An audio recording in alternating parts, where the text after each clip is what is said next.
Kingdom of Gerera. Lazier, the only heir to the throne of his country. On the heir's birthday, a famous musician was invited to the royal palace. Looking at the Lazier, he called the birth of the boy the second coming of the holy angel and sang songs. All the servants and subjects beamed with happiness and instantly fell in love with the child, who had all the qualities necessary for a prince, ideal in appearance and origin. However, they did not yet know how deeply they were mistaken. It didn't take them long to realize the scale of the impending disaster. Looking towards the servant, the prince said that he had clearly stated that his hands and head should be cut off from his shoulders. This idiot broke his valuable statue. The employee tried to explain to the prince that the punishment was too harsh. But he didn't listen and ordered him to be quickly cut in two. The man begged His Highness for mercy, but he did not even look in his direction. His servants killed him. His Highness, looking in his direction, silently rose from his chair, grinned and left. Looking at the man, His Majesty asked, "So, you can use it to summon demonic creatures?" The man replied that it was true, this is a grimoire for summoning demons. Laughing, the man said that it was a pity that demons could only enter their world through a contract. These strong, beautiful, wise and impudent creatures are capable of finishing them off in no time, just by wanting to. Seeing His Majesty looking strangely at the book, the man asked what it was, or did he not like his gift?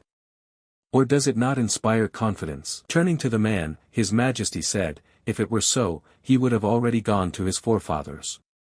The man said that the book should be opened when he is alone. If extraneous energies are mixed, it will be difficult to make a call. To summon demonic creatures, you need the energy of a pure soul and a truthful heart. His Majesty asked if they would kill him. The man replied that he could be sure that the demons summoned with the help of this grimoire would never harm him. The grimoire is considered a forbidden book. He risked his life to present it to His Majesty as a gift. His Majesty himself knows that the owner of the grimoire will be severely punished, as required by state law. Therefore, if life is dear to him, then let him keep his mouth shut until the end of his days. And if the truth comes out, His Majesty will personally deal with him. The man said that he would not dare to do this to His Majesty. His secret will go with him to the grave. Did he say that he works as an archaeologist at the temple of the sea goddess? His Majesty asked the man what his name was. He replied that his name was Soul Halter. Great, Halter. His Highness said that when he makes a contract with the demon, he will give him an even greater reward. In the meantime, he can return to the temple and wait. Enter into an agreement with demonic creatures, take possession of a powerful force, and with your own hands write the events of an unprecedented war into history. At this moment, he hears a glass breaking behind him. It turns out that the maid was standing behind him all this time. Turning around, His Highness asked if she heard everything. Falling to her knees, she began to lament that she had committed a mortal sin and asked for mercy. Looking at her, His Highness said that this is precisely a mortal sin, that's why she needs to die. Taking hold of the ball, His Majesty still killed the girl. The bloody body was left lying on the floor. Throwing the sword away from his hands, he rubbed his hand on his white jacket. Looking in her direction, he walked up to the body and kicked her. How dare she come here at such an important moment?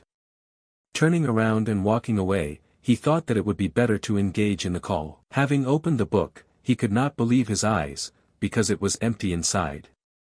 Absolutely white pages. How dare a man mock him? He himself did not understand how both his hands ended up on the pages of the book. At that moment something incredible began to happen, the book seemed to come to life. Rising above the table, the book began to spin in the air. Reaching out to the book, he began to ask her to give him the greatest power. He demanded that the book make him the ruler of this world. But at some point, blood poured out of his nose. He didn't understand why the hell this was happening. At one point, he fell to the floor unconscious, and the book still remained floating in the air. When he woke up, he couldn't figure out where he was. There is only viscous darkness around. Perhaps this is a summoning circle. He only remembers how a person dared to summon him, the Demon King.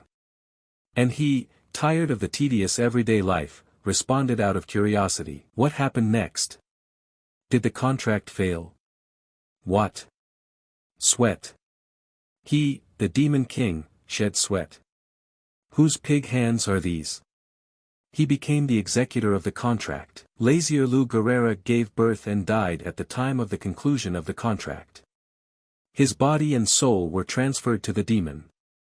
Is this the transmigration of souls about which the demons are making noise among themselves, where we couldn't understand why he died immediately after signing the contract?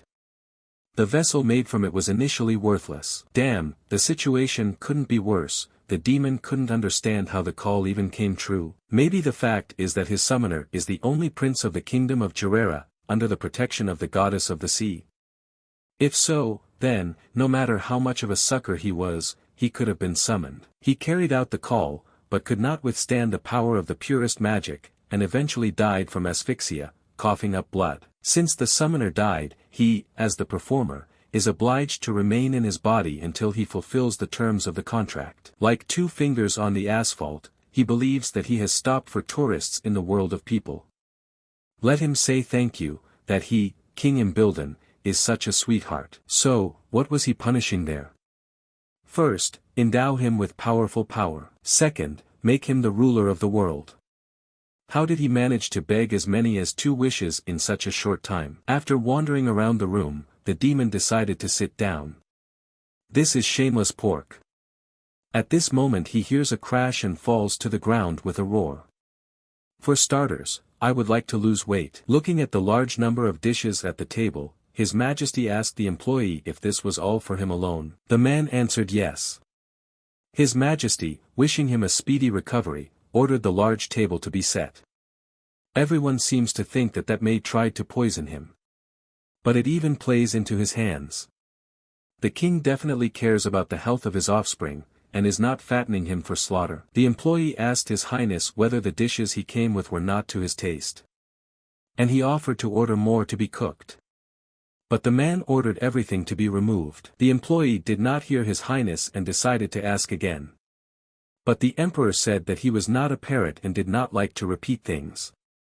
And asked to remove everything. The employee agreed and quickly ordered the maids to clear the food from the table. His Majesty said that he plans to go in for sports from tomorrow, so let them prepare everything he needs. Prince Lazier, who was not only too lazy to walk, but was even too lazy to breathe, decided to become an athlete. This is how the employee thought the news. Having gone to his room, His Highness lay down on the bed and wondered how this pig fat infuriates him. He, of course, could lose weight with the help of magic, but a contract is a contract. Once the contract is concluded, he must use his power only for the purposes of the summoner.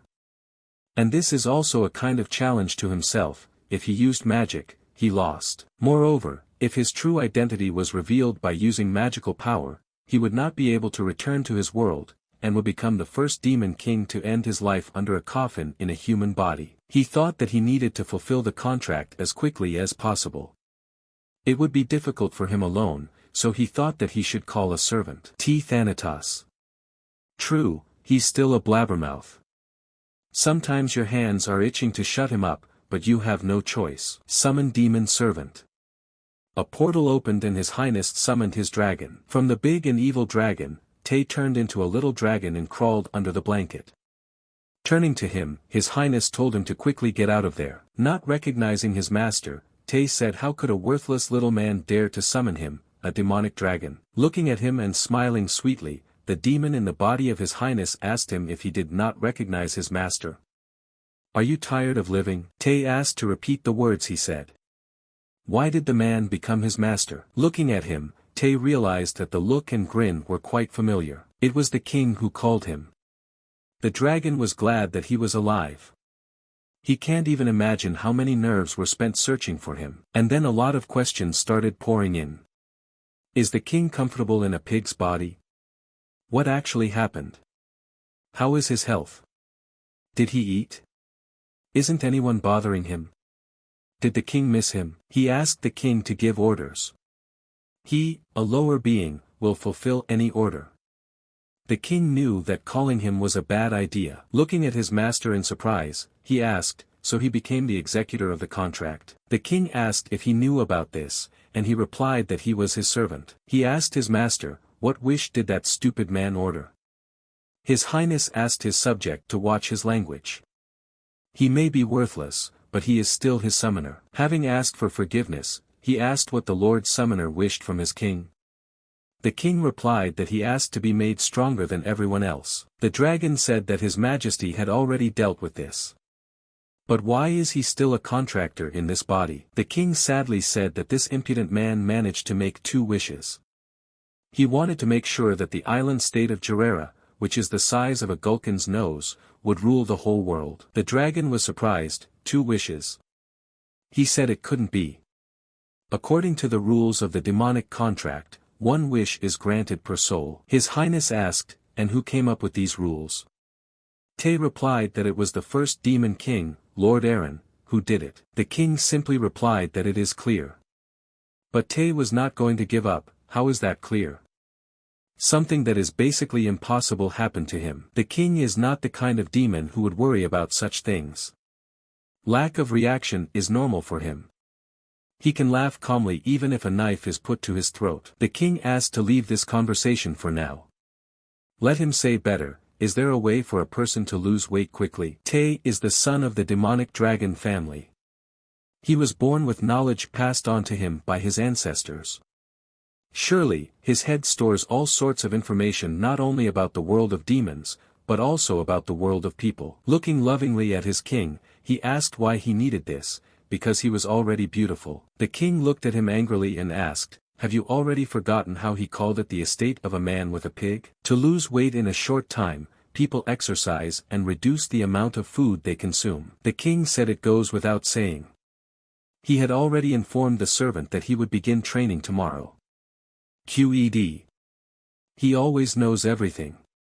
But this method is as old as the world, we need something more effective and innovative. Sweetly smiling, Tay suggested that the king take up training. He meant fencing or reading. Looking at him angrily, the king asked whether he, such a carcass, should take the sword in his hands. What's the point of reading here? The human body is designed in such a way that when you put your heart and soul into the body, energy is expended. Therefore, you can lose weight even from strenuous mental activity. Although the effect will be insignificant. The king said that it sounds reasonable, but in any case, in order to fulfill the second wish, you need to get your butt off the bed and try all the methods available to a person. He ordered Tay to monitor his diet. But Tay thought that it would be a little awkward for him to carry out his duties in his current form. A servant knocked on the door and asked permission to enter. Looking around, he thought that the king was sleeping. Sneaking up from behind, the king asked what his name was. The servant was very scared. Falling to his knees, he said that the king had not yet given him a name, so he is nameless. The king said that in this case he would be called Tay. Looking towards the dragon, the king ordered it to devour the servant. Now he has a new look. Walking next to the king, he said that it was a great honor for him to serve him in this world. The king asked if Tay had gotten used to the new body. He replied that of course. With his abilities, he would be comfortable even in the body of a saint. The king ordered him to remove his tail, because it was sticking out from under his jacket. Looking at Tay, he asked him how far he said from there to the training ground. Holding the horse, the man asked if his majesty would be able to mount it. Did the king think that he was hinting that he was so fat that he couldn't get on a horse? Although, if you think about it sensibly, a lump of fat on horseback sounds dubious. I'm not sure whether the mare will withstand it in principle. Tay asked his highness, does he need help? The king replied that there was no need, that they would go on foot. Looking at his highness, she showed that he was a little overworked. The king was angry. If he said that they would go on foot, then he would go on foot. Fucking summoner. The king just wanted to punch him in his pig's face. Here, in the eyes of the king, everything suddenly swam. He fell unconscious. Waking up in his bed, did the king think seriously? He was knocked out 20 minutes away. He agreed that this body was more like a bag of dung, but the fact that it was so terrible in terms of endurance was a surprise. He tried to get out of bed, but he was stopped by Tay. He said that the king should not stand up. The royal doctor prescribed bed rest because he had difficulty breathing and his strength was at 0. Does he think that the king will just throw everything to hell? He will reach the training ground himself, no matter the cost. After just a month of hard work, His Highness can now walk for as long as 3 hours. In all this time, he only lost one chin, and there were 3 of them. Looking at Tay with a malicious smile, the king noticed that he was used to calling him Your Highness. Tay confirmed, saying that he had adapted to the human body. They asked His Highness if he was worried about what was happening in the demon world. The king said it was an interesting question. He really wonders if everything is okay there. A month has already passed, there must be complete bedlam there. The king asked why would this be. Tay replied that since his disappearance, the situation in the demon world has become much worse. Well, that was before the king called Tay here. The king was surprised, because only a month had passed. A month, a short period, but let the king not forget that in the world of demons time flows 10 times faster. That dimension is completely different. The worlds of humans and demons are very far from each other. Much further than the stars in the sky. In other words, a day in the human world is equal to 10 days or even a month in the demon world. Because of the damn contract, the king will be absent for a long time. Without him, of course, the world will not collapse, but what if the heavenly world begins to plot something? Calling out to Thea, the king said that he needed to quickly fulfill the terms of the contract and return back to his world. They finally reached the training ground. His Highness the Prince. The man noticed that he had shed a lot of sweat and had become somewhat pale. Why did he walk to this outback? They were contacted in advance so they prepared for his arrival. Why did you get up?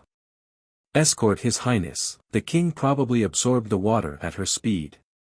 One of the employees decided to ask what business he came to them for.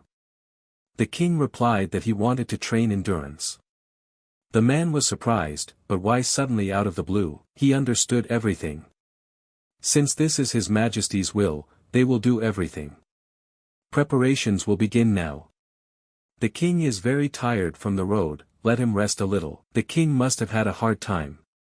Even knights accustomed to training cannot complete such a long route. It is amazing. So, he means that the royal knights are not able to walk even that distance. The man replied that officially appointed knights can, of course, but those big guys still have to plow and plow. Looking towards the guys, the king thought. Are they students who have not yet officially become knights? That's why he's amazing. From birth he was endowed with incomparable stamina and concentration. A small amount of training, and soon he will announce himself to the people. Well, yes, of course, he will announce it. There is not an ounce of truth in the words of this sly fox. Remembering, the man asked to wait a little. They will bring the king a bun and energizing tea. Rising from the bench, His Majesty said that the man looked like his ears were blocked. He came here to train his endurance, not to drink tea and buns. And the sight of his mustache lost all my appetite. Passing by the young men, the king looked at their training process. Seeing His Majesty, everyone bowed before him. The king's gaze was drawn to one of the swords. It belonged to a fair-haired young man. His sword is not double-edged like others. Look at him, and he didn't bat an eyelid in the presence of the prince of his country. Interesting guys. There's no way he's going to lose. As he said, victory is his. He noticed the king's red eyes, but before he could blink, they immediately changed to blue. The young man bowed to the king. But the employee called him impudent and ordered him to quickly get on his knees. The man asked His Majesty for forgiveness for this fool. He is a commoner and does not know the rules of decency. The king asked what a commoner was doing with him in the same space. As far as he knows, this training ground is reserved for honorable persons who have received the favor of the royal family. The employee said his name was Wyan Vale. He won the Royal Martial Arts tournament that was held last winter. He is a commoner by birth, but is currently an aristocrat training to become a knight. An aristocrat from the common people. So this is where this ferocity in his gaze comes from. The king liked the boy. Looking at the boy, the king, without thinking twice, said that he wanted this boy to become his teacher. Is he the same prince that there are rumors about? What does he mean? The king said that he had a sword with him. This is an heirloom of the royal family of Gerar. Taking out his sword, the king asked the boy if he was familiar with the name Kava. He used to wear it as decoration, but recently a very unpleasant situation happened to him. So, if this sword had not been next to him then, things would not have ended well. Therefore, he wants to learn how to properly operate his toy. However, as the guy could see, the king has problems. It has become too spherical. His goal will be to help the king lose weight. The guy said that someone like him has neither the right nor the talent to teach fencing lessons to the great principal. The king clarified that he was refusing.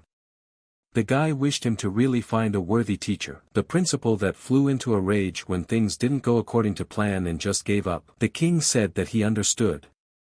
The guy wouldn't give a damn if the only prince of his country died from blocked blood vessels, swelling even more, or if someone made an attempt on his life again, right? It would be better if that maid managed to poison him. Then he wouldn't have to do dreary work. The guy said that not at all. The king asked him to be honest with him. With his gut he wanted the king to go to the next world. The guy asked how is this possible?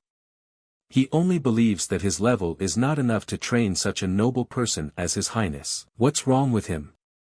The boy said that the fact is that he is a commoner. The king proposed a duel. He did not expect such an offer. The king said that he wanted to see if he had enough skills to become his teacher. But didn't the king say that he was not familiar with the art of fencing? His Highness replied that he did not propose a duel with himself. The guy asked with whom then? The king replied that it was his servant. Tay did not expect such a turn. I'm sorry, what? With him? The king replied that's right, with him. What was the king up to? Out of the blue he said to take part in the duel. Looking at Tay, the guy said that from his movements it was clear that he had held a sword in his hands many times. Tay asked that he understood this just by looking at him. A person not accustomed to weapons could not even hold a wooden sword with such ease and without a drop of fear. Tay replied that in the whole wide world he is afraid of only one person. The guy asked, is he talking about his owner? Tay replied that of course. He is His Majesty's most devoted servant. It feels like he's talking about some other person, and she feels as if he is asking about another owner. Tay suggested moving on to a duel, but asked the guy to give him a small head start. The duel has begun. Tay noticed that the guy was fighting with one hand. He said he was joking about the handicap. Was the guy really going to fight with one hand? The young man replied that it was not in his principles to fight at full strength with someone who was not a knight. Tay himself would not have gone out of his way to fight a human. An equal duel began. Just because he can't fight at full strength doesn't mean he can relax. Tay agreed. He said that he would take their fight seriously because his master wanted it. The guys fought with dignity until the knight surpassed Tay. Tay fell to the ground, while managing to grab a handful of sand. Turning around, he managed to throw it in the knight's face and at the same moment attack him. The knight exceeded all expectations. In the end, Tay lost, and Vale won. On the way home, Tay whined that his shoulder hurt. Since the emperor was angry, he shouted at the girl to shut him up. Laughing, he thought that the king was probably furious that he would also have to walk to the palace. He turned to His Highness with a question, is it true that the skills of that young man are parasitic? For the first time in a long time, he sees a person who can handle a sword so skillfully. When he snatched his sword with his bare hands, Tay even doubted whether he was really a man. Turning to it, the king shouted for it to finally slam shut. Steam is coming out of it now, like a teapot, so let this lizard shut up. Falling to the ground, the king said that he could no longer walk. Tay got scared and asked if he was okay. Looking at him, His Highness said that he was more interested in him. What was it like to lose to a knight's apprentice? Why does he glow after a loss? Tay said with a smile on his face that he made him use his second hand once. The guy lost to the knight, as His Highness asked. He, a servant, was not allowed to win. Looking into His Highness's eyes, he realized that he seemed to like the boy. The king said that yes, this is indeed so. Vale is, of course, quite strong for a human, but will he make a suitable candidate for the role of a teacher? The king asked his assistant if he thought the knight was bad. Tay said that his instincts are good, but his skills are not that outstanding due to his young age. Although against the backdrop of the rabble there he would have been more useful. Yn is now like an untreated gemstone, and the king will have to process it himself, which is quite tedious. In other words, there is no point in using it at the moment. The king agreed with Tae's thoughts. The king thought that if only he were nearby, he would not have to waste his nerves on such things. Rey Rabido. His weapon and his faithful demon dog. Surely he is still doing an excellent job of leading the demon world, just as the king ordered. According to ranks in the demonic world, Rey is in 4th place, and Tae is in 3rd place. And on the 2nd, Sinner Lucifer. The king is considered to be quite suitable for the role of a weapon for the Prince of Lazier. The king told the girl that the knight was left-handed. Tae was furious. What a cheeky little man, you dare to play with him. Looking up at the sky, the king saw a beautiful sunset. Seeing such a landscape, he truly feels that he is in the human world. The sun, as if shedding blood, breaks through the split clouds. Looking at the knight, the king asked him if he had changed his mind. The guy replied that even after 3 days his decision would not change. Running around the king, the servant kept wailing that he had heard that his highness was overworked. He said that the king was very thin and he was worried about him. Without thinking twice, the king asked which side does he look thinner on. The employee didn't understand what he was talking about. The king repeated, he said that the king had lost weight. Where did this barrel decrease in volume? The king asked why he was silent. He asked the question, in what place? The employee replied that the chin, as well as the fingers and earlobes, had become thinner. His Majesty got angry. The employee continued to say that if you look closely, it's there too. The king asked again, is there? The servant began to make excuses and say that the king had understood everything wrong. The king asked him to leave. The servant did not hear. Then the king repeated that he should shut his mouth and disappear out of sight. His Highness asked the knight if he saw how that goat humiliated him.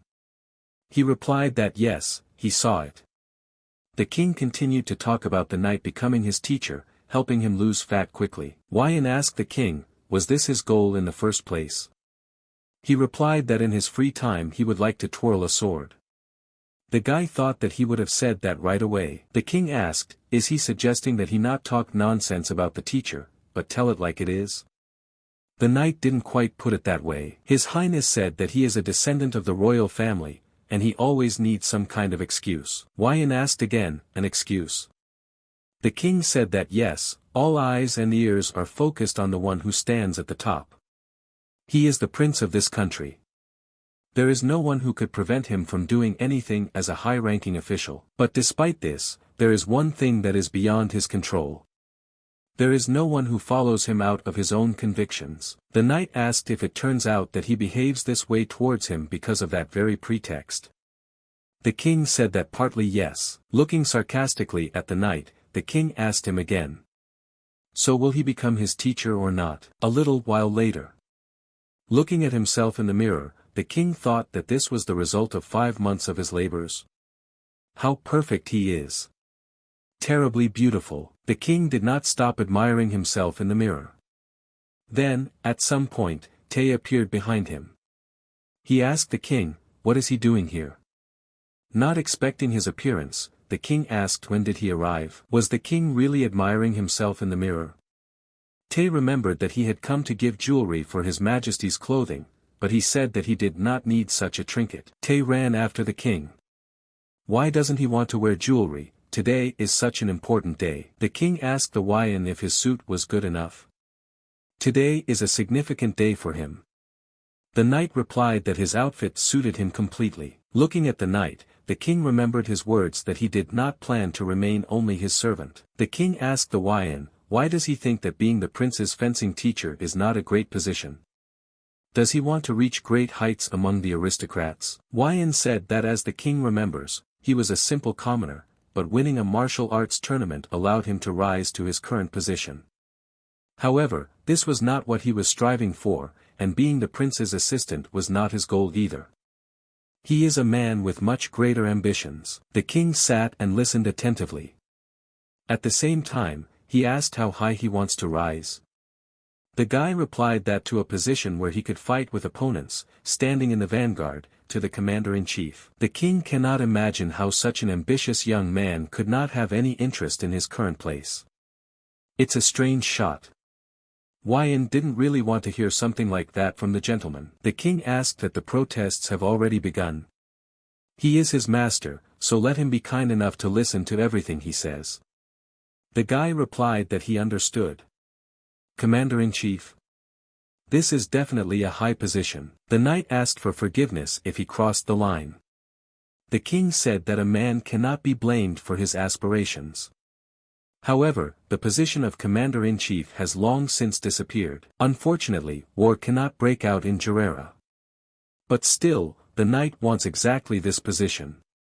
Therefore, even if he fails to achieve what he wants here, he will leave the country, cross the sea and become commander-in-chief in another place. He says he wants to. It seems that the king does not consider the king to be a member of the royal family at all. The knight's words only made him laugh, not angered him. He heard that the prince is a very selfish man. It turns out that this is not entirely true. The king told the Wyan, he hopes that in fact escaping the country is not part of his plans. After all, if they fail, then without the opportunity to fulfill his dream, he will have no choice but to put his head on the chopping block. And anyway, why on earth did he allow himself to be familiar with his future king? Insolent face. If the king had been the same, he would have taken his head off his shoulders, since he is so stubborn about it. However, unfortunately, he is ideal for the king. Wyan saw the king's eyes turn red again for a moment. He asked the Wyan if he knew what the king wanted, and the king just wants to conquer this whole world. And nothing more, that's all he needs. An ideal day to celebrate the sea goddess festival. It starts today.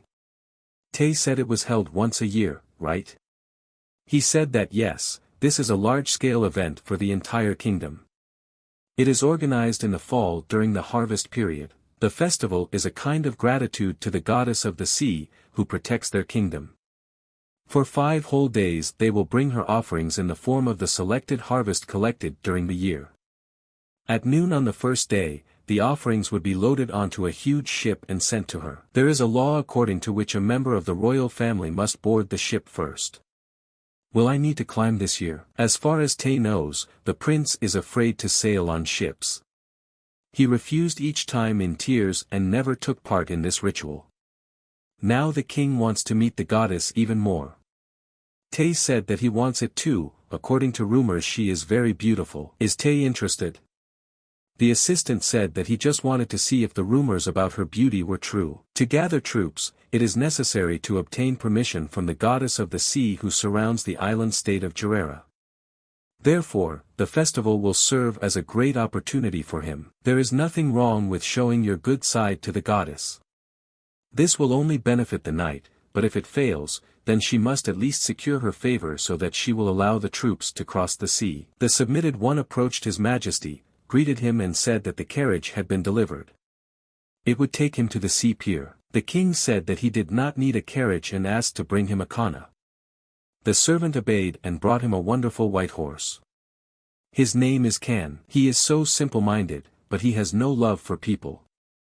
Tay handed His Majesty the cloak.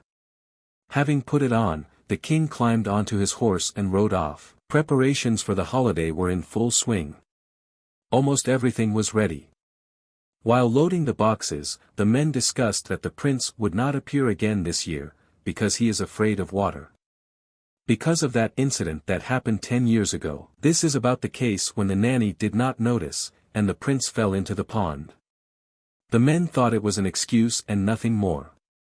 Many years have passed since then. The man ordered his friend to be quiet, in case someone heard him. Did he tell a lie? Everyone in Jerry knows about what happened. It seems to be starting. On the horizon of the lands, waters and skies of the honorable kingdom of Gerera there is a guardian who gives them all freedom. They, the people of Gerera, together with the descendants of noble blood, thank the goddess of the sea for her blessing. The time has come. Let us say the name of the noble lord who will enter the ship and begin the ritual of offering to protect the honor of their kingdom. At this moment, the prince himself rode up to the celebration. Not recognizing him, all the employees pulled out their swords. One of them asked who he was to interfere with the sacred rite. Without thinking twice, the king answered that's who, and took off his cloak. This cannot be. Everyone couldn't believe their eyes. He is exactly like His Majesty in his younger years.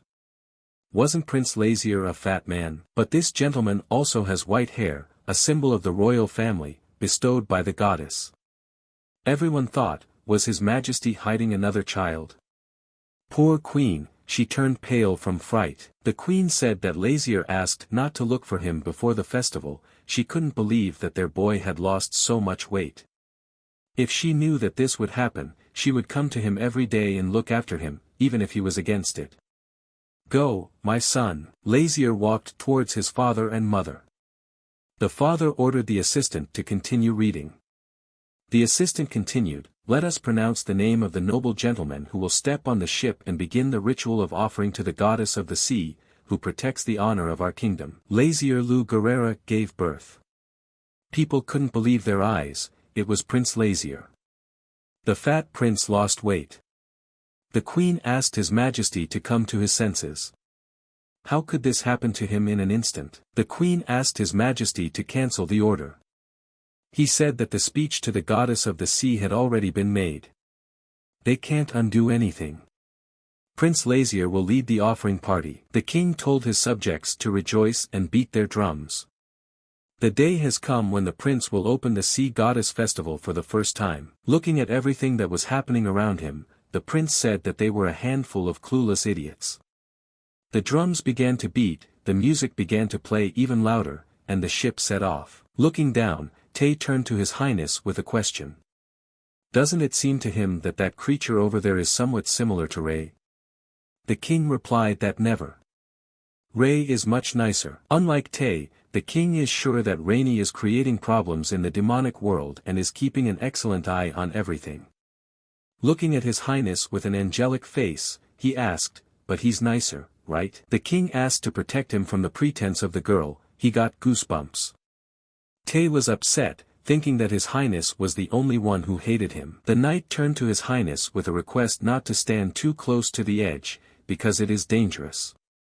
The waves in the sea are fierce. Wyan asked the king who is Ray they were talking about. He replied that it was his dog. He raised him since he was just a puppy. The king asked Sir Wyan, how long does it take to sail to your destination? He replied that at the current speed they will arrive when the moon rises. The target is closer than expected, but they sail to the guardian goddess of Gerera. The king wondered, could the goddess of the sea really be a goddess? He dreamed of meeting her as soon as possible. He was curious to see her true face. In the depths of the ocean, a creature chained in chains suffered. Prince Gerera Lazier did this to her. She will never forgive him. They arrived at sacred territory. They asked everyone to send their clothes and fall on their knees. The knight said that this was the priest of the temple of the sea goddess. Priest? No, that man had a different face. It's about who gave the grimoire to Prince Lazier, thereby provoking his call. Who is he really? His goal was only to transfer demonic power to the prince. He asked Tay to find that priest, but to no avail. Is there any other way to find him other than combing every temple in the country? Turning to him, he asked if he remembered their conversation. When they returned, the king asked to resume the search he had stopped. In order to summon the sleeping goddess of the sea, the blood of a member of the royal family is required. The girl asked to admit the noble bloody tongue. His Highness said that he allows. Taking his sword in his hands, His Highness put it to his palm and ran the tip along it. He clearly overdid it, a couple of drops from his finger would have been enough. Stretching his hand out over the water, drops of blood flew down. The water began to boil, the goddess of the sea awakened. She's coming towards them. Bright red eyes suddenly appeared in the water. The goddess emerged from the water. So he is a descendant of the royal family of Gerera. A child who had not come to her for 15 years. She grabbed the king. Everyone suddenly fell to their knees and began to pray to the goddess of the sea not to be angry. The king only managed to silently say with his eyes that they should wait. The king just thought that the water was cool. How long will he have to sort out the prince's mistakes? The more he thinks about it, the angrier he gets. Are you afraid, baby? Asked the goddess. Baby? Fair enough, the prince is only 15 and still very green. She said that she had been living in this place for 2,000 years. All previous members of the royal family always came to her, but in 15 years he never bothered to visit her in this dark and cold place. Showing him the shackles, she said that the damned king of heaven imprisoned her in the depths of the sea. He heard that heavenly creatures put shackles on the feet of sinners and throw them to the ground. So, the creature in front of him is a sky fox. They promised that they would come to her in exchange for protecting Gerera. And subsequent generations will do the same. He broke the contract by leaving her alone for 15 years. That's why obviously, he himself would not be delighted if he were imprisoned in such a place for a couple of thousand years. He has no idea why the heavenly king, instead of normal punishment, continues to be stubborn and resort to perverted tricks. Okay, he understood that she was offended. However, is it right to grab a noble person out of the blue? The sky fox didn't expect this. Is the person talking to her telepathically? He knows the king of heaven and called her milady. King asked her why she did this. She pouted because she was forgotten here alone. He didn't leave her, but still, out of respect, he asked for forgiveness. However, he asked not to do this in the future. People by nature are much weaker than they might seem. They may well die from such outbursts of anger. The king asked if she had calmed down. Having said that yes, she asked a counter question. It turns out, is he not a person? The king replied that he was a man. She asked him not to lie to him. He said for now. Looking at his red eyes, she realized that he was a demon. Did the heavenly king dislike you because of your poor judgment? She said no. She's not at all scared because he's a demon. She was punished by the king himself. Why should she be afraid of some demons? Noticing a cut on his hand, she told him that he had hurt himself. Showing her his hand, the king asked about this. This was what had to be done to awaken one sleeping lady. He really didn't expect that she would drag him straight to her home. Angry, she said that this was not her home. She was sent here. Previously, she was a noble creature and lived in heaven. The king said that he understood. Looking at the cut, she said that it was deep and asked permission to heal it. The king asked her what healing abilities she had. She replied that of course. Let him not take her for being stupid. She cannot get out of there, but her strength is with her. The king told her to forget about the cut. He is interested in something else. She's not sulking anymore, right? She said that she wasn't sulking at all. Rising from the floor, the emperor was about to leave, but she did not let him go. If he can't stay, then at least let him stay with her a little longer. Looking at her, the king asked what is her wish. Desire. The fox did not understand what he was talking about. The king asked again, what would she want now? Lisa replied that it was obvious. But he thought that she would probably want to remove the shackles and free herself. But she said something completely different. She would like people not to forget about her. She doesn't want to be here alone. Doesn't want to live alone. Asks him to promise that he will not forget about her again. And he will continue to visit her. The king asked again, does she want to ask for such nonsense? What does he understand? Does he have any idea how painful it is to be alone? She has no one to talk to so much that she has started making up names for fish and algae and is trying to start a conversation with them. Does he know how many vile creatures there are on the seabed? Then the garbage will float by, or even a corpse will come into view. The king asked the little fox what was scary. Lisa said that of course she was scared. He seems really scared to her. Let it change quickly. It's his fault, he should be ashamed. Just let him tell her to forgive him. Is she completely stupid? He told her to stop seeing in the clouds and make a wish. Let him not wait until he decides for himself and take advantage of the right to say what she personally wants. What does the sea goddess want? Her real desire is for him to help her. She wants to get out of here ! And she has a name. Let him call her by name. "And what is her name?" She replied that her name was Sedna. And so, the king said that he would now try to help free her. Grabbing the angelic ring, the king tried to break it. Not bad, Sky King Makilos. If he were an ordinary demon, he would have fried in a second. In this case, the king grabbed the ring with both hands. Sedna said, "That's enough, don't. Thank you for trying to save her, but he could die." The king said that she should not worry about him, but about the king of heaven, whose pride he trampled to smithereens by destroying his angel ring. The fact that he, a demon, managed to destroy the angelic ring proves that Makilos is weaker than him. Sedna was free, she couldn't believe her eyes, no more annoying shackles. She wanted to tell Lazier that he was just something. But turning around, she saw the Lazier's body falling to the floor. Crap. He knew that the human body could not withstand his magic. Grabbing his almost lifeless body, she rushed outside. At the same time, she told Lazier not to die. His Highness said to wait for him here. But what the hell is going on down there? The storm raged stronger and stronger. At some point, a Sedna emerged from the depths of the ocean. The king was in the magic ball. The dark blue ocean suddenly turned blue, the clouds in the sky cleared, and the sun came out. Approaching him, she immediately saw that he was a demonic dragon. The subjects bowed before her and begged the goddess of the sea not to be angry with them. She opened her dome, and the knight immediately ran up to his highness. He was alive, but unconscious. The priest said what a joy, his majesty returned unharmed. The sky fox addressed everyone.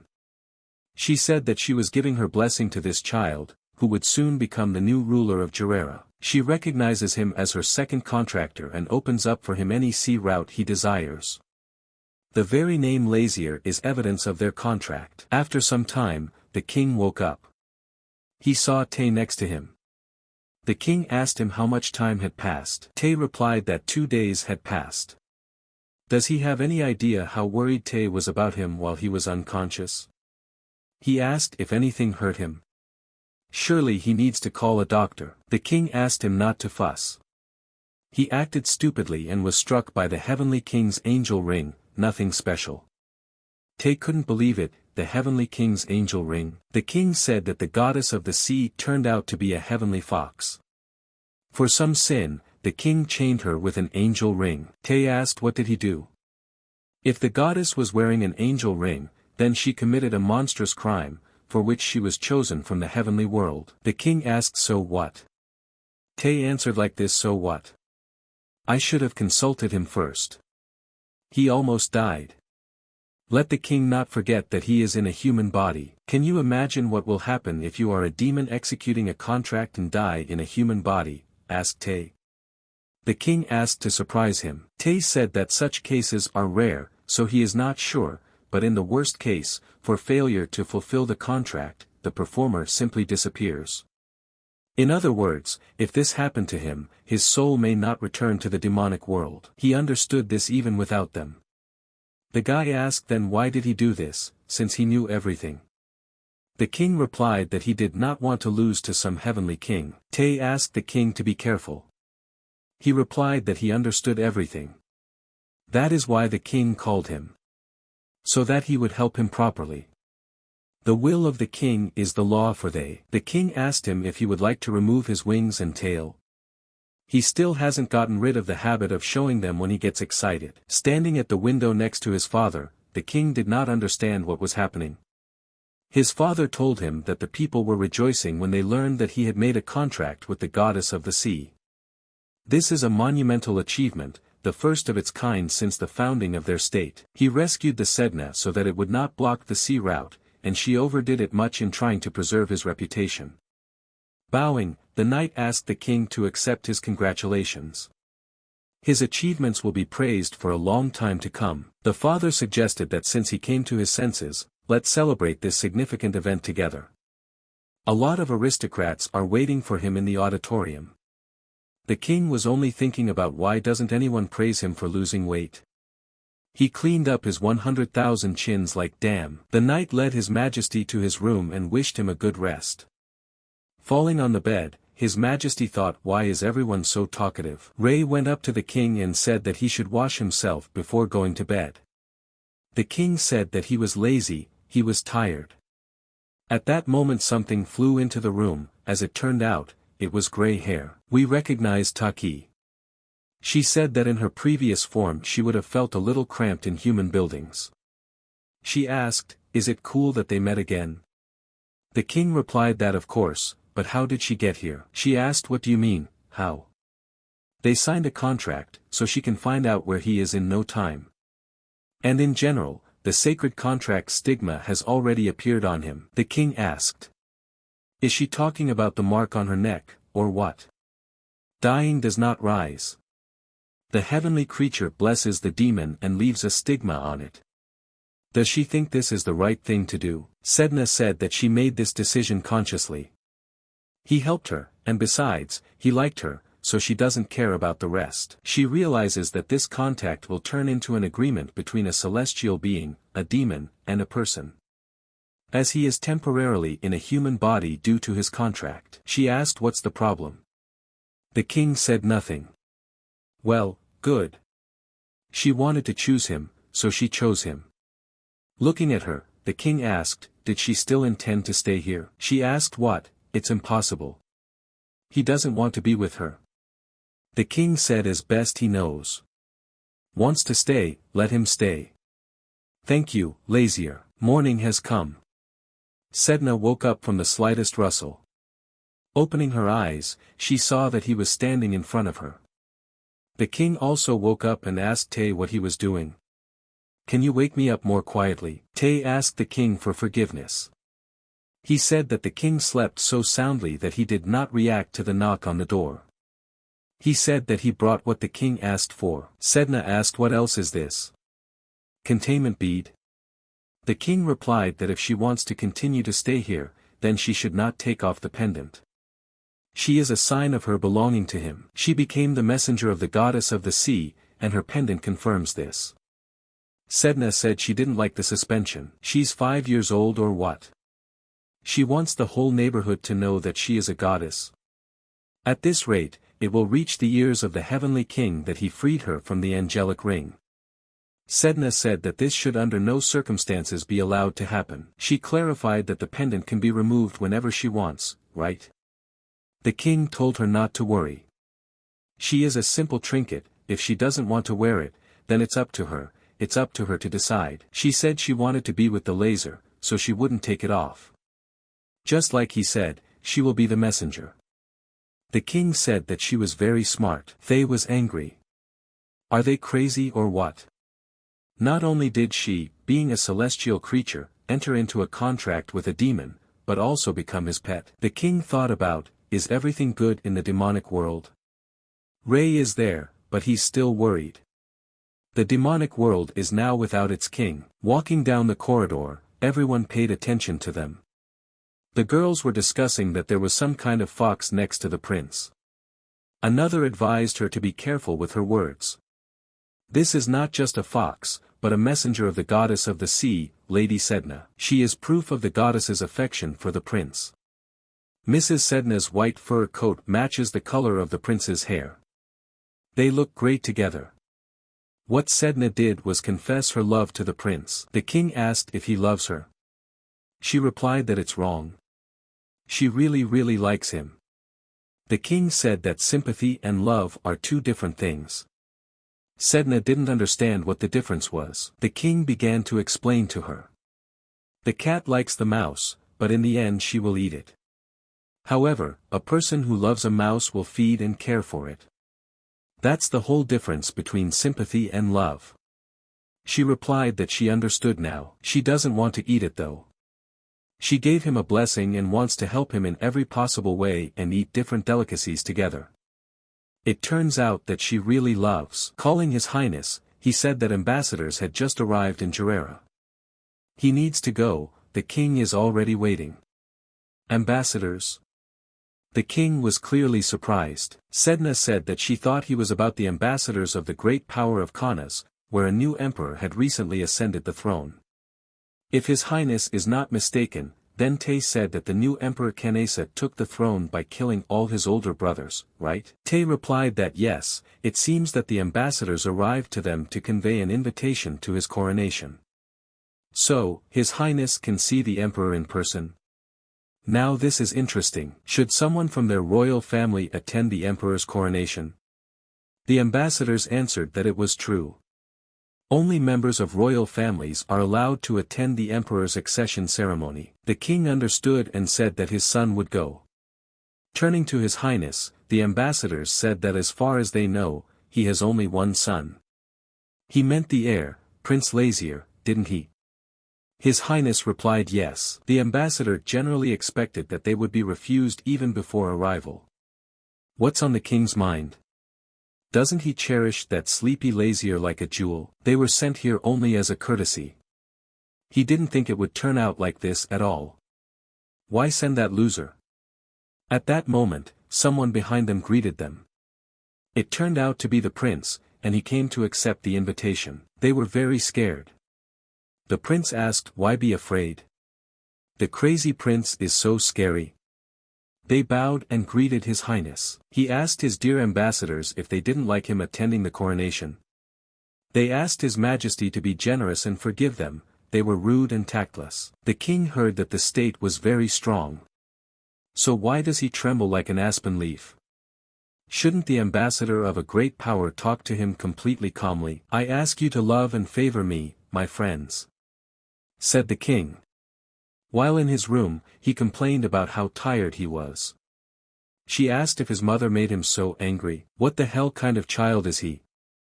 Sometimes it seems that conquering the world is easier than communicating with your mother. Demons appear from eggs in the Hvergelmer spring, they have no concept of parents, so this whole circus is not clear to him. He got a glimpse of the life of a summoner and realized that it sucks. And he will have to rake it. He was so greedy that he wanted to enslave the whole world, and he himself set sail for the next world. She also does not understand the institution of family. There were times when he and the heavenly king got along well. Family, is this some kind of relationship? Does she like the heavenly king even after he threw her to the bottom of the sea for 2,000 years? She asked why. Now she can't even stand him. The king said if it was true, then let him call him a fool. She said that the king of heaven is an idiot. Patting her on the head, the king said that she was smart. Approaching the king, he asked him for permission to return to the demon world for a while. He is worried about the situation there. The king said that such thoughts could not get out of his head either. You never know who rebelled there while he's gone. Tay said that if chaos engulfs him, then he will return, he will have to figure it out. That is, he, the king, will have a lot of trouble. He, his faithful servant, will check how things are in their world and return back. The king asked Tay to wait a little. There is another way to find out what's going on there. You can check mortality and birth rate statistics. At some point, he, Embildon, summoned the book of the demon king. Out of nowhere, she suddenly appeared in his hand. Sedna asked him, was he a king? And she thought she was a fool. There are no changes to the rank sequence. No large deviations were found in the calculation of the average number of deceased demons. Nothing unusual. She said it was cool that something like this can be checked from a great distance. It turns out that all entries are immediately transferred to the book. The king said that from this book you can find out everything, from the birth of demons until their death. However, among the demons, the ideal contract of obedience will only work with those who have sworn a blood oath. By the way, when the previous demon king gave him the book, he thought that it was of no use. I didn't realize that it could be useful in such a situation. The king remembered that he had the ability to subjugate everything, being the master. Can he use it here too? After performing several magic tricks, another book appeared in his hands. Sedna was surprised, another book similar to the first. The king said no, the first contains records about the demons he controls, the second describes his special relationship with people.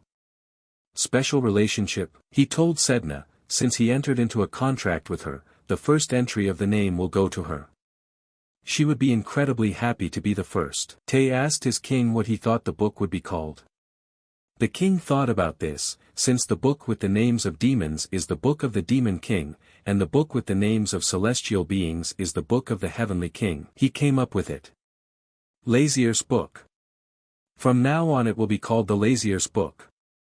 A beautiful title, because he came up with this book himself. They went to the coronation in Kanas.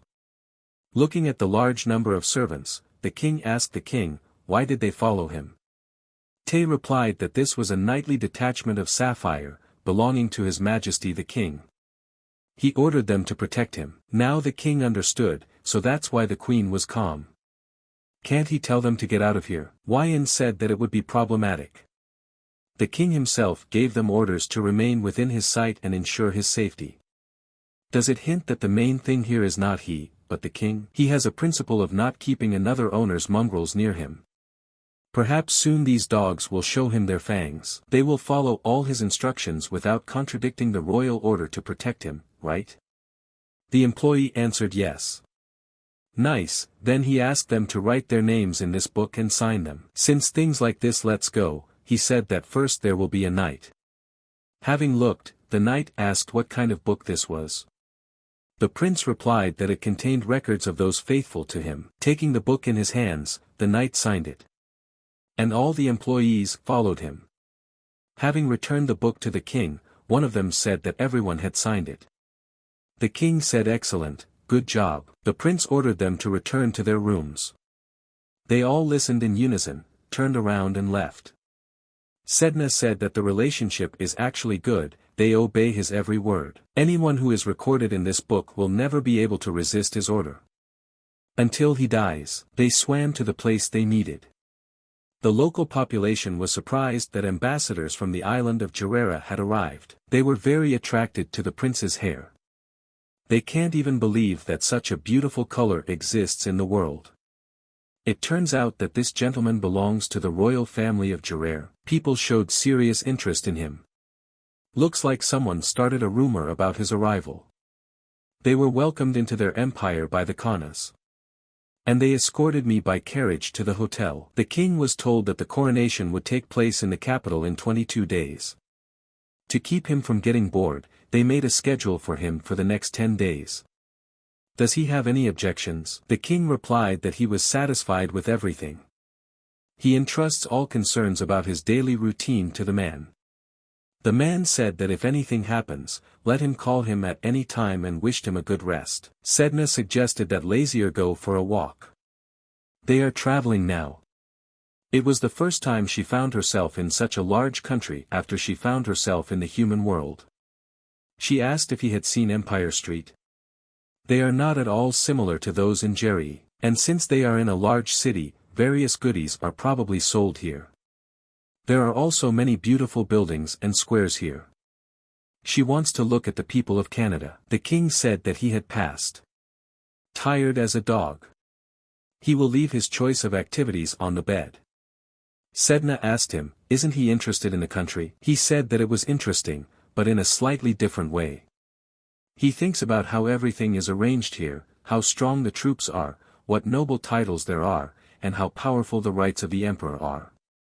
He said that he would rest, if she wanted, she could go for a walk alone.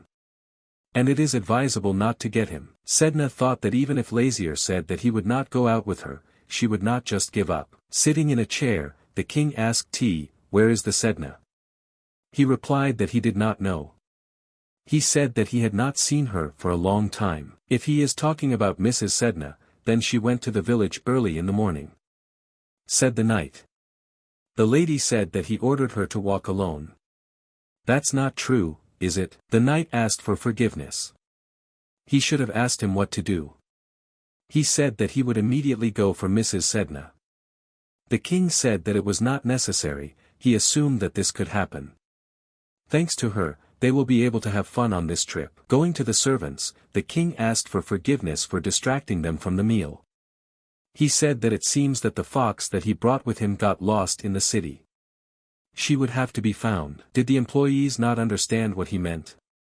The king said that he would arrive for the coronation. So that they go to the capital first, he will find his little fox and catch up with them. The employees began to be indignant and said that they would go with him. The king repeats for the deaf. He will sort out his affairs himself, we will see each other in the imperial palace. The employees agreed with him, and what should they do? What can they do? I'll have to go without him. But if someone has no guts, then let him go and try to dissuade him. I'm walking around the city. Sedna thought that walking alone is actually fun too. All people paid attention to her. Someone wanted to take it for themselves, someone wanted to stroke it. Someone was trying to persuade her to go play at their house. She asked for an apology and said that she already has a close friend with whom she plays. Children asked, is this another fox? She replied that no, it was not a fox. The boy invited her to be friends with him as well. Jumping over the boy, she told him to back off. She has no desire to play with them. Previously, she would have been happy if they had invited her to become friends, but now for some reason she's not happy. There is pure beauty all around, delicious food, people everywhere. But it's more fun with laser. No matter what she does, nothing makes her happy. There was a laser nearby. She thought that it was time to return. We need to try our luck again and invite him to have fun together. Seeing white doves, she thought that white wings were a sign of heavenly beings. Running up to them, they all scattered. Lucky for them. Can fly away whenever and wherever. And she cannot return to the heavenly world, even if she wants to. Here, one of the pigeons called her by name. Frightened, she screamed that the dove was talking. He said that she was a fox, but he also spoke in general. Sedna asked how he knows her name. He knew it was her. She asked who he is. How does he know her name? The dove said he was Jakiel. Long time no see, friend. Moms, it's actually him. She asked what he was doing here. He asked how is this? Said he was on a mission. Does his duties as a clerk even allow him to descend into the human world? He said that this order was given personally by the king himself, and now she was followed by a counter-question, what was she doing here? He personally heard that the king chained her in an angelic ring and exiled her to the bottom of the sea. Looking around, she realized that Jackie had put up a barrier. No one sees them. He guessed what happened. No choice. He will return to the heavenly world and report what happened to the king. She quickly managed to jump on his leg. But while it hangs on his leg, he cannot cast the spell. Sedna said that she no longer wanted to go back there for anything in the world. It's better to let him kill her. Let him finish, and then rise to heaven. Sedna asked the jockey not to say anything to the Sky King. The guy asked her to leave. He didn't understand how she had so much power. She spent 2,000 years as a punishment, that's enough. It only cost her efforts to get out of the angelic ring. He did not understand how the network could not be freed. She replied that the ring was broken. How dare Sedna? Does she even realize how serious a sin she has committed? Sedna begged him to pretend he didn't hear anything. The guy kept wondering how she got out. It is clear why the situation seemed strange to him. Let's not create more problems. And until her punishment is determined, let her return to her place of exile and wait there. This is the advice of an old friend. Just then, a voice came from behind Jackie. I'm afraid nothing will work. Foxy and I have other plans. It was a laser. He asked earnestly, she hadn't forgotten about their pact, had she? The guy did not understand who is this guy. How could he get inside the barrier? Wait, white hair, same as gray hair. Is she under contract with this man? The fox replied yes. It even has a stigma on it. Stigma on a person? Does she know what that means? She replied that of course, stigma is the most significant label in the world. A pact bound by stigma is even more important than the order of the heavenly king. And this very contract, she concluded with some person. Lazier told the guy that she obeys him. Therefore, he will not be able to take it while he is alive. He is clearly a difficult person.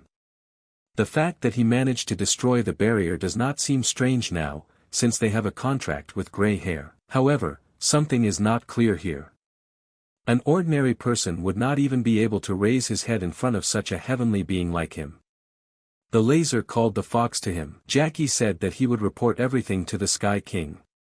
The laser replied that most likely nothing would come of it. In truth, his servant is a demonic dragon. His name is Thanatos. Usually he behaves very obediently, but at the sight of celestial beings he loses his composure. Is the demonic dragon currently in the human world? If he opens his mouth to complain to the heavenly king, he risks provoking a war between the demonic and heavenly worlds. War has already happened several thousand years ago and claimed a colossal number of lives. Today, a fragile truce reigns, which the inhabitants of both worlds are trying to maintain. However, nobody knows at what moment the spark can break out into a new bloody battle. Jackie began to resent that the laser did not powder his brains. He had heard that the demonic dragon had a phobia of being away from the demon king. Moreover, a demonic dragon wouldn't become a servant of a human like him in real life. Lazier said the guy didn't have to worry about that. He is the demon king. Running up to Jackie, Sedna asked how he was. What to do with everything that happens. The demonic dragon Thanatos and a boy who calls himself the demon king. He is clearly finished. Lazier told him not to worry. After all, he has no intention of unleashing a war with them. Of course, if only he keeps his mouth shut and no one finds out about anything. He replied that it was good. He now urgently needs to go to one place, so for some time he will keep the information about the laser and Sedna secret. Whatever the case, Jackie can't lie to the Sky King. If he suddenly asks something, he will have to tell the truth.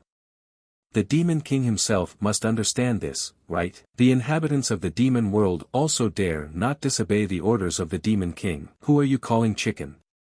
Lazier said he was starting to get on his nerves. With what fright does he turn to him on you? Damn, and you cannot argue. Let him be a demon, but a king, after all. Even the ambassadors addressed him with respect. He has no right to be rude. In general, chick, I understand you. Being a celestial being, he cannot lie to his king. Jackie asked if he could fly now. First, let him promise that he will not tell anything to his king until he himself asks. Handing him the book, the king asked him to put his signature here, and he could be free. She will keep the promise. If his stupid chicken head suddenly forgets about him, there will be problems, right? Jackie asked if he'd let him go after he signed. Another pawn in his hands. The guy asked if he could fly now. Lady Air answered yes. And yet, if the heavenly king suddenly finds out about the Sedna, let him immediately report to him. Looking at how the guy flies away, Sedna said that thank God, she was not dragged to the heavenly world. What else is God? Her own friend bullied her. Is she sure they're actually friends? But he is also a heavenly being. They are all cold, obey only the rules and do not show any warm feelings. And she is their cousin. And treat him exactly the same as that guy if he suddenly gets into trouble. Angry, Sedna said no, she is not like that. She won't do it for nothing. Lazier is her friend and the dearest person in the whole wide world. He replied that he was lucky to have such a friend from the heavenly world as her. A servant galloped anxiously on horseback and told Prince Larier that there was a large bridge ahead that crossed the river. T explained that it was called the Solar Bridge because it glows brightly from afar. But as soon as you get closer, it will become transparent, so you can safely see everything that is below. Transparent bridge? Yes, completely transparent, which gives the feeling that you are walking in the sky.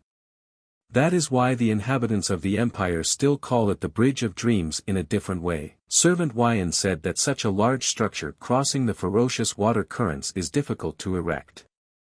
It is even difficult to imagine how it was built. The prince said that their kingdom of Gerera is not strong in the art of building. And who then made this bridge? The prince asked. According to the book T read, the builders were not human. It was hardly a bull or a horse. The prince became interested. Speak faster. Lazier hit they lightly on the head. He probably really likes to receive from him. Holding his aching head, they said that the Earth Elves built that bridge. Servant Wyan was surprised. Do elves live here? Aren't they all dead? Thay is not so knowledgeable, but he has heard that the Kanas Empire is trying very hard to protect the elves.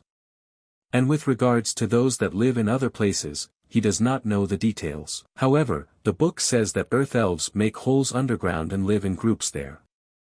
These very holes sometimes stretch so far that they can look like a real castle. It seems that it was thanks to this approach to building that the elves developed their skills. And what do they look like? Asked the emperor. Had T ever seen them? No. But they say that they look like a cross between a butterfly and a cat, and in size they are close to human. Lazier found this very strange. Entrust the construction of some butterfly cat. This bridge is actually transparent. It's like you're walking on clouds. I would like to master the same building skill.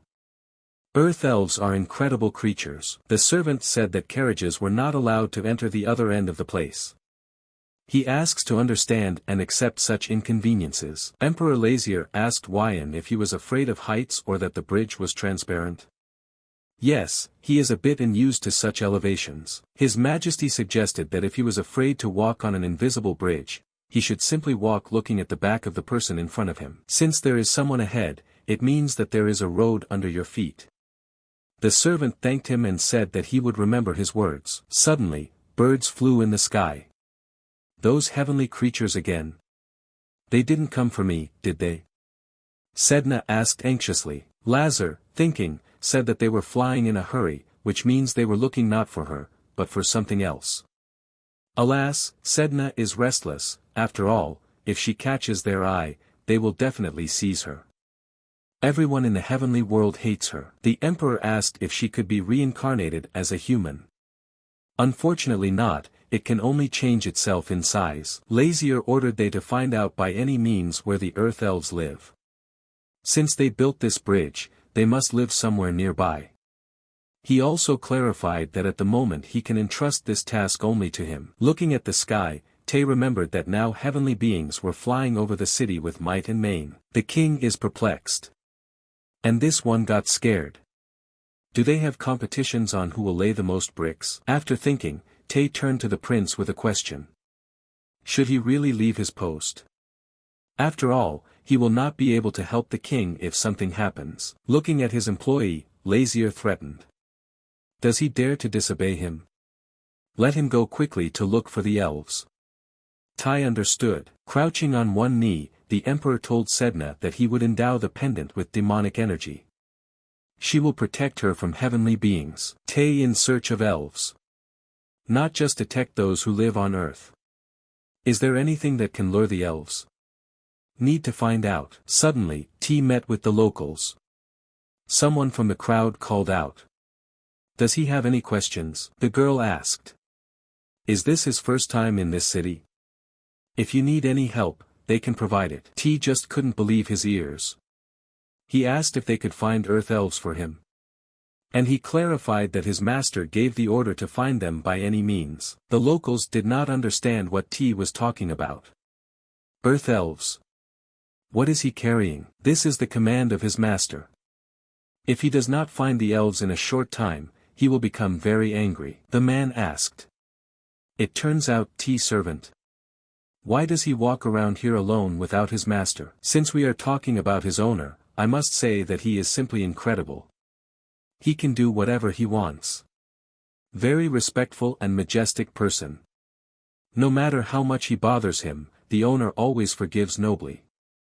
But when it comes to work, he is extremely strict. If he does not fulfill the order as it should, he will be severely beaten. However, he beats the owner only to such an extent that the beatings do not interfere with the further performance of the work.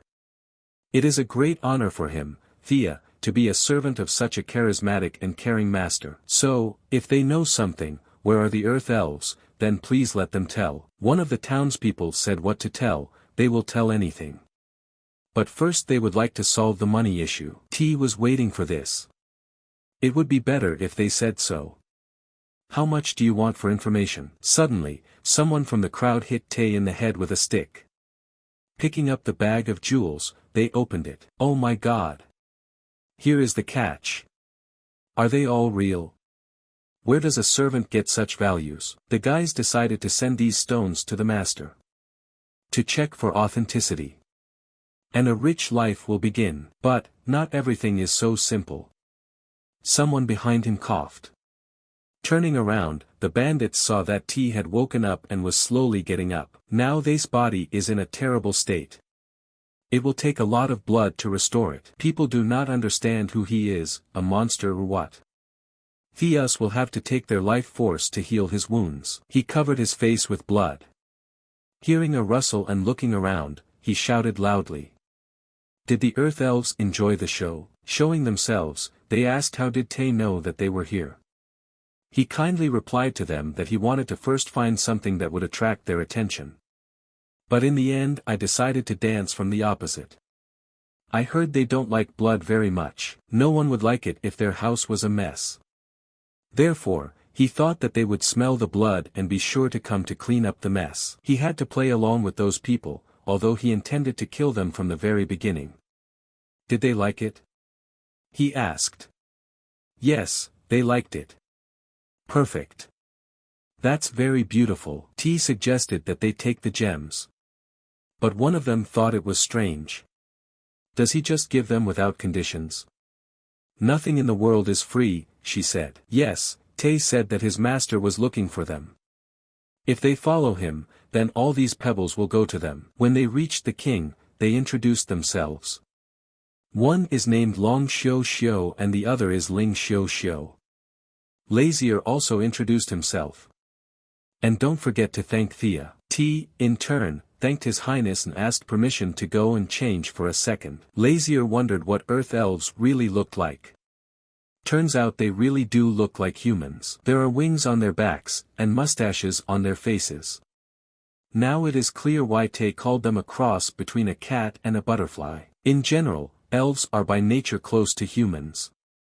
If you help them, they give you all sorts of lovely things. Smiling, His Highness asked the elves that then, maybe they could make friends. One of the elves said yes, she likes that he is handsome and has lovely hair. Oddly, both humans and elves are attracted to white hair.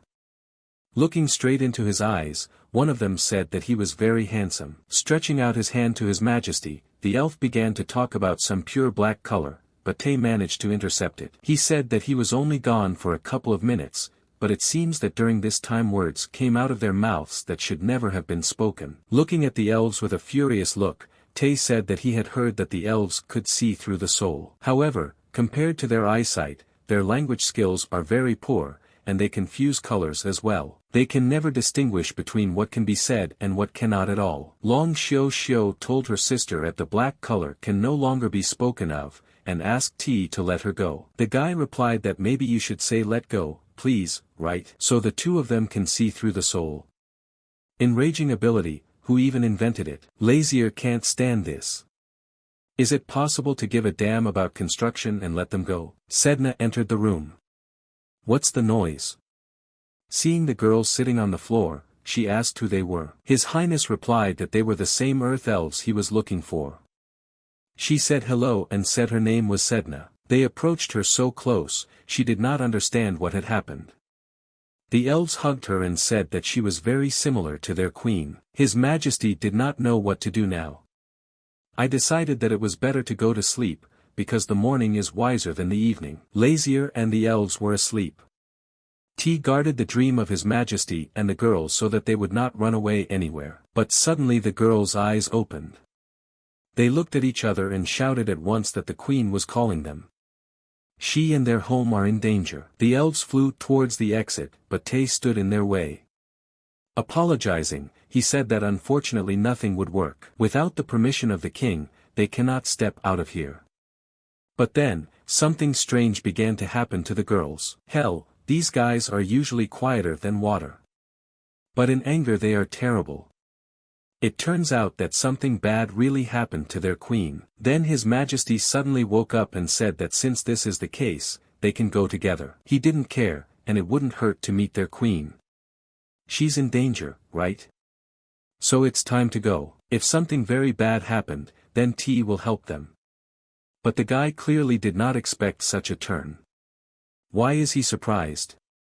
The king is a fragile and weak man. And yet, if it suddenly turns out that they disturbed his sleep because of some nonsense, then their so-called queen will also fly into the first number. Friendly company they set off.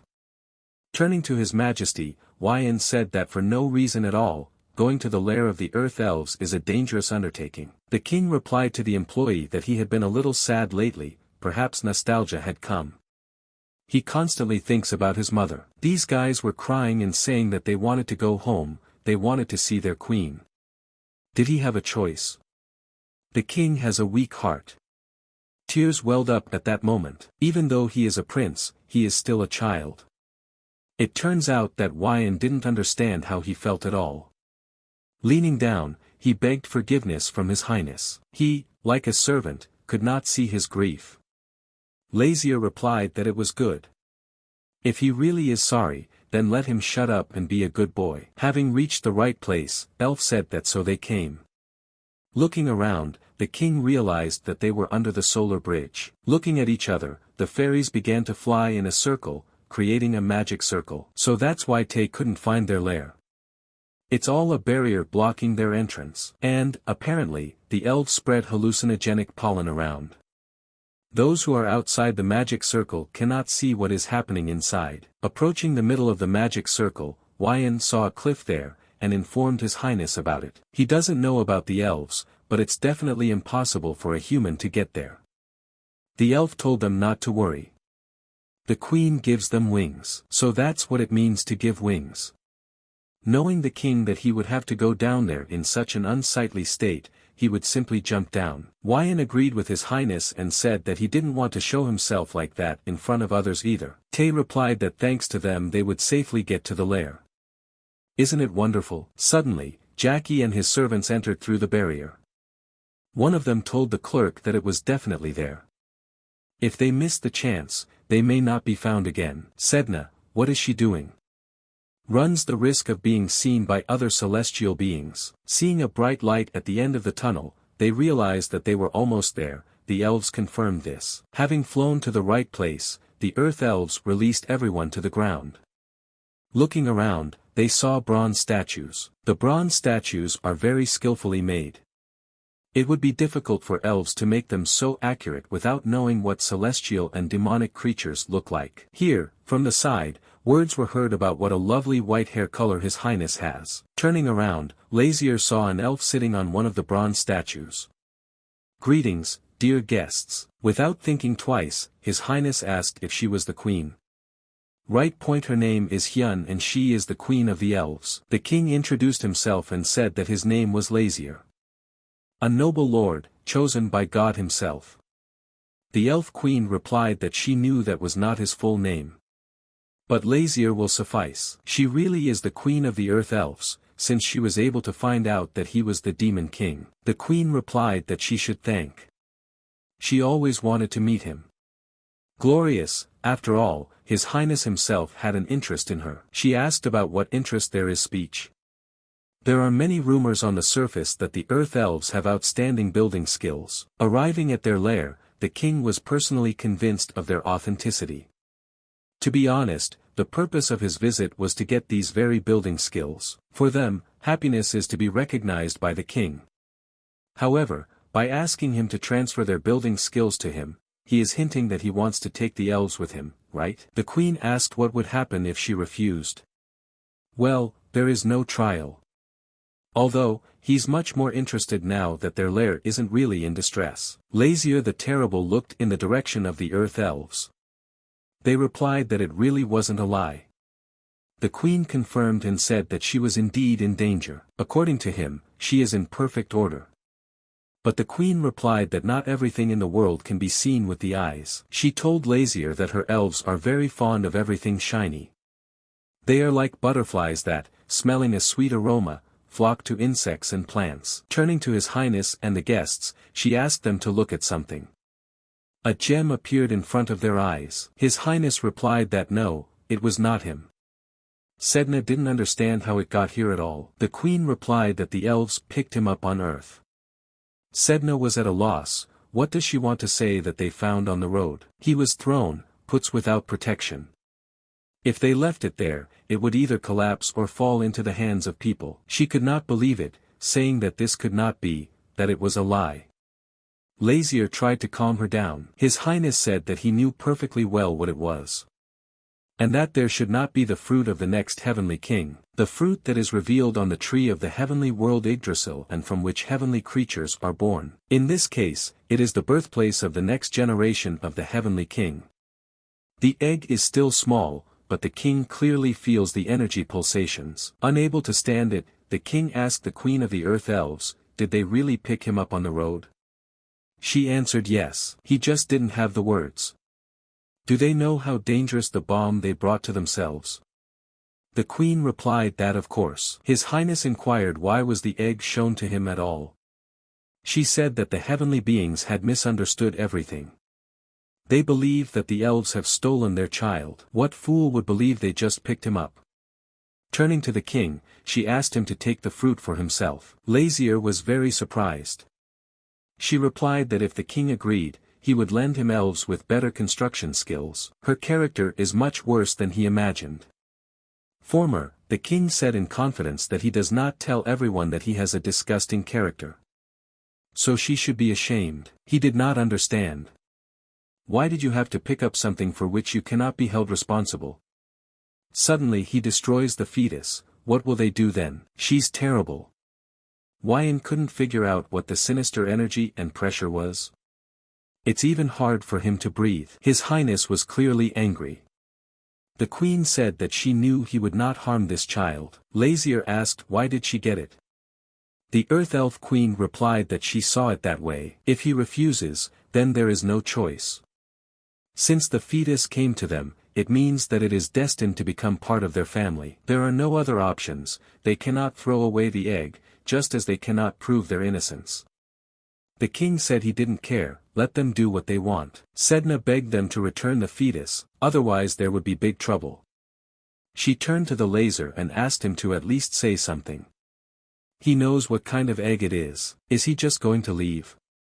The king replied that at this rate he would soon go crazy, but, unfortunately, there was nothing to be done. To fulfill the prince's wish, he needs the help of the goddess of the sea, Sedna. If he doesn't calm her down now, there will be difficulties. Approaching the Sedna, the king said that he understood everything. He offered to think again a little, what and how. He addressed his Highness with the words that this is a very popular dish here, underground. The king replied that he did not eat jukuf. He said that they are much tastier than they look. There are fried hornets, caterpillars and others. Turning to the dragon, his Highness asked how he could eat this rubbish and call it tasty. He replied that all felt-tip pens are different in taste and color. Therefore, it is better to respect other people's preferences. The Earth Elf Queen doesn't know what to do. Turn off stubbornness and return the egg as soon as possible. If Heavenly King Mikilos gets really angry, even his Highness will have to sweat. The queen asked if he was worried about her. Lazier replied that he only needed her abilities. If he refuses, he is not sure what he will do, but if they are all exterminated, there will be a problem. Moreover, they now live in the territory of the Kanas Empire. The queen replied that yes, they made an alliance with them. If the celestial beings suddenly decide to attack them, the king does not think that the empire itself will remain unscathed. As long as he's here, he'll probably refrain from turning the human world inside out. What's so funny? He actually said seriously. The queen said he was more amiable than she thought. Is she bullying him? The queen said no, she really thinks so. And thanked Lazier. He asked her if she cares that the demon king is in front of her. She is the queen here. Even if she is scared, others should not know about it. He understands that very well, doesn't he? His Highness replied that no, there was no reason to feel responsible for her picking up the fetus. Even with a queen or a king, a situation can happen that will scare you because of the responsibility for your family. Of course, he is an exception. He is not afraid of anything, absolutely. Smiling, the queen answered him that he, as always, was in his repertoire. After descending to his Highness, the queen said that it was good that she would return the fruit of the next heavenly king back to the heavenly world. The king replied that this was the most sensible decision. By the way, that's what he was interested in, her eyes. At some point, the stones began to crumble right at them. His Highness asked what the hell is going on. The Earth Elf Queen yelled at them to be careful. The heavenly world has come to take the egg. Looking at everything that was happening, the queen of the earth elves asked how to understand this. The guy replied that they had come to pick him up. Looking at everything that was happening, Sedna realized what kind of task was entrusted to Jakiel. Looking at Lazier's smirk, Wyan realized that at this rate, he would expire much sooner than he could fulfill his cherished wish. Jakiel warned once more to bring him back at once. The queen said that it was unpleasant for her to hear such words. They looked after the child they had thrown away. And now they have come and dare to warn them. Are heavenly beings always paying for mercy this way? One of the heavenly beings asked what kind of grace she was talking about. They stole the fruit, and now they are talking nonsense. The queen replied that they did not steal it. Since they claim they did not steal, then how did it come into their hands when it should be kept on the tree of life? They, being by their obscene nature greedy for everything shiny, stole the fruit and fled. And now they do not want to return, based on their greed. The queen asked not to insult them anymore. This child was thrown on the ground. Confusing an egg with a precious stone, her elves brought it underground. Her earth elf does not know how to get to the heavenly world. They were going to return the child immediately, but they simply didn't know how to do it. But in the end everything ended well. Since they arrived in person, the queen asked to be allowed to return it to them. She asked them not to take them for thieves anymore and not to humiliate them. Jakiel said that he should report everything to the Sky King. The queen asked if they were retreating. The guy replied that they should not relax too much. He does not know what order the heavenly king will give. All heavenly creatures obey only the instructions of their king. Looking at the egg, the queen said that now it was time for him to return home. The queen handed over the heavenly fruit into Jakiel's hands. Suddenly, the name Embildon and the words that only His Highness heard were heard from him. Let's definitely meet again, Embildon. Is this even possible? Before being born, does the next generation heavenly king already know his name? Embracing the heavenly fruit, Jakiel and Sedna looked into each other's eyes, after which they flew away. It all ended well, it's true, Sedna asked. She saw that Lazier was looking thoughtfully up and thought that something hurt him. She said that she could cure if that. His Highness replied that it was all right, if she carelessly used the sacred power, the bell containing the demonic energy would simply break. Sedna said that there is no face on him, how can he be okay? And she still tried to use force. Lazier said no. T approached His Highness and said that he had indeed turned a little pale. And he asked if he was okay. Lazier turned to they and asked if he had heard that the eggs of demonic creatures and the fruits of heavenly creatures could talk of their own accord. He replied that no, from what he taught, before his birth, demons and heavenly creatures were just bundles of energy. If this energy is destroyed before the egg splits, no one will be born. With heavenly beings the same song, His Highness himself knows this. T asked if His Highness felt something from the fruit of the heavenly king. Lazier replied that to the point, he was talking to him. T laughed and said that it couldn't be. The king said that he offered to meet him, and what's more, he knew his name. He told the king that it was impossible. He, too, would like it to simply seem to him. Heavenly king of the next generation. Perhaps he will be born into such a stunning being that Machilos can't handle. The Earth Elf Queen asked His Highness to leave already. He replied that yes, it was time for him to go to the coronation of Emperor Kanas. Bowing, she thanked His Highness. He replied that he did nothing special. Even though she's embarrassed to admit it, he helped her realize one thing. To protect everyone, she, the queen, should learn to be afraid. Calling Long Xiu Xiu and Ling Xiu Xiu, the queen said that Lazier could take them with her. Haven't their negotiations been covered with a copper basin? The queen said she would send them on a tour. They made an alliance with the empire and now they can live in peace and harmony. However, when it comes to the development of technology, staying away is beyond their power. Therefore, the queen would like them to show these little ones the lands of the Gerera. Lazier replied that this was a good excuse. Since they receive support from Kanas, they will not be allowed to go to another state so easily. But under the pretext of excursions, laughing, His Highness said that he would try to forget that she wanted to deceive him by throwing the problem with the egg. He said that her eyes continue to strain him. Are they injured? The queen replied that no, they are fine. Then why doesn't she open them? How to say, the fact is that the one who meets her gaze will turn into a statue. So that's where all these numerous sculptures come from. The queen said that after the coronation she had never opened her eyes. She no longer remembers the color of the sky, and the faces of her beloved children. She even forgot that beautiful azure sea that she had seen once. Lazier said, "Let's go." The queen did not immediately understand what he meant, so she asked again. She wants to see the sea, so go ahead, what's the problem? But if she opens her eyes, innocent people will turn into statues. His Highness told her to stop bullshitting herself. When is she going to live for herself? For myself? But is it possible for her, the queen, to live for herself? Lazier replied that, of course, he allowed it. Holding out his hand, he invited her to go with them. He said he allowed it. Doesn't she want to see the world around? Doesn't he want to see the sea? His Highness yelled out if there were any who objected to the queen coming to the surface. If there is, His Highness will nail it so that Mom does not grieve.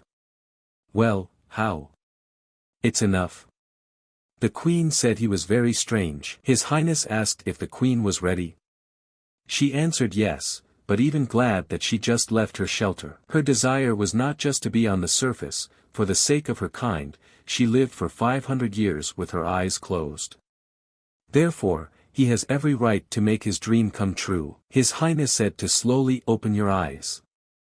He asked how she was, is she glad that she listened to him?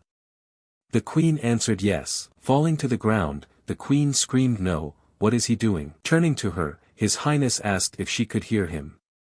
The queen did not understand how this was even possible. She thought he would turn to stone. He's protected by the goddess of the sea herself, so that won't work. So, did her wish come true? The queen replied that yes, she would appreciate his help. He doesn't even know how to thank him. Her words are not empty words. Elves never forget the favor shown to them, aren't they even already? She gave him those elves. The queen replied that this had nothing to do with her wish. She told His Highness that if they ever needed help, she would always help. Lazier replied that excellent, if so, then let him put his signature there. However, he is not sure that she can do anything to help him, the Demon King. Looking at the book, the queen asked what is it? A book with the names of those who are bound to him by an oath. He's used to doing things for sure. But, of course, the book forces him to fulfill his requests. The queen will not interfere in the conflict between him and the heavenly creatures. Therefore, a signature signifies a promise between two parties. Her eyes and the truth show that Lazier is not lying. Lazier told the queen that if help was suddenly needed, report through the twins and he would respond. That was their agreement. The capital of Kanas is Canancia. The salesman at the market told Dora that a great product arrived yesterday. The girl asked what exactly. Imperial Palace of Canossa. Sedna looked at it all with admiration and said how huge it was. She never ceased to admire the surrounding beauty. Telling Lazier how great it is. Ling Xiu Xiu looked at the people around her and said that it was her first time in a place like this. Tay told the elves that it is easy to get lost here, let them try to keep up with them. The king, of course, did not give an order, but the earth elves are curious creatures to death. It is not known what they are capable of. T turned to His Highness and said that they needed to go there. The king said that he himself knew. But if they take a shortcut, they'll get there faster. The guy refused, and said they'd better take the safe route. But the king insisted on his own. Huang addressed His Highness, saying that he also thought so. In unfamiliar places it is better to play it safe. The king asked them both to be silent. If a carriage tries to knock him down, then there will be no chips left of it. The elves stared at the showcase with gold jewelry, but when they saw that the guys were moving away, they shouted to wait for them. Despite the sides, they flew across the road, when suddenly a carriage appeared on their way, which was rapidly approaching them at high speed. The carriage stopped and a man looked out of it, indignant about what was happening here. What are they doing here? The imperial family is personally responsible for them, and, with the exception of construction, they are nowhere to be found. Looking around, the girls saw that the guys had disappeared, they had lost them. Approaching them, the man asked. Are they lost? He, saying that his name is Nok Buckman. If they say where they are going, he will give them a ride. The gullible elves said they needed to go to Kanas' imperial palace. The man knew it. Where else can the elves go besides the palace that protects them? They would pay a lot of money for them. But, probably, it is more profitable to take them as slaves. Let them build him the most beautiful villa in the world. Knock Buckman said good. Let them jump into the carriage and they can move on. The thoughts of the elves were that this man is suspicious and he is lying. They said no, they'd better go looking for Lazier. Who else is this? He will find them all and everything, so let them quickly get into the carriage. The elves turned around and said they were leaving. Asking where it was, the man grabbed one of them by the wing. He asked, did they choose to ignore his kindness? They will have to be punished. If they had listened to him like good boys, they would have done without it. Without having time to finish, a blow followed in the direction of the man. It was Lazier and some guy who managed to arrive in time to help. Looking inquiringly at the boy, His Highness asked who he was. The answer was also followed by the question elves that his friends. Was his help unnecessary? The guy apologized for interfering. He thought they were in trouble. After examining the guy from head to toe, Lazier thought that his life had pretty battered him. Having risen from the earth, Knock Backman asked how they dare to touch him, an aristocrat. Who do they both think they are? Do they even know who he is? Smiling, the guy asked His Highness what this mother of elves was going to do now. The king asked what he called him. Is he tired of living? He replied that for sure, since without a mother, then just a father. The king stood and wondered from which psychiatric hospital he escaped. Guards approached the aristocrat and asked what happened. Pointing two fingers at them, he said that these vile criminals had harmed him. What stood up as if rooted to the spot? Let them be arrested alive and taken away from here. Spears were directed towards the men. Looking at Lazier, the guy said that he was serious now. What is he going to do?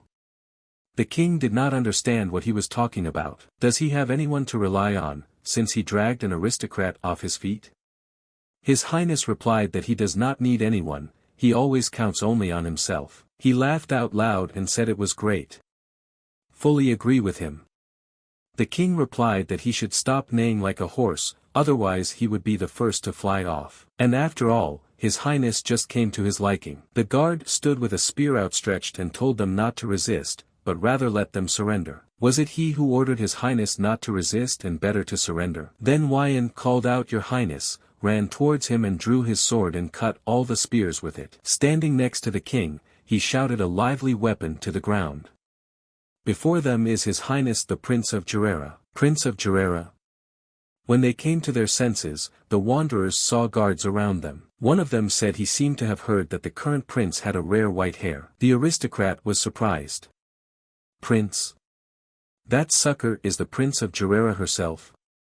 This cannot be. Standing in front of His Highness, they said that they were very sorry. The king replied that if they realized their mistake, then good. Henceforth, let them not lag behind 2 kilometers. By the way, looking at the guy, His Highness asked how long is he going to follow him like a stick. He replied that it was a little embarrassing.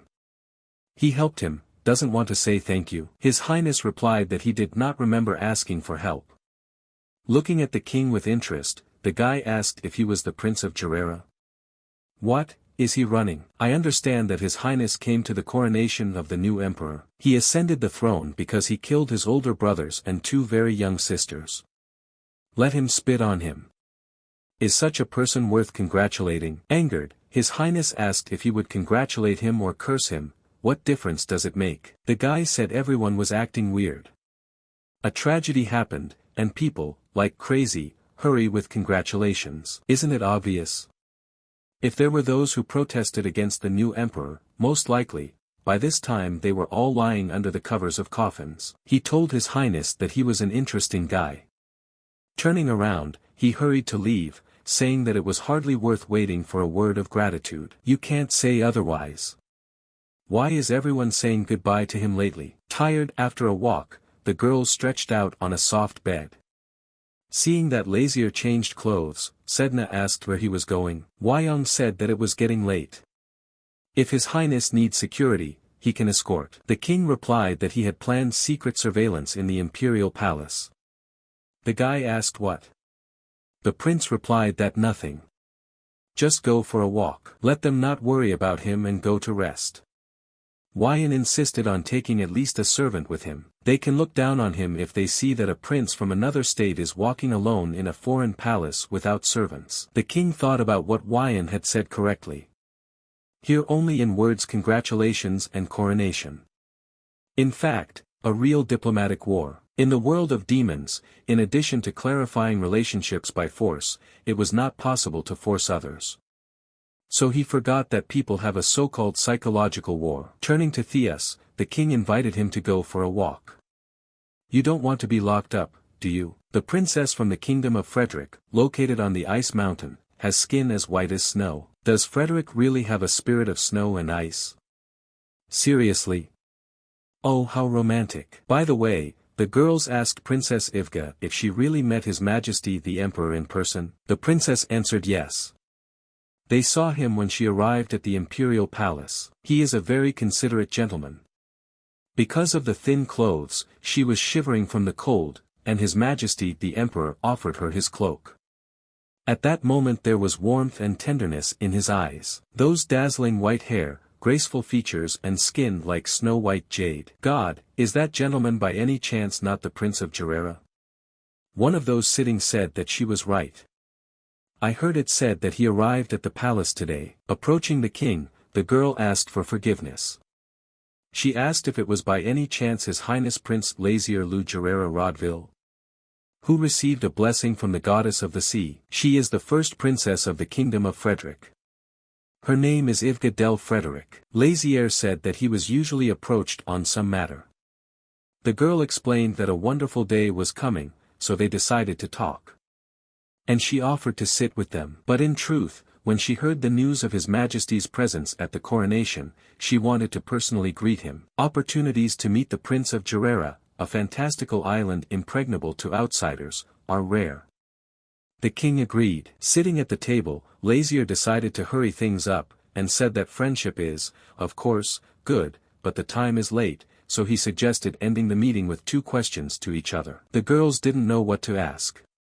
But Ivj liked this interesting idea and asked to start first. The king allowed. They say that the royal family of Gerera goes to sea every year and salutes the goddess. Is it possible to find out what kind of person she is? King, that she is a good person. They are friends with her, but it was not easy when she left a stigma on him and dragged him into the bottom of the sea without permission. The girls were very surprised that the goddess did this to him. The king couldn't even look at the back of his head. Lazier warned that there was one more question. The girl became very interested and she immediately asked. That is, His Majesty, intends to actively cooperate with other countries? The king realized that this girl was not easy. Her question is aimed at finding out more about the magic stone, which is buried in the depths of the sea, since several states have views of it. A magical stone, a sea or that contains magic. If the stone is processed, it is able to epically change the usual way of life. It is also said that it is possible to use it as a military weapon. However, it will not be easy to open the country abruptly, because Gerera has not cooperated with other countries for 2,000 years.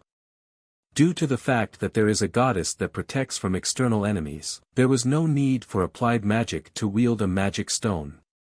However, things are different now. To fulfill Lazier's desire to conquer the world, he will need scientists who can process the stone. His Majesty thinks they should slowly open their doors.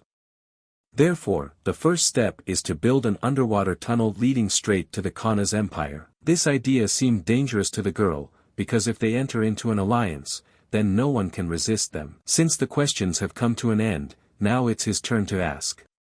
The girl nodded her head and agreed with him, but Lazier clarified that he was not talking to her, the princess of the ice mountain, but to the person behind her back.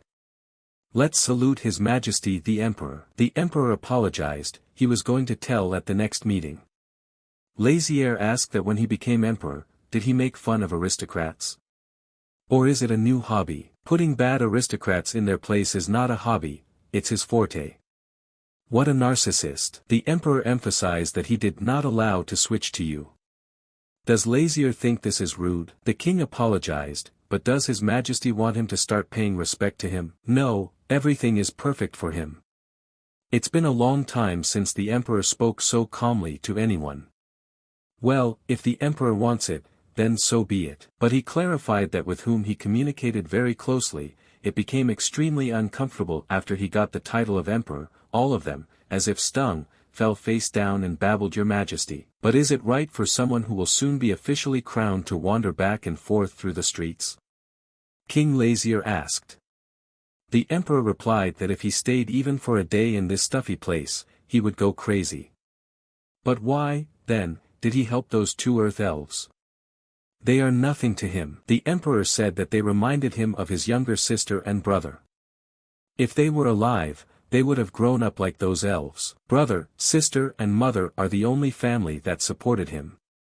He didn't want any more, so he didn't want power or power. However, the decay of the palace did not leave him or even his family alone. The throne was not needed, since strength and power only lead to moral decay. But, having lost dear people due to his stupidity, he understood one thing. You can save what you value only by having in your hands that very strength and power, no matter how dirty and hated it may seem. Rumors about him reached King Lazier. About how vile and cruel things he did to exalt himself. But what does he want? What was this story about? Some moron fell on his head, the king thought. The emperor said that on their first meeting, he smelled that the exact same smell emanated from Lazier. The smell of thick blood. They are the same species. Morning has come. Sedna decided to wake up Lazier, and immediately invited him to take a walk together. But the king said that he would not go, let him go with Tay. Suddenly, Tay intervened in their conversation. He said that His Majesty the Emperor would like to have breakfast together. Lazier, with displeasure, shouted that let him eat himself. Got it. Why call him? But he's still the Emperor of Kanas, T reminded him. Yes, T is right, he has nowhere to go. He said that he would go to wash, and they should prepare for the exit. After washing and dressing, the king nevertheless decided to have breakfast with the emperor. The servants remained outside. When he saw what was happening around him, he was a little shocked. After all, this moron offered to have breakfast only together. As he passed tables, he noticed an aristocrat whom he kicked. He fell off his chair when he saw him. The emperor appeared. Everyone got up from their seats. He wished everyone good morning and bon appetit. It seemed to the emperor that everyone was somehow drooping. Didn't like the hospitality of their empire. Those sitting in chorus shouted that no, everything was fine. They admire the imperial care and are stunned by the beauty and nobility of the Kanas empire. Suddenly, the victim turned to the emperor. He wanted to disturb him with his story. He says that one of the invited guests showed great tactlessness towards the empire. That person knew that he was a venerable aristocrat of Kanas, but despite this, due to his bad mood that day, he used violence against him. Asked the emperor. The aristocrat pointed. He speaks to the envoy of Gerera. Take a look at his chin. That cruel man did it. The emperor decided to make sure by asking Lazier if the aristocrat was telling the truth. He replied that everything is correct. Then, you cannot turn a blind eye to such an offense. The emperor could not believe that the envoy of Gerera dared to raise his hand against the aristocrat of their empire. For such situations, the phrase blame from a sore head to a healthy one is suitable. The man's words are somewhat different from the truth. King Lazier said that he used force on him, because this nobleman tried to kidnap the earth elves that he guards. If something happens to them, the agreement between Gerera and the Elf Queen will be terminated. He was only trying to protect them, but his actions can be regarded as a criminal offense that can lead to diplomatic problems. After all, the kind of earth elves and the empire entered into an alliance. What kind of union? The emperor asked. He replied that in return for a tour of the outskirts of my kingdom, the elves Ling Xiu Xiu and Long Xiu Xiu would share their architectural skills with us. If evidence is required, it can provide the content of the agreement. Taking his sword, the emperor rose from his seat and rushed towards them. Knock Batman tried to kidnap the earth elves, and Lazier used violence only in order to protect. If his actions truly harmed the Kanas empire, then His Majesty may punish the king of Gerera in his conscience. In general terms, the emperor understood what had happened. And he confirmed that punishment would be needed. Without the consent of the imperial family, touching earth elves is strictly prohibited. And to harm the envoy, invited by the emperor himself, is commensurate with a serious crime. The emperor took out his sword and said that, as an aristocrat of the empire, Marquis Bachmann, he should have known about this. He says he broke 2 laws. Moreover, both violations are serious crimes. But even in this situation, he has something to say. The aristocrat proposed first to determine the punishment for the ambassador from Gerera. He showed disrespect to the empire. The emperor stepped closer to him. And he said that he did not understand what he had gotten himself into. After all, the one who hit him in the face then was the emperor himself. Without thinking for a long time, the ruthless emperor pierced the aristocrat with his ball. And he fell in front of everyone. People were shocked by this sight. One of the crowd shouted that the Marquis Bachmann was a high-status aristocrat. Even if he committed a serious crime, His Majesty's actions are unacceptable. Someone else shouted too. How could the emperor listen to the envoy of another country and kill Marquis Bachmann? This is unthinkable. The emperor suggested that if someone has a complaint, then he is waiting at his place at any time. Its doors are always open for them. Just a crazy and repulsed person. And as soon as you have breakfast, you ruined your entire appetite. Lazier thought. Sedna simply does not find a place for itself. Why does Lazier treat her like a monster? Drops 1 all the time. The girl only needed information about the Prince of Gerera. Offering alcohol turned out to be a bad idea. Another chance to meet with the messenger of the goddess of the sea may not come. Their conversation is about to come to a standstill. The girls tried their best to calm Sedna. After all, they were also not invited to breakfast due to the fact that they are just girls.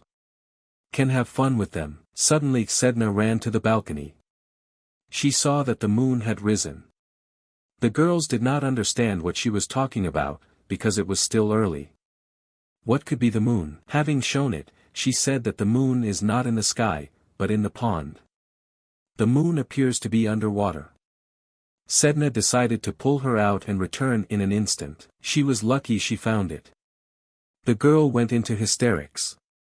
But she is the messenger of my goddess, for sure nothing terrible will happen. Having emerged, everyone approached her asking if everything was all right with her. Looking at what Sedna pulled from the pond, they were shocked. One of the girls said it was golden trionyx, but Sedna claimed that it was the moon, and taking it out now owns it. And this gift will belong to Lazier. Having met with the king, she gave it away, saying that it was the moon, which she took out of the pond to give it to him. The men found this strange. There is a slight resemblance though. Only a fox like her can get the moon for him. Some kind of nasty smell comes from this moon. What was she drinking? Lazier asked. The girl said that it was a fruit wine made in her country. If he had only known that Sedna would do it again, he would have assigned wine to her. She said no, she wasn't crazy. Lazier ordered Thea to carry this brainless drunk into the room. She howled a little. Seeing this, the girls decided to quickly dump. And suddenly they will fly, something from the king. Lazier asked Wyan what the golden tortoise was. He replied that it was not a tortoise, but a trionyx. Not an easy little animal, let him release it back into the pond before problems start. Suddenly, a strange voice was heard asking to wait. It looks like a talking turtle. He stuck his head out. And he said his name was Trionyx. Looking at the king, he asked for help. And only Lazier can fulfill his request. The king said no. Nothing in the world is free. What is the benefit to him of helping the turtle? Unfortunately, he has nothing to offer. Lazier ordered Wyan to return his friend to the water immediately. The turtle began to sob asking for their help. Just one request. The rest of the people don't hear it. And if they hear, they run away in horror. Lazier said that he would pretend not to hear either. The tortoise says that he must, by all means, convey a message to the new emperor of Kanas. Yes, Lazier is really something. No one else would voluntarily order the emperor to come or go. Seeing Luna, Sedna jumped out of bed. Lazier asked her if she still takes him for the moon. Drunk-tailed. Isn't that the moon? Sticking his head out, the turtle said that he was not the moon, but Trionix. Has the moon spoken? And this is what the fox tells him. Somehow it is illogical. Lazier said that our friend's name is Almond. He is a golden Trionix that has been living in the pond for 1,000 years. But it seems like everyone except the emperor can hear him. Why is that? With the fox of the goddess, everything is different. Lazier mentioned that it's because Sedna is special. She is the messenger of the goddess of the sea. The emperor found this somewhat offensive. After all, he is the only ordinary person here. He feels awkward. One is absurd to consider yourself ordinary, being an emperor. Is he really the emperor of Kanas? Sedna asked. Yes, I ask you to love and favor the fox, he answered. If the emperor wants to hear what Trionix has to say, Sedna offered her help. He immediately agreed. Since Sedna has woken up, it's time to hit the road. But where would they go? She asked. In the pond where Almond lived, Lazier answered. The king asked the turtle what will he wants to give to the emperor. He said that they followed him. There is a sealed gate at the bottom of the pond. Inside is a legacy left by its owner. He ordered to keep it and open it when hard times come for the imperial family. Lazier thought. He probably about the Emperor Kanas, ruling a few hundred years ago. The emperor himself had never heard of any of the heritage of the imperial family. And it lies at the bottom of the lake. The emperor offered to scoop out all the water to get there. Can you call people? Carol Lazier said that there was no need to call anyone. After all, they have everything they need. The emperor was stunned. Is this really the initial appearance of the messenger of the goddess of the sea? Lazier asked Sedna to remove all the water so that they could pass. She understood his highness. The amazing ability surprised Hwyan. But there is nothing to be surprised at, she is the messenger of the goddess, said T. Come to the center, the turtle said. This is the emblem of the imperial family. He needs to stand on the emblem. Then the seal will be removed and the gate will open. The emperor has some doubts, but this place somehow doesn't look like a fake either. If he had not told him that there were gates at the bottom, he would never have known. It is obscene to step on the coat of arms of the imperial family, but unfortunately he has no choice as such. Somehow a magic circle appeared. The emperor sensed something bad. Everyone rushed to the center of the circle. Lazier shouted and grabbed the emperor's hand. Have they fallen into a trap? Our main characters woke up in some dark place. Where are they? It's as dark as a tomb, Lazier said. Tay took out a magic stone from his pocket. Lazier asked if he could use magic. He replied that it was only practical, and then only a little. The emperor suggested that this place looked like an underground water canal. He once heard that this station had been closed for a long time. How did they even get here? Lazier says they teleported. It was similar to summoning magic using a magic circle, and there is a possibility that it was she who threw them all out into this dark and incomprehensible place. So it turns out that they ended up here thanks to the magic circle. The emperor agreed with the king's opinion. Suddenly Tay saw that his highness's shoulder was bleeding. Lazier said he probably landed unsuccessfully on his back on a rock. And in moments like this, he remembers that he is in a human body. Tay is furious. Why, if the king sees the situation as dangerous, he does not step aside? Why did he do such recklessness? Lazier doesn't understand. Should he have left Emperor Julius alone? And if he died, then what would happen? Tay replied that he needed help, but that was his problem. Hwyan and Sedna looked at this from the side and simply could not believe that they were so fearlessly saying such things about the Emperor of Kanas in his presence. If there were servants of the Emperor here, they would immediately be charged with insulting the Emperor. The Emperor himself agreed that this could be considered his mistake. Looking around, he remembered that Almond was also with them. Someone shouted from the darkness. Please turn me over. He has been asking for help for a long time, but no one hears him. The king approached him with a dissatisfied face and said that it all happened because of him.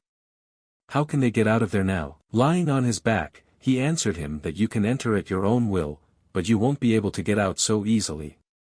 The magic circle is only at the entrance. Sighing heavily at what was happening, the emperor asked. It turns out that in this place there is no circle that is connected to the surface. The turtle confirmed that they couldn't get out of there with the help of magic. But maybe there is some other way. Lazier can't give up so easily. Unfortunately no. He only knows the road to inheritance. But how so? Damn turtle. The king is furious again. Sedna shouted to Lazier to calm down, because his shoulder was wounded. She can cure him. Tay is shocked. Does Mrs. Sedna really have healing magic? This is simply incredible. However, Sedna remembered that she could only use magic if there was a lot of water nearby. And there's not enough of it there. Tay changed his mind, saying that she was useless. Sedna almost cried. She is offended to hear this. Wyan thought and decided to provide first aid to His Highness. Let him take off his outer clothing and show him the wound. Lazier found it strange that Wyan even carried a bandage with him. To this he replied that knights often get wounded, and he always keeps a bandage and hemostatic with him. Having finally turned the turtle over, the guys decided not to stand still and move forward. Emperor Julius decided to motivate everyone, saying that they needed to find the heritage and get out at all costs. They've been through so much together. Sedna asked the turtle if they were going the right way. He said without a doubt that everything was correct. You need to trust him. King Lazier asked the emperor a question. Is it true that the imperial family is now in critical condition? Almond or Peanut, or whatever the turtle's name is, told him this. The legacy was promised to be passed on at a critical time for the imperial family. The emperor gave his answer after thinking. Other states see Kanas as a place that is famous for its wealth and strives for peaceful times. If the empire were not like this, then Prince Lazier would not even come here as an ambassador. At the moment, the imperial power is collapsing. That is why Almond called our situation critical. The Kanas Empire does not have a goddess of the sea to protect them like the royal family of Gerera. Because the aristocrats are very powerful, the imperial power must be much greater to make them bow their heads. And he thinks that their loyalty to their ruler is not 100% pure. Everyone serves only that member of the imperial family from whom they can benefit. Therefore, those of them who have rights to inheritance take care of the influential aristocracy and try to please them. This is what the Kanas Empire is like now. This means that it is as if the owner lay on his belly in front of his dog in order to get even more hunting dogs. Quite a funny comparison. The emperor will take note and use it somehow. In this situation, he had to pay the price for not knowing the truth by losing his mother and 2 younger sisters. He cannot believe that the aristocrats secretly conspired and eliminated members of the imperial family who were obstructing them. That is why, after the official coronation, he will completely tear out all the rotten roots. It is impossible to just stand and watch the aristocrats go wild. If you resign yourself, you will lose the right to look into the eyes of your mother and sister. King Lazier agreed. The turtle says that from this place the second road is on the right. Lazier threatened that if he didn't do it right, he would tear him out of his shell. What a cruel guy. The redhead thought. He suddenly remembered that there was something he forgot to tell everyone. And suddenly arrows flew from somewhere. Wyan managed to save Lazier. It looks like traps have been set here in case of intruders. The king looked angrily at the turtle and asked. Why the hell did he just say this now? This is an old matter, so he forgot. After all, he is so many years old, and his memory is no longer the same as before. Wyan decided to get down to business. He warned King Lazier and the emperor to stand behind him. Arrows flew everywhere. But the valiant Wyan and the brave Tay worked together to clear the way. Lazier liked seeing this. And he is very glad that in such situations these two get along well. Wyan says that he will be very angry if the exact same traps await them in the future. The turtle replied no. There will be no traps in the legacy room. Let him not worry. Suddenly, they saw a large number of red eyes in front of them. Lazier thought maybe the rescue squad had arrived. The emperor mentioned that this could not be the case. After all, the underground water supply system was closed a long time ago. Then it turns out that those creatures are not people. They are monsters. Fierce creatures who rose straight from hell. However, it doesn't matter who it is. Wyan told them to rely on him and stick together. But there are many opponents. It will be difficult to cope with such a quantity. He has no other choice. I'll have to try it. He moved forward towards these creatures. But something went wrong. Wyan did not understand that this had happened to them. Lazier seems to have understood everything. He looked at Tay angrily. This is all the dominance of the Demon King. These monsters are from the demon world, so they must obey their master. The Emperor was surprised. After all, they spent so much time locked up here, but instantly suppressed all aggression. Lazier said that this is all done by our messenger of the goddess of the sea. Sedna was surprised. She didn't do anything. Tay explained with a smirk on his face. That lady Sedna is endowed with the power of the goddess of the sea. She can easily subdue insignificant monsters. T called it incredible. Yes, she agreed, just incredible. Why is this dragon so scary? Meanwhile, a meeting of aristocrats is taking place in the palace. His Majesty's location has been unknown for the second day. What should they do about it? The head of security said that they even checked the pond. But the Emperor is nowhere to be found. The red-haired fat man says that he heard somewhere that the Emperor disappeared along with the Prince of Gerar. Is there a possibility of kidnapping? The redhead asked the man opposite.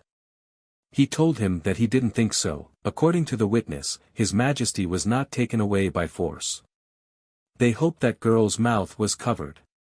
After all, if the truth comes out, a much more serious mess will begin. The head of security assures them not to worry.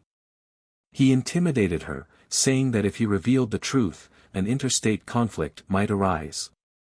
The girl won't spill the beans. The sad-faced man asks what about the teleportation spell.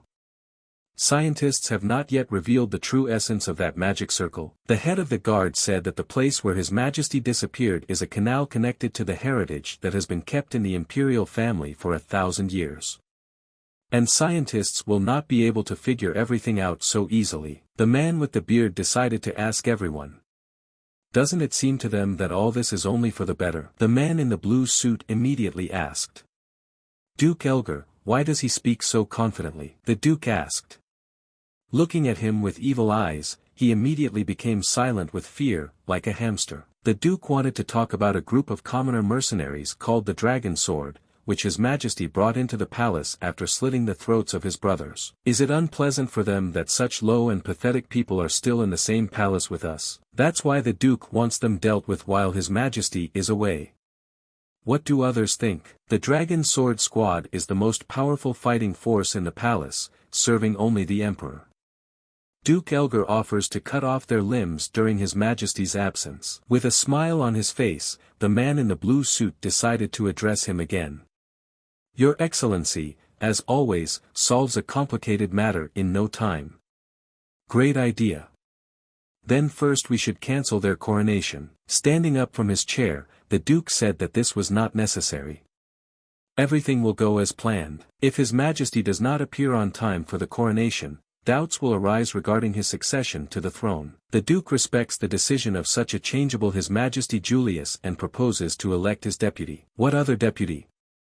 The man in the blue suit couldn't stand it and decided to ask. Who does he mean? He said that this was his firstborn Felix Elgar. Wyan is surprised that Lady Sedna can control monsters. Lazier clarified that the goddess of the sea did not just send her to them. The king thanked her, saying that she was smart.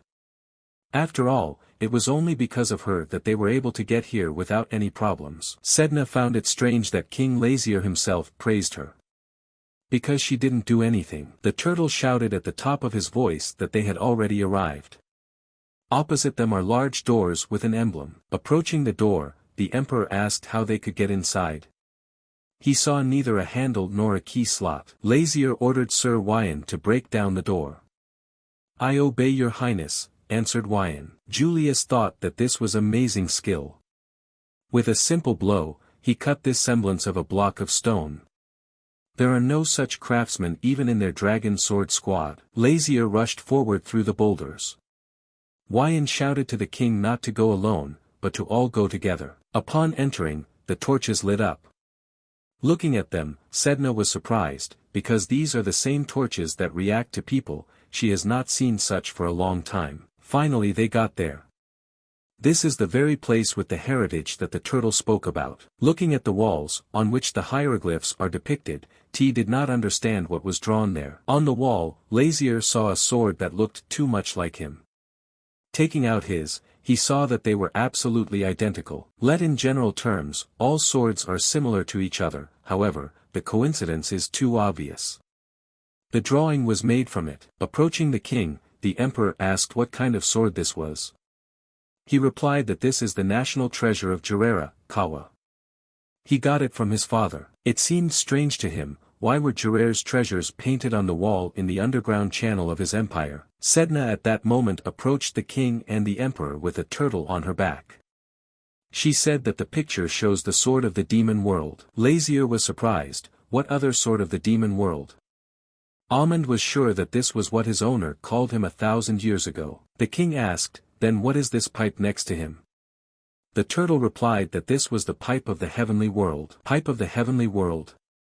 Why are the sword of the demonic world and the pipe of the heavenly world drawn together? As far as the king knows, humans have virtually no knowledge of celestial and demonic beings. The turtle replied that the heritage hidden here is the pipe of the heavenly world.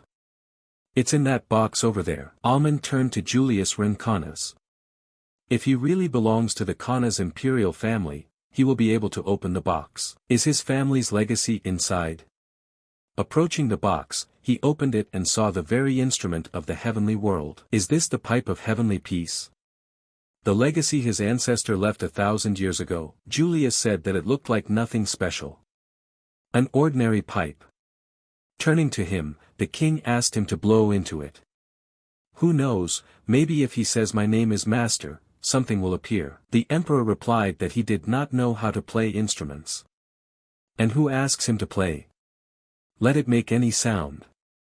The king does not think that this is a pipe. It was created to be used to perform serenades. Having blown into it a couple of times, Lazier said that he was a doubtful player. But he warned me that he doesn't know how to play. The almond that was in Tay's arms rose into the air. He thanked the emperor for his excellent performance. Thanks to him he was called up. All this time he carefully guarded the legacy, as she asked. Bursting into tears, he realized that he had succeeded. He had coped with the task assigned to him. Now that the imperial family's connection has been destroyed, her descendant who is in trouble will be helped by the pipe of the heavenly world, the inheritance she received from the angel. The woman now trusts her to the emperor. He stood in bewilderment and did not understand what she was talking about. She, with Almond in her arms, simply disappeared without saying another word, leaving the men alone with many questions in their heads. Meanwhile, the coronation ceremony began in the palace. Preparations were in full swing. While styling the hair of the princess, the maid asked if she liked it, or would it be better to change the style. The girl said that it's not worth it, she's good at it too. She asked, by the way, has His Majesty Emperor Julia returned safely? The maid replied that of course, otherwise the coronation ceremony would have been cancelled. She shouldn't be worried. Ivga continued to say that it was somehow strange. She definitely heard that the Prince of Jirera, Lazier, disappeared along with the Emperor. Since His Majesty is back, why doesn't the prince show himself in public? She has a feeling that something bad has happened to her. The people in the palace were ready for the appearance of the Emperor. There were only a few minutes left before his coronation. The girl turned to the aristocrat with the words that it seemed to him that today there were too many knights. The man replied that there would be a coronation of the Emperor, a major event. Is it possible otherwise? Be that as it may, their intimidating weaponry seems a little unnecessary. It would be possible to abstain. The chief servant approached Duke Elgar, bowed and said that he must immediately report something. The Duke allowed it. He began to talk about how the members of the Imperial Dragon Sword Squad had not been seen since yesterday evening. Did they find out about their plan and run away? They were going to get rid of them immediately after the coronation. That's what it is, but they don't lack ingenuity. The Duke ordered people to be sent to their location. These mongrels have lost their owner, but you need to stay alert. And yet, let them not forget, as soon as Julius is discovered, let him be eliminated immediately. The servant replied that the Duke should not worry. A lot of time has passed, and Julius still has not returned. According to the scholars of the demonic path, there is a high probability that he is already dead. Most likely from hunger, buried under the rubble of old ruins. All knights had already been given orders to punish him. Even if he returns, he is still not a tenant. Julius Kanas, the Duke, of course, is sorry to lose his inclinations as a ruler, but he himself is to blame for resisting the aristocrats. As they say, in chess you throw away an unnecessary horse. His Majesty the Emperor seems to have completed all the preparations. Ivga stood and was sad. Her heart was not in the right place. Did the Emperor really return safe and sound? Then the door opened. The butler said that His Majesty the Emperor is coming out. Everyone keep their manners. People stood in bewilderment. Who is this? This thing is not His Majesty Julius. They didn't understand what was happening. Maybe a representative from the aristocrats who will read out a congratulatory speech before the coronation itself. The guests recognized him as the firstborn son of Duke Samuel Elgar. What's happening? Why did the coronation begin without Emperor Julius? We received the blessing of heaven and expected a holy ruler to rule this land with a 1,000-year history. However, the one who inherited this brilliant power is not present at today's ceremony, which means he renounces his rights. In this regard, we present a person who will replace him. Ivga del Frederick asked to stop. She asked where His Majesty Julius is now. Wasn't this assembly organized to congratulate him on his coronation? For this she came a long way from Frederica. Here the voice of Duke Elgar was heard from the crowd that the emperor had refused the coronation, rejecting the blessing. People began to whisper that it was His Excellency Simeon Elgar. It clearly smells like something serious. Duke Simeon Elgar, the leader of the party of aristocrats, Kanas, who holds the entire political sphere in his hands. The person replacing the emperor is the son of Duke Simeon Elgar.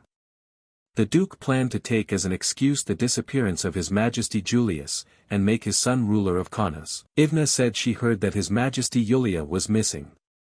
If he has not returned yet, wouldn't it be more correct to cancel the coronation and make every effort to search His Majesty Julius? People didn't believe their ears. Did he disappear before his own coronation? Then what should they do? It seems that Princess Ivga and the rest of the guests are in no particular hurry to offer congratulations. He talks about his son Felicia Elgar, who will become the new emperor of Kanas. Ivga stood in bewilderment. She did not understand what was happening. On what rights do they crown his son emperor? Even though his son belongs to a collateral line of kinship, he received imperial blood from his grandmother. Therefore, he has enough rights. The Duke said that he would no longer forgive those who show tactlessness. It doesn't matter whether you are aristocrats or guests from other countries. Everyone without exception will be considered enemies of our empire. They will have to pay the appropriate price. Turning to Princess Ivga, he asked not to complicate the situation.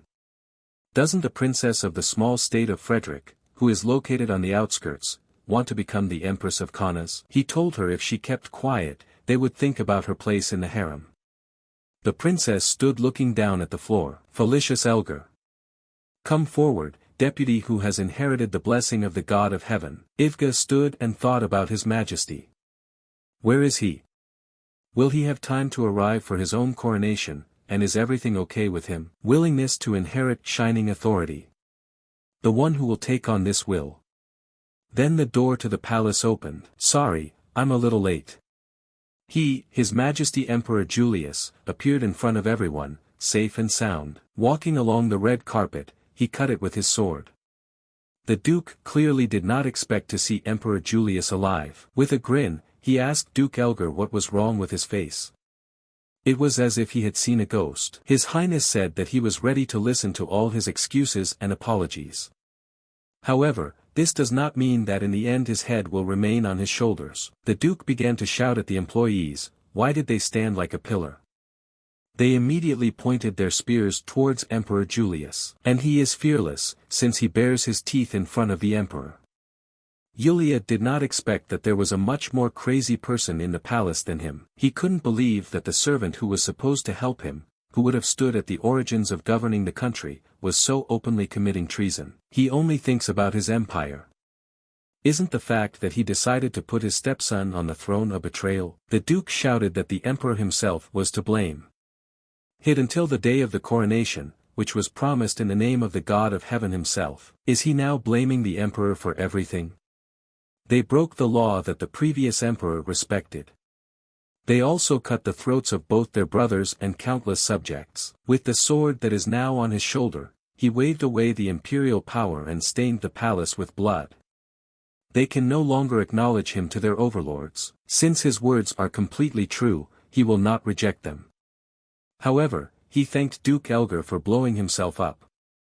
Otherwise, he kept wondering how to deal with the rotten aristocrats. The Emperor shouted to the guys, did they hear everything? He ordered the execution of the dirty traitors gathered here. One of the servants asked His Majesty if they should tear everyone to shreds. The Emperor replied that if they resist or do not want to surrender, finish them off anyway. One of the employees swung the ball and asked do they think what will happen to them. But suddenly his sword became unusable. Looking up, the Duke saw Earth Elves. What are they doing here? They never get involved in human conflicts. Then Lazier appeared. He said that they are keeping their promise to him. For the will of the Elven Queen is their will too. He had heard that people were very prudent with elves. Aren't they much better than a person like him, who could easily betray in just a few days? I would be ashamed. The Duke shouted to the employees to kill him. The instigator of all this is the Prince of Gerera. But it was not to be. Wyan appeared in front of them. With a smile on his face, King Lazier asked are they going to do something to him? Well, they can try. Pretends to be noble and powerful, but before death he is pitiful, Samuel Elgar. He shouted that they couldn't do this. How can they commit such atrocities in a sacred place? Is it true that he is talking about holiness, which is aristocrats like? Okay, then the Emperor will show him the holiness that they all loved so much. The Emperor took the pipe in his hands and began to play it. From the emanating music, a golden mendal appeared. The sword of the demonic world and the pipe of the heavenly world. The king knew that playing instruments is a special ability of members of the heavenly world. But it was impossible to imagine that the pipe contained a sacred power capable of turning a 1,000-year-old spiritual animal into a sacred one. The Emperor has received a sacred animal. Everyone fell to their knees before him, even the Duke himself. Sacred animal? Where is it here from? This means that Julius was recognized as the true ruler. Princess Ivga again greeted His Majesty Emperor Kanas. He replied that he was glad to see her again, Princess Ivga del Frederick. The incident with the rebellion of Samuel Elgar, who tried to place his son Felix on the throne, was completely exhausted. Under the pretext of this incident, after his accession to the imperial throne, bloody repressions continued for several more days. Thanks to this, it turned out to root out all the opposing forces that were hiding and waiting for the right moment to attack. Having gained the protection of a sacred animal named Almond, he was able to receive the full calling of himself as emperor from the aristocrats. Trying to calm down the resulting noise and confusion, several more hectic days passed. Arriving at the emperor, Lazier and Wyan greeted him. He said that he wanted to see the king. Where have you been wearing it all this time? The emperor replied to the king that he actually had a rebellion. He thinks order is a simple matter. So I decided to take a breath and at the same time look at him. Julius looked around and asked what happened to his room. And he got soaked to the skin. Flood, or what? The king said not to ask him, but to ask that crazy fox. What is she? She did it for him. Why is she sulking again? Why was the messenger of the sea goddess so angry? Lazier replied that she saw him applying medicine to the wound, and staged a booth for no reason, declaring that she herself would cure him. In the end, nothing worked out for her, and she went crazy with anger. Tay, smiling, said that thanks to their beloved Lady Sedna, he now has his hands full. Has the wound gone yet? Is everything so serious that even the messenger couldn't help? It seems that His Highness Lazier is not affected by the sacred healing power that Sedna possesses. Sedna began to say that yes, she is a brainless fox who only knows how to cause problems. I've given it a stigma, but what next? Cannot heal even a minor wound. Tay began to say that he, too, was a useless servant who could do nothing to help his master. Let him scold him too. Members of the royal family of their country have a slightly unusual body structure, which they received with genes. It turns out that he received the protection of the goddess of the sea because of his physical characteristics. Lazier thought yes, although in fact it is a lie. After that incident, he realized that the royal family of Gerar was very weak and clumsy. Since even the sacred power does not affect him, without the protection of the goddess he can die at any moment. If something had gone wrong in the underground Vaticanal then, perhaps he would not be able to stand here alive and lament now. Julius was surprised. Despite all this, he still helped him. Decided to take a risk that could have cost you your own life? Lazier replied yes. For such a good deed, Emperor Kanas might give him some kind of reward. He doesn't think he can get away with a simple thank you, right? The emperor told the king that he was very funny. Can his excessive honesty be called arrogance? Does he want the emperor to do something for him? Let him speak, he will try to do everything in his power. Lazier replied that he had not yet thought everything through in detail. I asked Tay what he thought they should ask in return. The guy replied that this was a good question. He raised the topic himself, but he doesn't even know what he wants. He himself is not averse to thanking him, so he can be a little impudent. The king replied that he need not worry.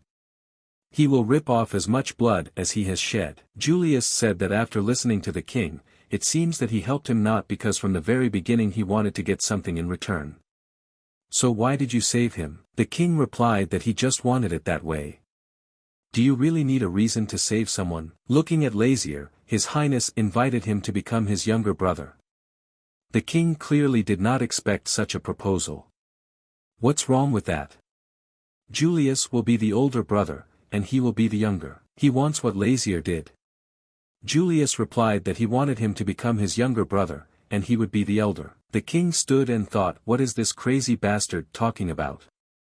Julius replied that let him think about it. This is a great opportunity. If the king becomes his brother, Gerar will become the brother nation of the great Kanas empire. Is this the reward he was thinking about? Julius laughed and said that this is a bonus point. He just wants to get closer to him, he will take good care of him. Well, what will he say? This is certainly not a bad offer. Since it is not considered just an ordinary union if they form a brotherhood. 100% better than an alliance formed by a stronger nation forcing a weaker nation into submission. Kanas and Gerar are like brotherly nations, they should be more or less different and maintain excellent relations. Lazier hope he doesn't expect any special treatment just because he's older. Julius said not in the slightest. He is more comfortable maintaining their relationship as it is now. But does he really want to create the brotherhood after what he went through with his own brothers? It's not like he only had those he wanted to kill, he also had brothers and sisters for whom he would give his life. But he risked his life for him, so Yuli decided that becoming his brother would be a good idea. What if Lazier refuses? Then, he would simply find ways to help Gerar. If he wants to maintain a graceful image, shouldn't he at least pay Lazier to save his life? Julius said that they should take an oath, making a toast to their brotherhood, but he is 15, and Julia is 17, they cannot drink yet. What if Amund and Sedna act as their witnesses? By the way, Lazier no longer sees this turtle. Doesn't he travel with them? He was with him the whole time. Turtle bastard, why did he get so small? Even when he is small, he remains a Trionyx, not a turtle. It's tiresome to point this out to him every time. Since he became a sacred animal, he can change his size and shape. When he is small, it is much more convenient to travel with him. He has even developed divine defensive powers that fend off physical and magical attacks. So when he is with him, he hardly needs the help of the Dragon Ball Knights. Hell, he needs that ability too. This human body is too weak. This stupid Kava is absolutely useless. The sword dares to choose its own owner. It's just trash. Turning to Sedna, Julius said that they were going to create a brotherhood, so she would become a witness. Lazier stated that he has one condition in this book. Taking it in his hands, Julius asked what kind of book this was. The king replied that this book contains the names of people with whom he had a special relationship. Looking into the book, the emperor saw that it even contained the signature of the Earth Elf Queen. The king replied that oral oaths are only remembered in their heads, so he likes to write down all his promises. They say kings shouldn't sign without due consideration, but since it's his younger brother's request, he can't refuse. Having signed the book, the emperor gave it to the king. He asked, "So, are they brothers now?" The king replied that of course. "I, Julius Kanas, swear before the sacred animal Almond and the messenger of the ocean goddess Sedna, to accept Lazier Lu Gerer Rodville as my brother and take an oath of allegiance. Although they are not related by blood, in the future the two nations of Kanas and Gerera will be bound by brotherhood. And they will never betray each other." Lazier came to say goodbye to Julius. "Leaving so soon?" The king answered yes. All the other guests had already left, and he was the only one who was being held back.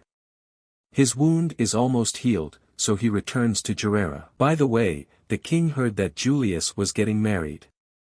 Should he congratulate them in advance, or can he later? Ivga thanked His Majesty Prince Lazier. As a sign of congratulations, could he invite them to Gerera sometime? The king laughed and said that everything depended on the behavior of her husband. The girl said that she would look forward to this. She approached Sedna with a proposal to drink tea together next time. She replied that it was good, and again she wanted to drink the wine from the snow flower, which they drank last time. Lazier said she was not allowed to drink. If she drinks again, she will go back to sea. Ivga asked. He will return to their wedding, right? The king replied that maybe. Actually, his only brother is getting married. What is he pretending to be? Hugging Lazier, Julius asked him to return home safe and sound. How annoying he is. Since he wrote his name in his book, if anything goes wrong, he will stop this brotherhood nonsense. Julius touched his hair. He looked so cute there that he couldn't help it. Lazier threatened, if he touches his hair again, then he is a dead man. They said goodbye, asking each other to take care of themselves, because during this time they really became family. Wyan asked His Highness should they go straight to their hotel at the port. He replied yes. Tay was glad that they were finally going home. Lazier said that when they return, they will develop another plan for world domination. Lazier told Tay that he would have a lot of work to do when he arrived, so he should be prepared. He replied that if it was for His Highness, he would be only too glad. And Sedna shouted that she would try too. Yes, and offered to rest in this estate, and tomorrow with renewed vigor to go to Gerera. After all, driving late at night is dangerous. The elves looked through the window and saw the sea there. It was as if they were seeing him for the first time. It seemed huge and scary to them. Lazier decided to console them, saying that they should not worry, because tomorrow they will look at him as much as they want. And he asked if the prince was hungry. Lazier agreed and they went to dinner. An employee came up to them from a table. He asked the king if he liked his chambers. He said that it was not a palace, of course, but not bad. He will immediately bring food to everyone and hopes that they will like it. The king is already tired of everything, they will not let him eat peace. At that moment a man was performing on stage. Dear guests, you have been waiting for this for a long time. Very soon the performance of the mage's student from the magic tower, Lil Lisa, will begin. Meet the magic show of the Mage of Souls, Ars Tide. Suddenly a man appeared from the thick smoke. Lazier had heard of them once. Using their voice, they can create the elements of water and fire.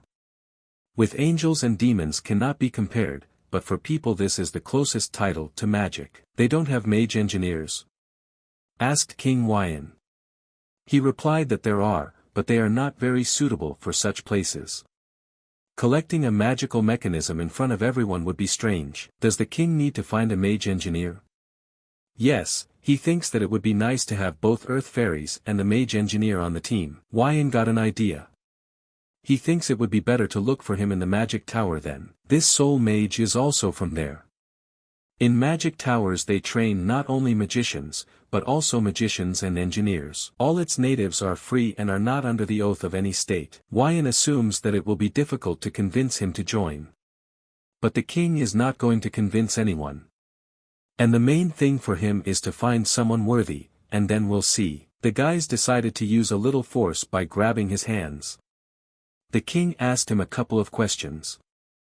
Is he from the magic tower? Is it true that soul mages are so good? The magician smiled at what was happening and asked. Who else are you? The king replied that it would take a long time to explain and it would be better to return to the tower. Maybe he can show you where it is. The young magician says that it will be very difficult. The king threatened that he would not be accepted. But he will never go there. And it's better to die right here. Looking at him with his powerful and evil gaze, the king asked, does it mean to kill him right here? The magician fell to his knees and asked not to go to the tower. He promised that he would never return there. He doesn't want to spend his whole life in a magic laboratory. Lazier found this strange. Why is he so afraid? Nobody understands him. Why is the magic tower called that? This is not just a tower of magicians. The king is starting to get tired of this. Well, what is it then? Magic laboratory?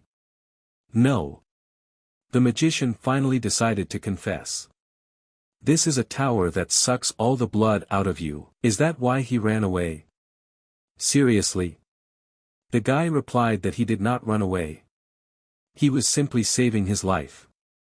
This is not home, but hell for any person. He set fire to the tower and left, vowing that he would not return there. He cannot fulfill the king's request, even if they threaten him, even if they cut off his head. The king called the knight Wyan. The magician shouted, please have mercy. He will do anything but that. Please, not the tower. It was with such difficulty that he got out of there. There is a magical stone at the bottom of Gerer's ocean. The king may give it to him as a reward. I was going to take it for myself anyway. Wait, where is he? Asked the magician. Gerera is a treasure trove of magical stones and a land of endless exploration. Any magician wants to get there. Even the earth fairies and the water goddess are interested in this place. His hair is so light. Is he really Prince Lou Gerera Rodville Lazier? The king replied that yes, it is. He is surprised that the magician knows his name. Absolutely everyone in the tower knows his name. Wait, he escaped from the tower. It's not that he completely hated his past life and didn't want to become a scientist anymore, but if the Prince of Gerera himself helps him with research, then no tower is needed. This is a great opportunity. Okay, he agreed and said that he would take him to his teacher without going to the tower. And his teacher, is he an archmage? Yes, she is an archmage, and the mistress of the tower. The king then asked, shouldn't she be in the tower? The magician said that they escaped from there together. Okay, but the mistress of the tower escaped. The king asked him what kind of fool he was holding. Just then the butler comes into the room. He told his highness to hurry. They were attacked by demons. What is he talking about? Looking at everything that was happening from the window, the king asked what happened. Gerera is safe thanks to the protection of the ocean god. But for the continent, demon attacks are commonplace. The butler said that the king need not worry. Since they are on a high floor, it will be difficult for demons to reach them. Please let him move to a safer place. Just think, these demons walk around the human world so calmly. The magician said that then he would go to kill demons. The butler told the magician that he need not worry. Even if he doesn't go, there is a safety room in the village. Arstide hinted that demon corpses actually cost money. So he went to collect them. Having looked at the departure of the magician, Tay asked the king if it was okay to let him go just like that. The king asked to be left alone. Let him close the door, it's cool in here. Tay told his highness that he should also leave. Lazier replied that he, too, could fail, and not disturb his peace. They want to see how good this soul mage is at work. Sedna clarified. Can the king see all the way from here? Darkness is an ordinary trifle. Arstide ran and thought. Just think, the nation is wasting its time by burning such precious test subjects as demons. So which one should he start with? Looking to the side, he saw the same one. Okay, it just looks light enough. The wind that follows him in reality, promise. I, Aristide, control you here and now. The magician ordered the enemy's legs to be chained.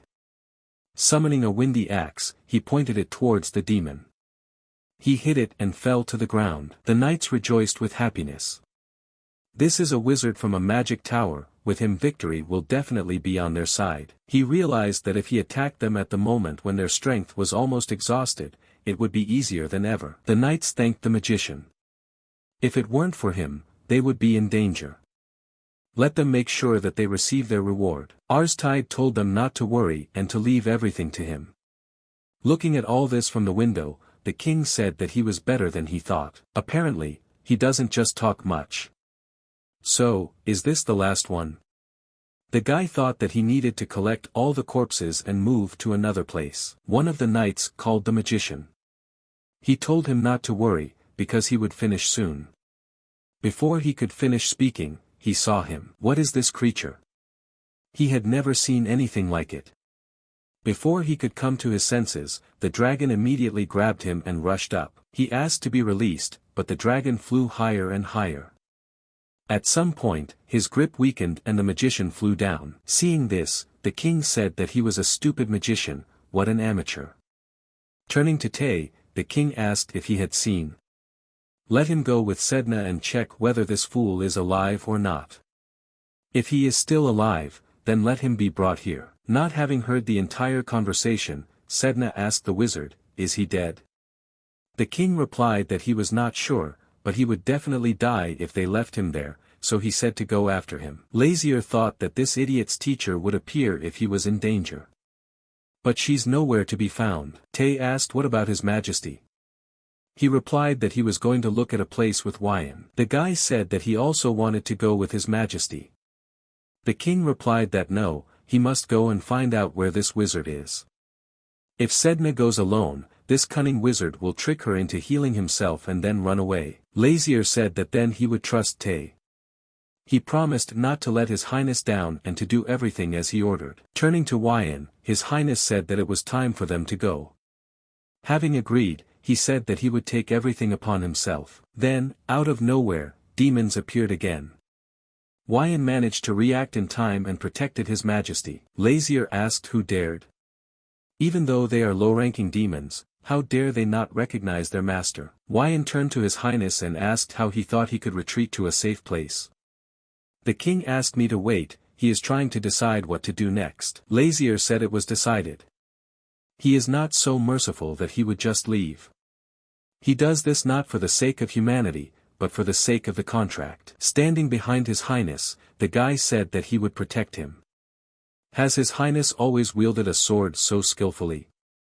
It seems as if the monsters themselves are seeking death from his sword. The monsters ran away from fear, but the same dragons appeared. They must be completely subservient to the demon king, so why are his orders ignored? This cannot happen. Strange, if he uses so much demonic aura to suppress them, they must either flee or obey. One of the dragons headed straight for His Highness. Wyan arrived in time to defend himself. But this was not required. At some point, one of the demons attacked the dragon. Aren't those monsters from underground waterways? Wow, they recognized their ruler and came to the rescue. These are the only adequate monsters, or what? Is it because the king can't show his full strength while tied to a human body? No, if that were the case, he would not be able to use his authority on more than one monster. Suddenly a crowd of knights ran up. There are still monsters there, kill every single one. They started shooting at them with arrows. The arrows flew towards the monsters. Wyan told His Highness that he could order the attack to stop. The king asked just to let them escape. I'm sorry, what? Before he could finish speaking, the king interrupted him. He asked not to be forced to repeat the same words twice. Sedna said she couldn't track their scent. Is he sure they're heading in that direction? Tay replied that yes, I'm sure. He turned to himself and said that she could smell the magic of others, it was incredible. She said that she remembers his smell only because it is quite unusual. Unlike any other human scent. More like a mixture of flavors, but still strange.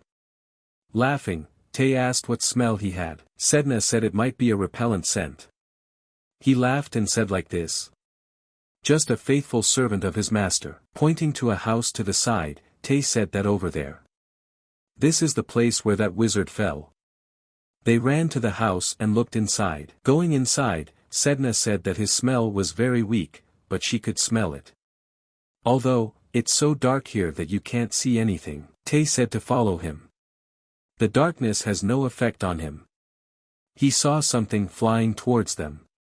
The explosion was so powerful that they were thrown into the street. Sedna started asking a lot of questions about what it was.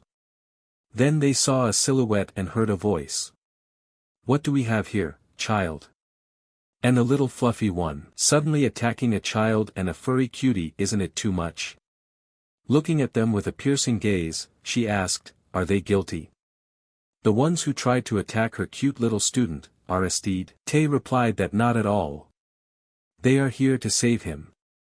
In any case, he did not think that they would meet so soon. She is the owner of a magic tower that sucks all the juice out of people, right? After descending to the ground, Lilith said that he seemed to know quite a lot about the magic tower. But how does he know her name and face? Tay replied that they are familiar with Aristide X. The girl asked that perhaps they were his friends. It was her mistake. After greeting, Sedna introduced herself and Thea. She said that Aristide fought with demons and fell somewhere. They are here to save him. Lilith said that this child was probably greedy and made a lot of mistakes. Sedna asked if he was okay, she couldn't smell him. The girl clarified that they were worried about her heiress. He made such good friends, she was very happy about it. Tay turned to Miss Lilith and said that something was bothering him. She asked what it was. "She doesn't seem human at all." "Does he mean she's not human?" "The aura emanating from her clearly belongs to a demon." Tay said that this was something unusual. He had never seen anything like this in the demon world before. He is one of the managers of the demon kingdom's name list, so he remembers every face from the moment he checked them all personally. Having her name listed in the list of names of the demon world means that she has sworn allegiance to the demon king. Hence, the absence of her name on the list means that she is not loyal to the demon king. What is her personality? Is she one of those who challenge the king's authority? She couldn't believe that this little child was running a list of demonic names.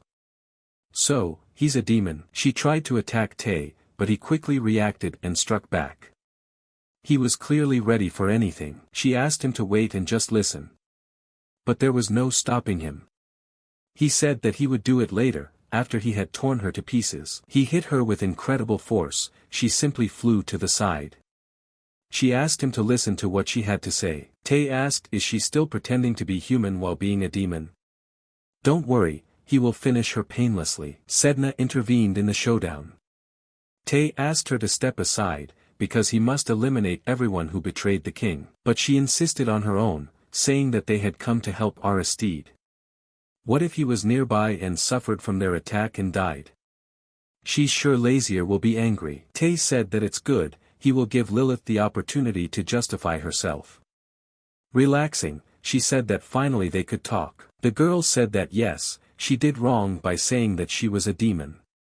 Because she's half demon. Lilith said that yes, she was born from the union of a human and a demon, so there was no way she could be on the list of demons, right?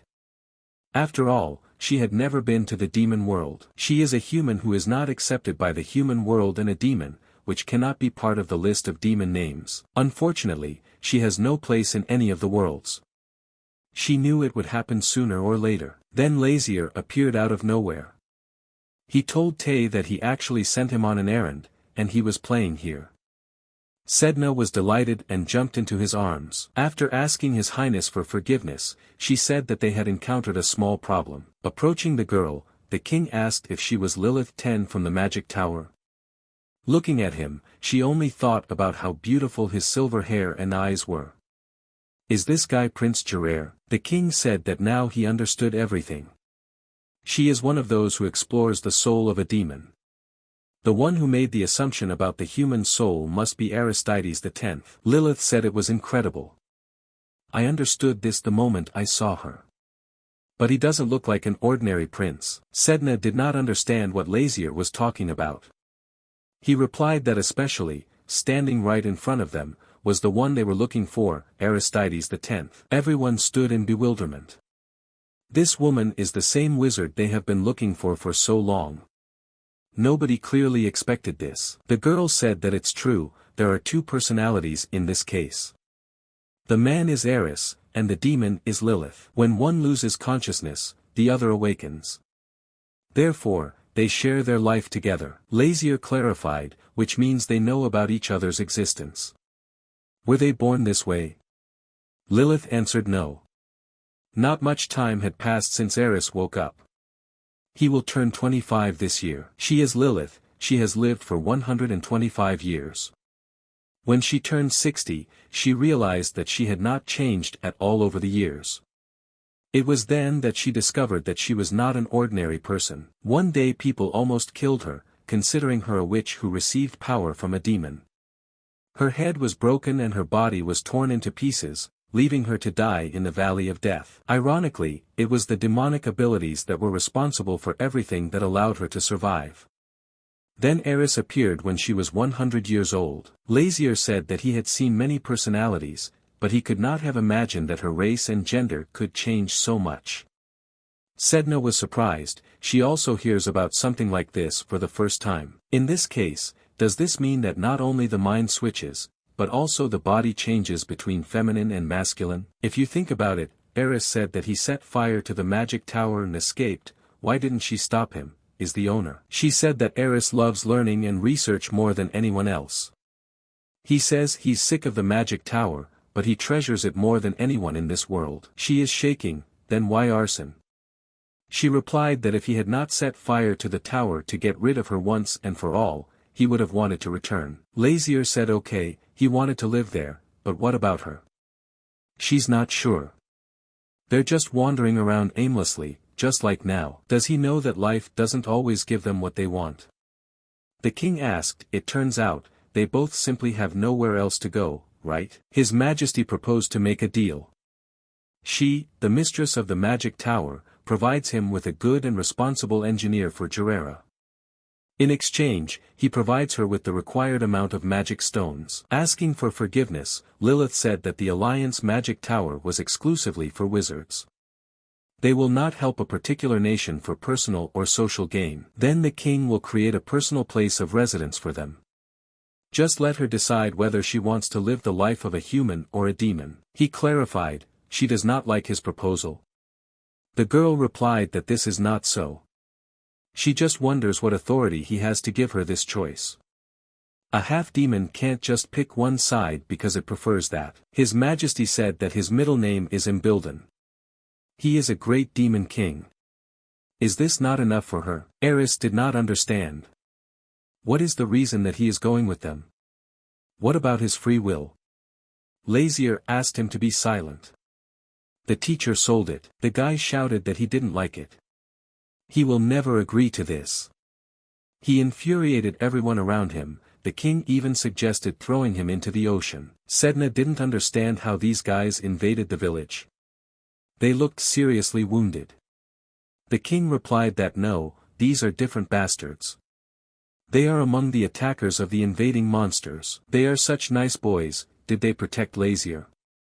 Just think, he is so weak that he needs the help of these cretins. The more he thinks about it, the more it irritates him. Looking at his sword, the king realized that there was no trace of blood anywhere, although he had used it a lot last night. He remains pure without care. This is such incredible garbage. The man heard that the prince was helping the Kanas empire, so they sent earth fairies from Kanas and proposed to create a brotherhood. The prince brought the earthly fairies himself. And the signature that he received from the queen of the earth fairies, since fairies are not people, it will not be able to remain absolutely valid. If the list of names of the demon king forces demons to obey unquestioningly, then Lazier's book is something similar in relation to people. For the queen of the earth fairies, the first priority is to protect her people and the earth fairies, and the second is to maintain their alliance with the Kanas empire. This makes their contact with her their third priority. But as long as it doesn't interfere with her first two priorities, there shouldn't be any problems. And since Lilith and Eris have one body, receiving both names will become impossible, for this will make it a double contract. But Lilith has no reason to reject his proposal, and Eris will follow her will. Therefore there shouldn't be any problems. And this is what he is going to do, but is this what the prince is thinking about? After asking for forgiveness, the laser shared his thoughts that this was a good idea. The prince did not see the queen. She is one of those who will come in any form if they hear about the return of her son. Yes, the king also thought that Lazier would be happy. Now all that remains is to share this good news with other citizens. The prince didn't understand, maybe something happened while he was away. Approaching him, his father hugged him. The king said that he was very proud of his son. His future little brother or sister will be proud of him too. Youngest child, will he have a younger brother or sister? So the queen is pregnant. He certainly did not expect such a surprise upon returning home. Lazier decided to meet with his mother. She thought that he would be jealous when he learned that he would soon have a younger brother or sister. And she is grateful that he responded to it with dignity. She hugged him tightly and said, "Let Lazier not worry, mommy will always love him." But he simply congratulated her, but she cried much more than usual. The king was tired of this, he should no longer go to her. Tay asked if he was okay. He said no. He feels left out, so don't talk to him. Maybe he has indigestion. Should I bring some medicine? Since Sedna's healing powers don't work on him, can he call human doctors? And by the way, there is nothing good about wandering around when it's cold winter days outside. Should they return home if it is exhausted? Looks pretty tired, maybe carry him. How does this Tay infuriates him? The king has already said that he should shut up.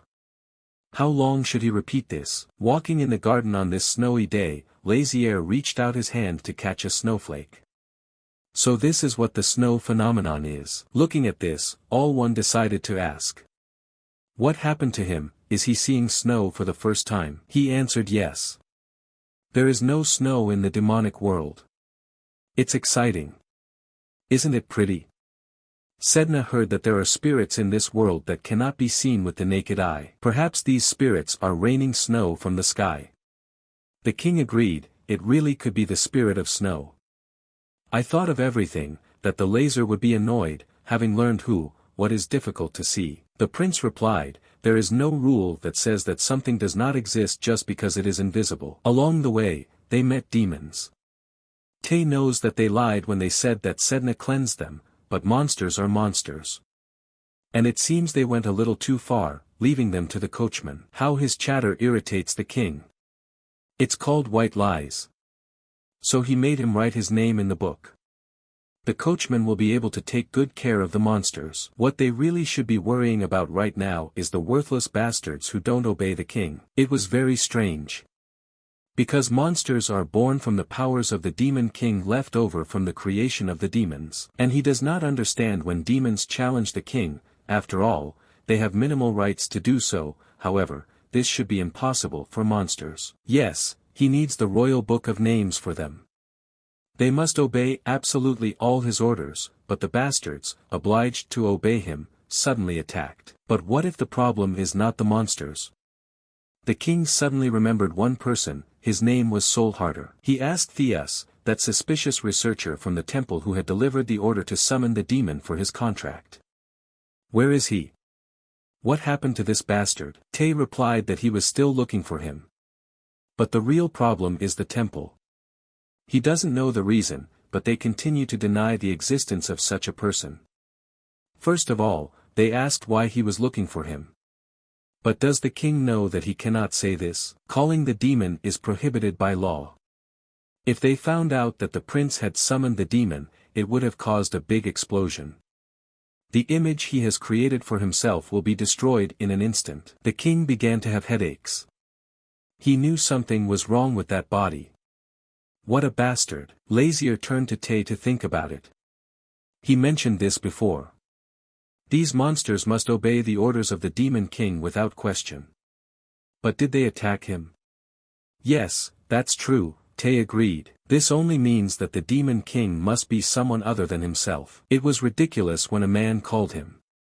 But that makes less sense than the fact that he was forced to fulfill a contract on someone else's behalf. What if it's planned and there's a mismatch? If that were the case, they wouldn't just be wreaking havoc on the human world. The king ordered Tay to visit the demon world. He is sure that this scum has left a mark on the demonic world. Tay said he was obeying the king's orders. He will bring all the news he finds out to satisfy his highness. The king was met in the palace by the magician Tide. He said that he had just woken up. The teacher stayed up all night drawing plans for an underwater tunnel and just passed out. The king decided to clarify that he meant the tunnel connected to Kanas. Lazier believes that they will soon see the result as she works hard with the earth fairies. He is right. Yes, that's right, said the magician. They can rely on her. But the king does not understand. Why does he wander around and play instead of working? A little embarrassing. Tide explained that he was researching magical tools right now. He doesn't need magic just for the magic tunnel. If Gerera becomes a strong nation, the prince will need new sets of magic items. Proving this will be quite difficult, starting with the elders not allowing their borders to be opened for the sake of diplomacy and culture. This could demonstrate the usefulness of developing magical items in becoming a stronger nation. But to continue his research, one problem needs to be solved, for which he was looking for his highness. Tide shouted that Gerera's systems were crap. The king is shocked. He is not lying, but to hear this from his lips. The prince feels as hurt as crap. The magician asked for forgiveness. The king was tired and asked him to stop wagging his head and let him speak honestly. What is the problem? In general, the research base is very inferior to them. How can there not be a mystical engineer in the kingdom? In addition, he had heard rumors that the king was importing all magical items from abroad. The prince confirmed that this was so. Do you know His Highness on the magic phone with magic stones? The king said that this was the first time he had heard of this. Is this the Stone Age? Having received a blow to the head, the magician began to tell. This is a magical communication device that allows you to communicate over long distances. If you own it, you can communicate with any nation, including Kanas. How did they communicate with other countries without this subject? If they used magic stones, they would achieve a better effect. Even the magic items that are imported are household items. He doesn't even know where to start. Tide said that he would make a request to the magic tower for essential products for this country. And will indicate all expenses in a separate document, so don't worry about it. It seemed strange to him why the prince was looking at him like that all this time. Does he really want to hit him again? Lazier said that for a man who was so reluctant to live two lives, it didn't seem like anything was wrong. Unlike Lilith, Tide said he doesn't care too much. The teacher's identity crisis is not his.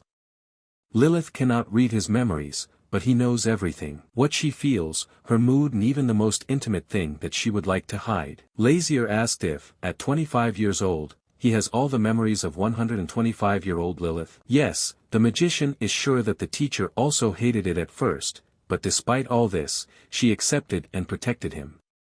Therefore, what others say is important. He is not on her side, but, why doesn't he complain that he can't live like an ordinary person?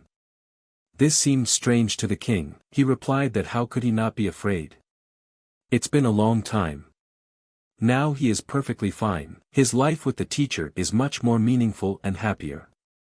No one else can choose your happiness for you, right? Lying on the bed, Lazier thought that one day there could be a month in the demon world.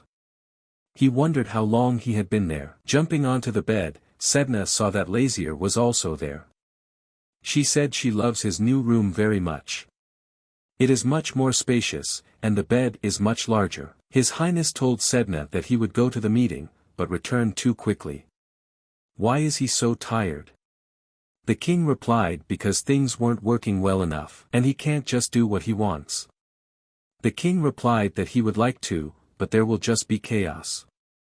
Everyone will start harassing him, saying that the idiot prince did this and that. Sedna couldn't figure out what was wrong with him. Just let him do what he wants, as he always did. After all, that's what he is. Sitting on the bed, he scratched his head and said that's right. Why should he keep something to himself? From the moment he became human, did his brain also become human? After thanking Sedna, Lazier wondered why he should worry about work. If things don't work out, you need to make them do it. From today onwards, he's going to be a brute. Walking down the corridor past the maids, the girls began to whisper to each other. One of them asked the man next to His Highness, "Is this Sir Wyan Vale?" Even as a commoner, he became the prince's knight. The girl said that he looks incredible, considering that His Highness is known for his bad temper. Didn't she hear? They say the prince has changed a lot. It's true, not long ago she made a mistake and he just let her go. She really thought she was going to die. The girl said that he was a little annoyed, but said to just clean up the mess. One of the girls said she thinks the rumors are indeed true and Prince Lazier has really changed.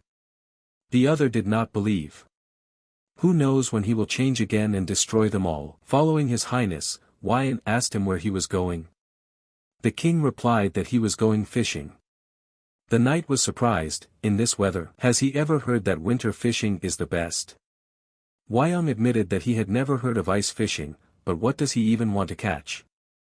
The king replied that the man stood and admired the absolutely perfect new fox fur hat. He couldn't believe he wasted 2 months for her. His Highness was right, Gerera must open the borders for progress. He wondered what country would need to be smuggled out of to get such a hat. It really was a little strange for him. Prince Lazier, who acted like a devil, completely changed to have an interest in other nations and state affairs, amazing. And his look, as if a completely different person. Then the butler runs into the room and shouts to the lord about the emergency. The man asked him what was so urgent that he didn't even knock. He did not even have time to finish, as Prince Lazier entered the room and told him that they had not seen each other for a long time. His servant, Croy Hoberon, greeted King Lazier. He never would have thought that His Highness would come all the way here. The king found it strange that the servant wanted to say that he shouldn't have come. He bowed and replied that of course not, it would always be an honor for him to receive His Highness. But Croy Hoberon was confused by the fact that the prince came without warning. Does he hold a grudge against him or something else? Despite his recent development, the servant cannot rest easy. Who knows when he'll be back to when he was the devil's son of a bitch. Lazier noticed the change in the man's face and asked directly if he was thinking about why the king is here. Is this the reason for his surprise? He replied to His Highness that yes. Why is he here? He explained this by saying that he could not understand the train of thought of the king, because he was only a servant. Staring at the man, the king asked if Croy Hoberon saw him as his enemy. He replied that not at all. How did he even come to this, and why does His Highness say this? Then he's on Lazier's side. Is this a tricky question? So he serves his father, the king of Gerera. The man replied that this was the degree of loyalty that His Highness would gain when he sat on the throne, and asked him not to be upset. Lazier asked, is loyalty something hereditary? To pass it on like this by inheritance. The servant began to say that everything was not as His Highness thought. But he did not listen, and ordered the man to just close his mouth and listen to him. The king realized that he looked down on him as a prince of scum, but His Highness had no time to argue with him. So he will just say briefly and to the point, at the next meeting with the monarchs, he must agree with the policy of Lazier, Gerera's open door, whatever happens. The servant told His Highness that if he lifted something like this, why is he playing a pointless game of tug-of-war against the elders? How did the king understand that the man refused to provide such a service? Then he would have to make a storm so that not a single ship would land on the shores of Gerera.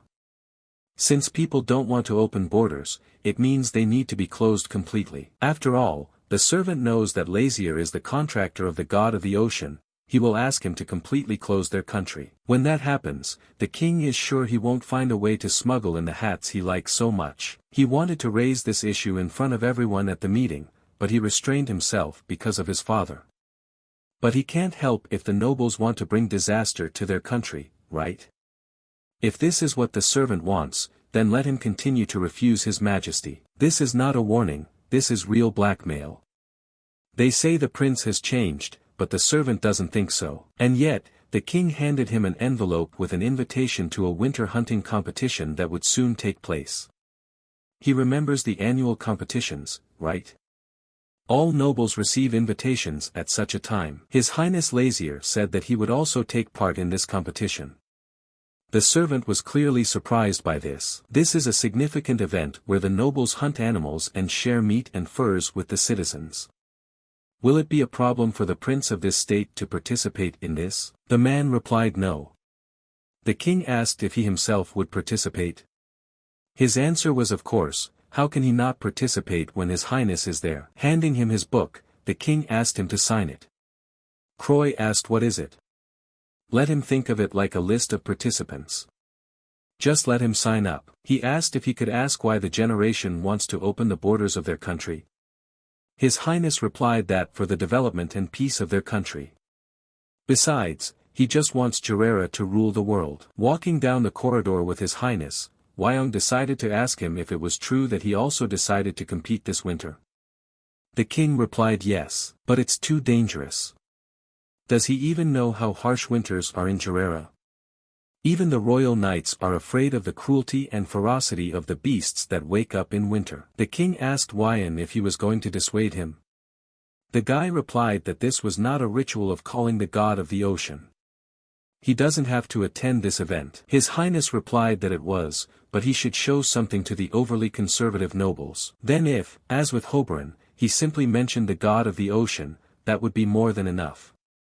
The king replied that it was just a threat, it meant nothing to them. Even if it were effective, it is only against some. It will only cause hatred and hostility if you try to control them with threats. He needs to show that he deserves their trust as a prince. Since Wyong chose him as his master, let not worry, the king will not succumb to danger as he said. After all, Wyong will do everything dangerous to help his highness. The guy replied that he understood. But let the king promise that he will not put himself in danger. He replied that of course. Especially for this hunt, they have unusual hunting dogs. And so it begins. They should be grateful that all the nobles are participating in this. The hunt has begun. Looking to the side, the man saw His Highness Prince Lazier. Everyone was obviously surprised by his appearance. They were also surprised by the appearance of black monsters. One of the girls said that the god of the ocean had cleansed them. It must be true. Wyong's bodyguard turned out to be cool too. If she keeps saying that, she's clearly in trouble. Sedna did not stop. She said that their children are so popular. Did Lazier see how shocked people were? He replied that this was expected, because Jirera is a country without a single monster. Wyong warned His Highness that they would soon reach the sleeping forest. Is this the same forest with seasonal changes whose names he spoke of? The guy replied that yes, it is. In spring, a forest of whispering trees. In summer, a forest of singing trees. Autumn, forest of lazy trees. And in winter, a forest of sleeping trees. The local bears begin to sleep in the summer, waking up at such a time. That is why it is designated as a closed area in winter. Wyong turned to His Highness, saying that he should be near him. The place they are going to is extremely dangerous. Wyong asked to be allowed to explain the rules to His Majesty for the last time, the rules of the competition. Hunting is limited only to winter animals with icy energy. These monsters must be caught alive or dead, and the king must return to the main camp for the hunt to be credited. What matters? Why should the king listen to all this if he doesn't even hunt? Wyong replied that it was dangerously easy to let your guard down. It's relatively safe there, but they don't know when the animals will appear. The king noticed that the knight was constantly talking about danger. Lazier was so annoyed by this. Hunting or not, he just wants to go to bed and sleep. He called Sedna. He suggested that she take the little blacklings. She told him not to worry and go to rest, deciding to go hunting with these guys. This is his Sedna. She is the only fox who understands his fatigue. I shouted to the children to run, they ran into the forest. Looking at all this, Wyong asked His Highness if Sedna was not the only fox he knew. The king replied, this does not mean that he lied earlier. The knight asked Lazier if it was okay to send Sedna alone. He replied that she herself said to leave everything to her. And all that remains for them is to while away the time until her return. Wyong replied that he didn't mean it at all. His Highness asked if he could rest with him. The guy replied that no, he would stand guard. Yes, no one can stop him. Lazier asked him how he became a knight. Wyan replied that everything was exactly as he had heard. Is that when he won the martial arts tournament? No, the king was interested in the reason why he became a knight. When you become a knight, you instantly gain power and the ability to fight within the law. Did he become a knight because he wanted to fight? Wyan replied yes. Well, as a royal knight, he wouldn't be punished for beating someone to a pulp. Then why does he want to fight and legally kill someone? While Wyan was thinking about the answer, Lazier threw a stone and hit it right into the tree. The guy said the reason was to pay the price. At some point the tree began to move. Its branches turned into arms, and eyes, a nose and a mouth appeared on the trunk. Forest of sleeping trees. They momentarily forgot the name of this place. So crazy. One by one, other trees began to awaken. It was His Highness who woke him up. Because he discovered a small amount of magic from the stone. Shouting to Sir Wyan, His Highness told him to run. Having climbed onto the horses, Lazier shouted that this was not a forest of sleeping trees, but of awakening ones. The knight shouted that he would lead. There was a small obstacle ahead of Lazier, but the horse named Khan handled it perfectly. The roots of the trees were very fast and dexterous. Without having time to react, His Majesty was on the ground. Wyan asked if the king was okay. He replied yes, more or less. His head ached just from the fact that he had used demonic energy for just a moment. The knight did not think that it would be enough to simply run away. Since it had come to this, he would simply destroy every one of them. Lazier said they were just trees. Will there be any effect if you just pierce him with a sword? Wyan replied that as long as they live and stay awake, won't they feel pain? His Highness disagreed. It won't end if you just chop them up. They will completely immobilize them once and for all. Standing with their backs to each other, Wyan asked His Highness not to leave him. The king told him not to worry, he could take care of himself. The trees began to attack. They fight back in every possible way. At some point, Wyan felt that his arms and legs were being grabbed. The branches rushed towards His Highness. The knight yelled at the king to step aside. But there was no stopping him now. There was a strong explosion. The shock wave smashed all the trees to pieces. Wyan did not understand what was happening until he saw Lazier in the middle of this blow. The guy ran up to the king and asked if he was okay. The knight still did not understand what kind of explosion it was. Blood poured from Lazier's nose. Seriously, it drove him crazy. After a couple of seconds, the king began to lose consciousness. Standing next to him, Wyan asked if he was okay. He replied that yes, he would not die so easily. Looking around, the king asked if the Khan had escaped. He was most likely afraid of the explosion. He left all the magic stones, how unfortunate. His Highness suggested that they continue moving, otherwise they would die from frostbite before they met with some kind of monster. The king asked if they would not wake up all the animals on the way. The knight replied that this would not help. Hungry animals will pounce on them as soon as they smell the blood. Shouldn't they have met at least someone if they've been walking for so long?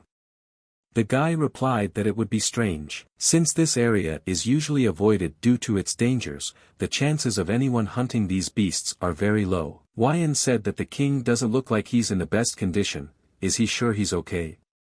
Lazier replied that he himself should already know the answer to this question. Hearing a noise behind him, Wyan took out his sword. This is an ice tiger, the most powerful and fearsome beast they have ever encountered. If Lazier had known that this would happen, he would not have sent Sedna and the Blackies away. He's sure that Wyan saw him use magic anyway.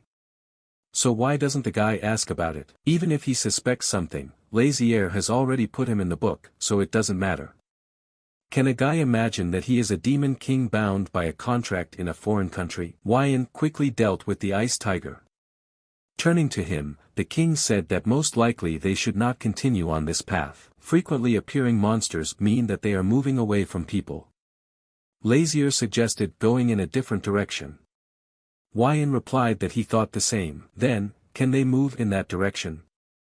As soon as His Majesty took a step, his leg immediately failed and he began to fall. Having managed to grab the king by the coat, they flew off the cliff together.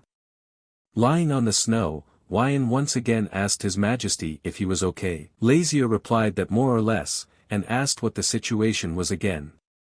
The guy replied that it was normal, after all, they are still alive. The king said it was very cold and he was cold, but he was not going to freeze to death before the beasts attacked. Wyong looked at him and said that if he has a solution, he should just use it. The guy admitted that he saw everything. It's about the same magic used by the king on winter trees. Did he see this? When did His Majesty use magic? Wyan asked if he should have pretended he didn't see anything. The king replied that no, that would bother him. But how much did he see? The boy replied that he knows that Lazier did not use a magic stone, and the level of magic he used is not something that an ordinary person can do. Wyan replied that that was it. The king asked the guy is not surprised that he can use this type of magic. The guy said it had nothing to do with him. No matter what powers His Majesty hides. Wyan again heard some incomprehensible sounds and very quickly grabbed his sword. Looking around, he saw a bird approaching, which turned out to be an ice eagle. Having neutralized the enemy, the words ran through the guy's head, which he soon voiced out loud. As long as he is in position, he will fight. The king thought he was normal, but noticed a pervert, an obsession with blood. Did he make a contract with a demon or something? Wyan replied that if he met the demon, he would ask him about it in exchange for his life. Start a war that plunges the whole world into chaos. Covering his face with his hand, His Highness said that this was most likely the wrong path again. Wyan said that they are very dangerous and uncontrollable beasts. So let the king leave everything to him and stand back. The king thought that the temperature continues to fall and this does not look like the end of everything. So things won't work. Lazier decided to simply summon the monster. Having opened the black hole with magic, Lazier was obviously waiting for anyone, but not Thea. Why did he leave them? The dragon just looked around and did not understand where they were. They decide to take a walk when it's so cold outside. There is so much snow there that is not in the demon world. Come to think of it, people get cold very easily. Isn't it cold for the king in these clothes? By the way, did something happen while he was gone? Did he know how much tea had missed while he was in the demon world? Is Sir Wyan also with him? Is that white teddy bear Wyan's pet? He thinks they are playing together. What should he have done? I realized that I was mistaken, because in the end it was not a pet. It was cute, so he thought that the guy was just playing with him. Tai was pleased. Fortunately, he had a magic stone, so he could easily start a fire. He knows they can't regenerate when their limbs are torn off since he's human, but to think they could die of cold, humans are so weak. In any case, he really wants to hear about the demonic world right now, but he can't ask when that bastard is around. Wyan couldn't see because he was fighting a bear, but where did he come from? And how was he to know where to find them? The guy did not like their answer that he got lost and stumbled upon this area. His Majesty asked if anyone had any idea how to get out of this divine forest. Tay said he didn't think that this should be the cause of his unrest. Did he hear that the king promised to hunt before supper? Sedna has an unusual sense of smell. She will think that something has gone wrong and will be the first to find His Highness. If it's his scent, she'll definitely find it. Then, out of nowhere, Sedna really appeared. She was worried when she did not see them at the entrance to the forest and asked what they were doing in such a place. She said it was very annoying to drag them all the way, so she made a sled. This is only a third of the production, but will it be enough for the first place? Do they need to hunt a little more on the way back? Wyan told the fox that this was more than enough. This is not hunting, but total extermination. The guys, standing by the bed of His Highness, congratulated him on his victory in the hunting competition. He's in first place. Sedna did a very good job. Praise her. The king said they were all very loud. Win or not, he's still cold, tired, and feels like he's about to die. So he asked everyone to leave. T turned to Sir Wyan and said that His Majesty was not feeling well and was in a terrible mood. He'd better come back today. He bowed and wished the king a good rest. And now Lazier can quietly and without prying ears hear the report on the demonic world that he has been looking forward to for so long. The king asked what was going on in the demon world since it took him so long to return. T asked if the king remembered what he had said to him last time. That the demon realm without a king would be absolute chaos. The demon kingdom is currently divided into two factions vying for power. But the inhabitants of the demon world are only loyal to the demon king. Now, as long as the king away from the demon realm, no one has the authority to take control. Even his officials. It is obvious. Did Tay think the king didn't know? The guy went on to say that other problems suddenly arose. Would he like to hear about an external or internal problem first? The king replied that it was external. Tay told that the criminal Lucifer disappeared from the ever-boiling pond. Did he take the opportunity to escape while the king was away and his powers weakened? What a lousy situation. Sedna did not understand why he reacted so indifferently. It seemed to her that he would be furious. She immediately remembered that if the heavenly king found out that she had run away. T asked permission to continue. The king said he couldn't wait to finally hear how horribly things had turned out inside. Saying very well, T began to undress. The king asked what he was doing. The guy replied that he himself told him to continue. He can only tell him when he is free. T thought it would be easier for the king to see it for himself. Is this a puppy? Is he hurt? They found him in the demon realm near the boiling pond from which Lucifer escaped. T gave him first aid while he was mortally wounded. But it was the best option at the time. Ray Revito. Wow, a rank 4 demon can be injured to the point where it threatens his life. If it's Ray, then he can just heal himself, be it a normal wound. Did Lucifer do it? Or one of the high-ranking officials divided into two functions? If Ray died like this, there would be someone who would benefit from his death. Then the culprit will reveal himself as soon as he dies. But the king can't just leave him to die, that's not going to happen. Sedna stopped the king, she doesn't think he needs to use his powers right now. His body weakened. Lazier told her not to worry. He will use enough not to hurt himself. Sedna stood and looked at everything that was happening. He really is the demon king. The demonic energy is so terrible and cold that she thinks she can die just by touching it. The king said that he did everything that he depended on. The rest will depend on Ray and his regeneration. Sedna asked if he was close to the king. He replied that they could definitely be close enough. The demonic dragon T. Demon dog Ray. His close subordinates. But he never lived with the idea that they had become close to him. From the moment Ray was born, and since Tay was on his deathbed, unable to break the egg and get out, they were on his side. He considers it natural that they were loyal to and protected him, the demon king. Sedna asked, were they close to him or not? Of course, Ray is his dog. The king doesn't know who this bastard was.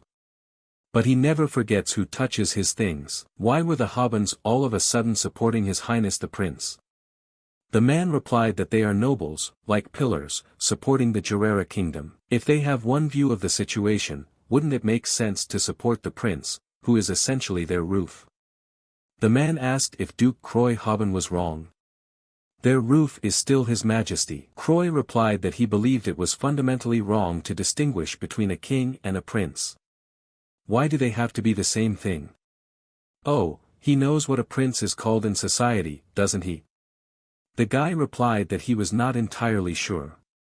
What does society call a prince? Haven't they seen the prince, winner of the annual hunting competition? He is completely different from his former self. How can they call it a huge change just because of the change in his appearance and winning the hunting competition? Croy said that's not all. He made a contract with the god of the ocean. He also formed a diplomatic alliance with Kanas. What else can you call this if not a big change? The man asked if it was possible to change so easily. Doesn't he remember his cruelty earlier? Is he going to trust the future of the kingdom to this prince? At the very least, they should watch His Highness until he comes of age. And what changes his age?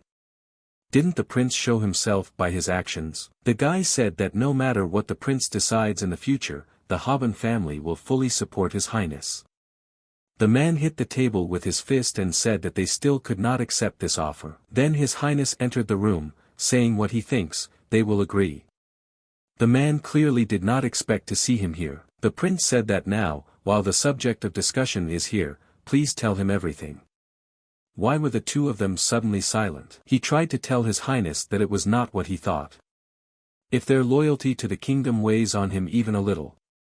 The prince asked him that now he is talking to him like a loser. Does he know what happens when someone's sound disturbs the lion? One of the interfering dies. Lazier knows that this gathering was not postponed by his father, but of the 7 elders, not even half are here. So let them give them a message. If this happens again when he calls the meeting, his generosity will no longer be like that.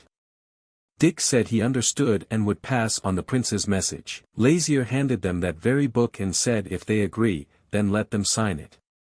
Surprisingly, not a single question came up. The prince doesn't have time to play with those stupid aristocrats. He needed to fulfill that foolish prince's wish and return to the demon world as soon as possible. Is Lucifer really the one who hurt Ray? No, even the fact that he escaped from the ever-boiling mana-burning pool to disable his powers means that Lucifer has an accomplice. Perhaps this is the same bastard who outlined the next king on the fruit, and lowered him to the ground. Could it be a force targeting both the demonic and heavenly realms? Is it possible that the follower who placed him in this body could be part of the same power? His Highness cannot just sit on the sidelines. He must come up with a strategy together with T. At some point, his eyes clouded over. Lazier fell to the floor.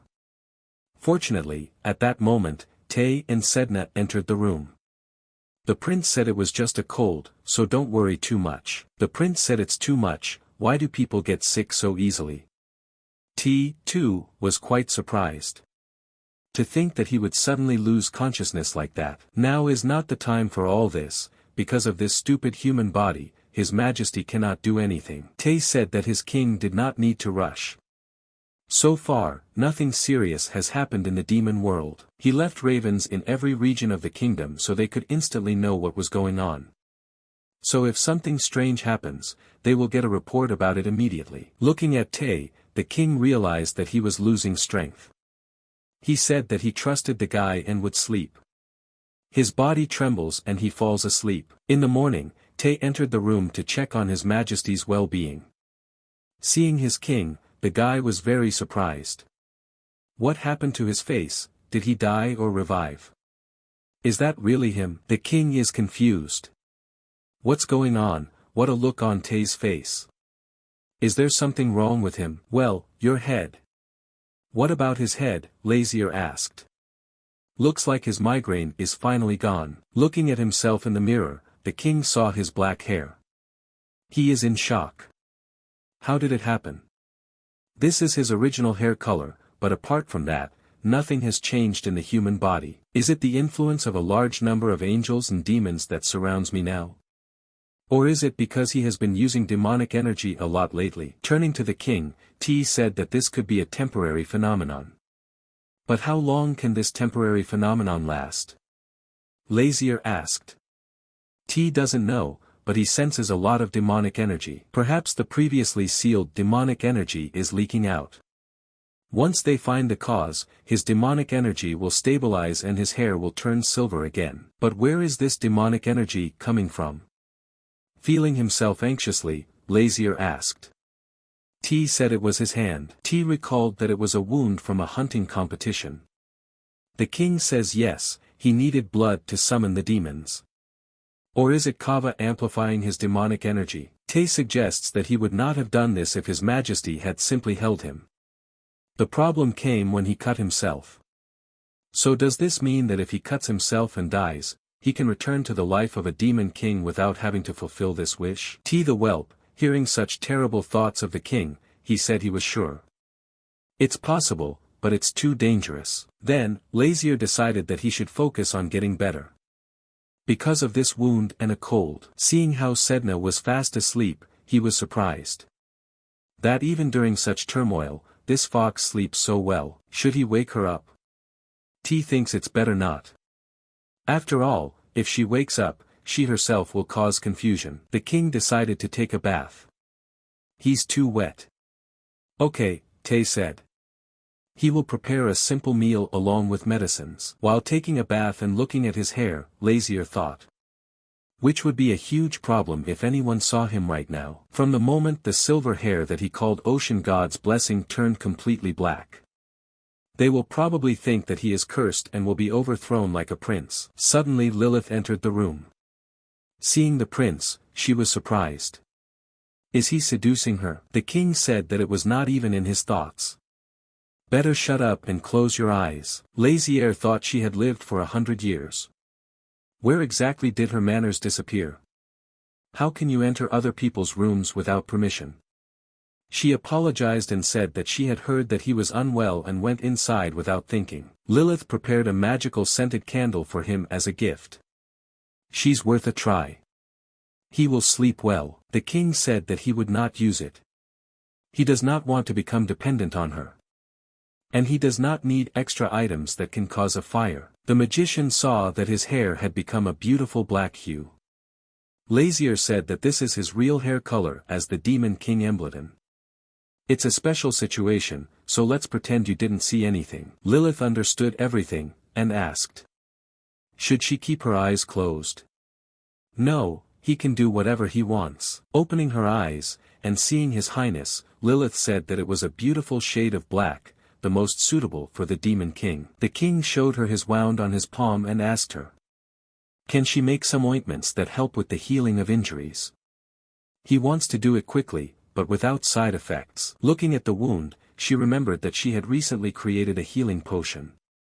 This magical potion enhances regeneration for those who do not need divine healing. Lilith said that she tested it on herself as a half-demon, so it should be effective on an ultimate demon like him. The king asked if he could do it quickly for him. She always keeps one with her just in case. Lazier thought that since this potion should not be drunk, but applied to the wound, then it won't help him with his cold. The girl said that she was in the process of developing a drinkable potion, so she would make one for him. Suddenly Sedna woke up. Rubbing her eyes, she asked what the two of them were doing here.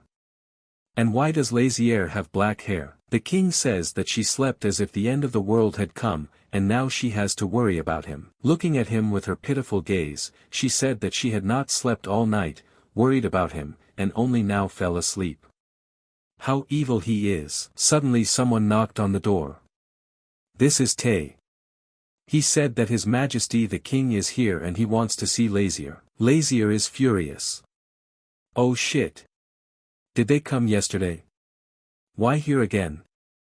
Having said this, he and Sedna covered themselves with a blanket. The father knocked on the door and asked if Lazier was sleeping. He misses him a lot. That's why I came to tell him.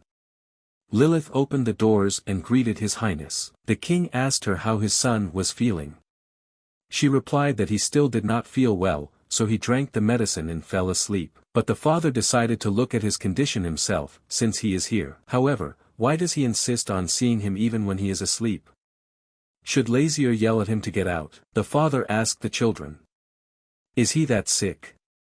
He was always a sensitive boy, but now he does not wake up even with such noise. No one sees that the prince is ill. His Highness told they to call a doctor immediately. Hearing this, from under the covers, Prince Lazier decided to tell his father that he would like to be alone. Tay turned to His Majesty. It seems to him that the prince has difficulties with communication. Why don't they leave him for a while? He agreed, saying that this is always the case. Close people disturb you when you are sick. As a humble servant, Tay will serve him with all his might, so His Majesty does not need to worry. The king said that it was hard for the prince, everyone should leave so that he could rest in solitude. Then, he decided to leave, saying get well soon, my boy. Tay escorted everyone out and closed the doors. The servant said that everyone had left and they didn't have to hide anymore. Hearing this, the blanket flew around. The prince thought until the end that he would be caught. Sedna asked because of the color of his hair. What exactly happened to them? In an instant, the prince sneezed loudly. And this led to his hair returning to its original color. Looking in the mirror, the king saw that they were completely silver. He cannot believe. Also, his arm was completely healed and the fever was gone. Lilith's potion seems to be very effective. T said that everything should be, because of the wound he received from the kava. It is not called the sword of the demonic kingdom for nothing. When kava impales a person, it simply reacts to the piece of metal. But they assumed that it strengthened the demonic energy of the demon. If used against a demon who, like him, hides his powers, he will return to his original form. And if their abilities were sealed, would this allow them to use even greater power? Depending on the situation and when used correctly, its original demon king powers can be extracted. Looking at the sword, the king said that if this happened, he would take back his words, and it would not be just beautiful garbage. Suddenly the dog came to life. T's servant approached him and asked if he remembered how he died. And that his master saved. Ray began to look through the eyes of the king. He saved him and is here now. Then his majesty appeared before his eyes. It was obvious that he was very worried. Lazier said everything was fine. He's not well, let him stay here for now, but now let him tell him who hurt him so much. He told his king that something had appeared in the demonic world. They were demons, but at the same time they weren't. Someone who is a demon but doesn't eat them. They have demon wings, but with reddish-brown feathers instead of skin. And they heal similar demonic energy from their body. They called themselves holy demons. Holy demon, how arrogant this title sounds. Could those demons follow the holy demons or whatever? An unusual demon, but a saint, this worries the king. Never let him forget the identity of the intruder. Ray is a powerful enough demon to get they into trouble in a duel. So what is the reason for his defeat?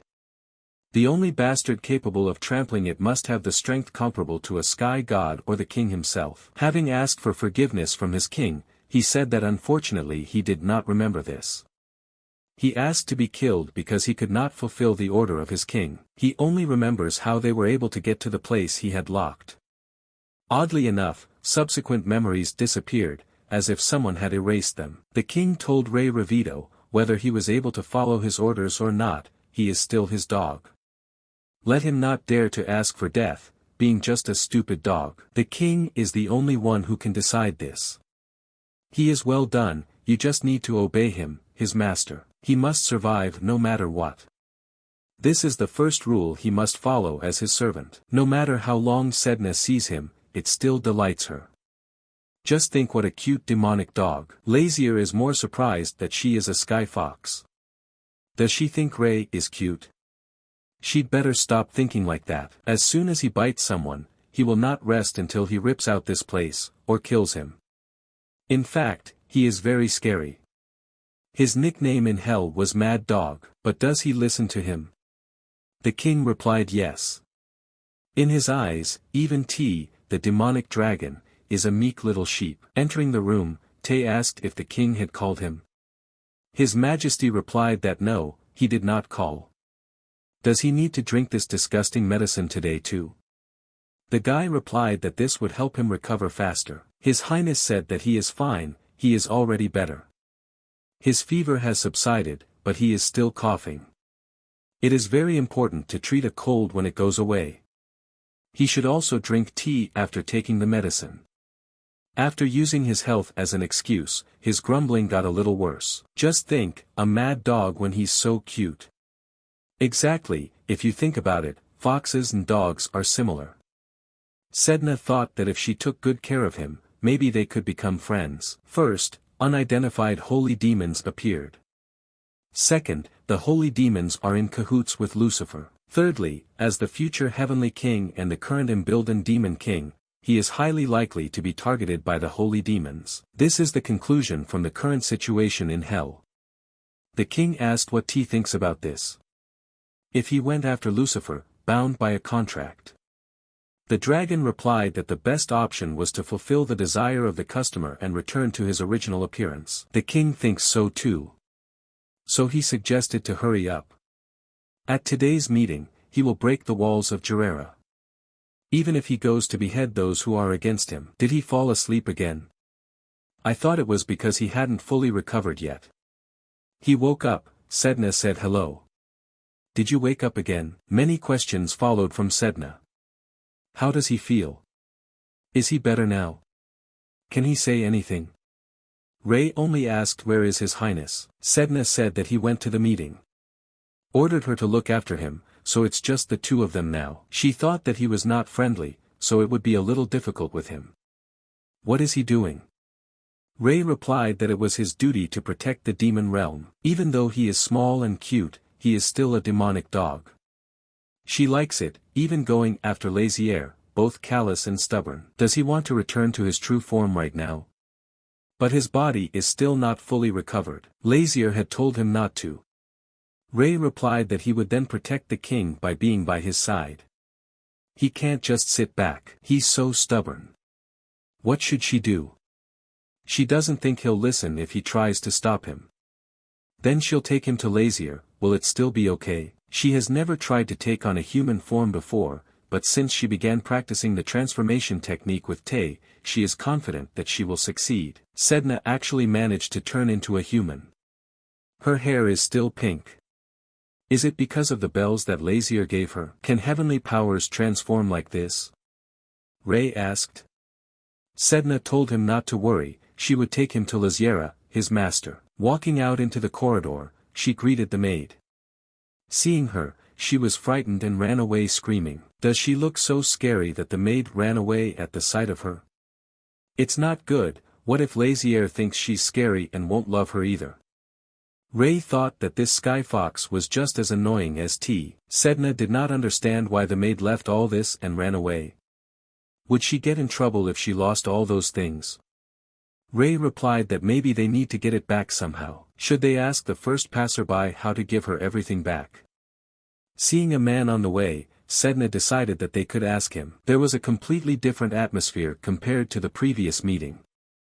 From the very beginning, more than half of those present supported Prince Lazier. Perhaps they were in fear for their own lives, but because of his impeccable reasoning, no one could say anything against it. The man thought that he was just an unlucky brat, but he is already able to suppress the elders.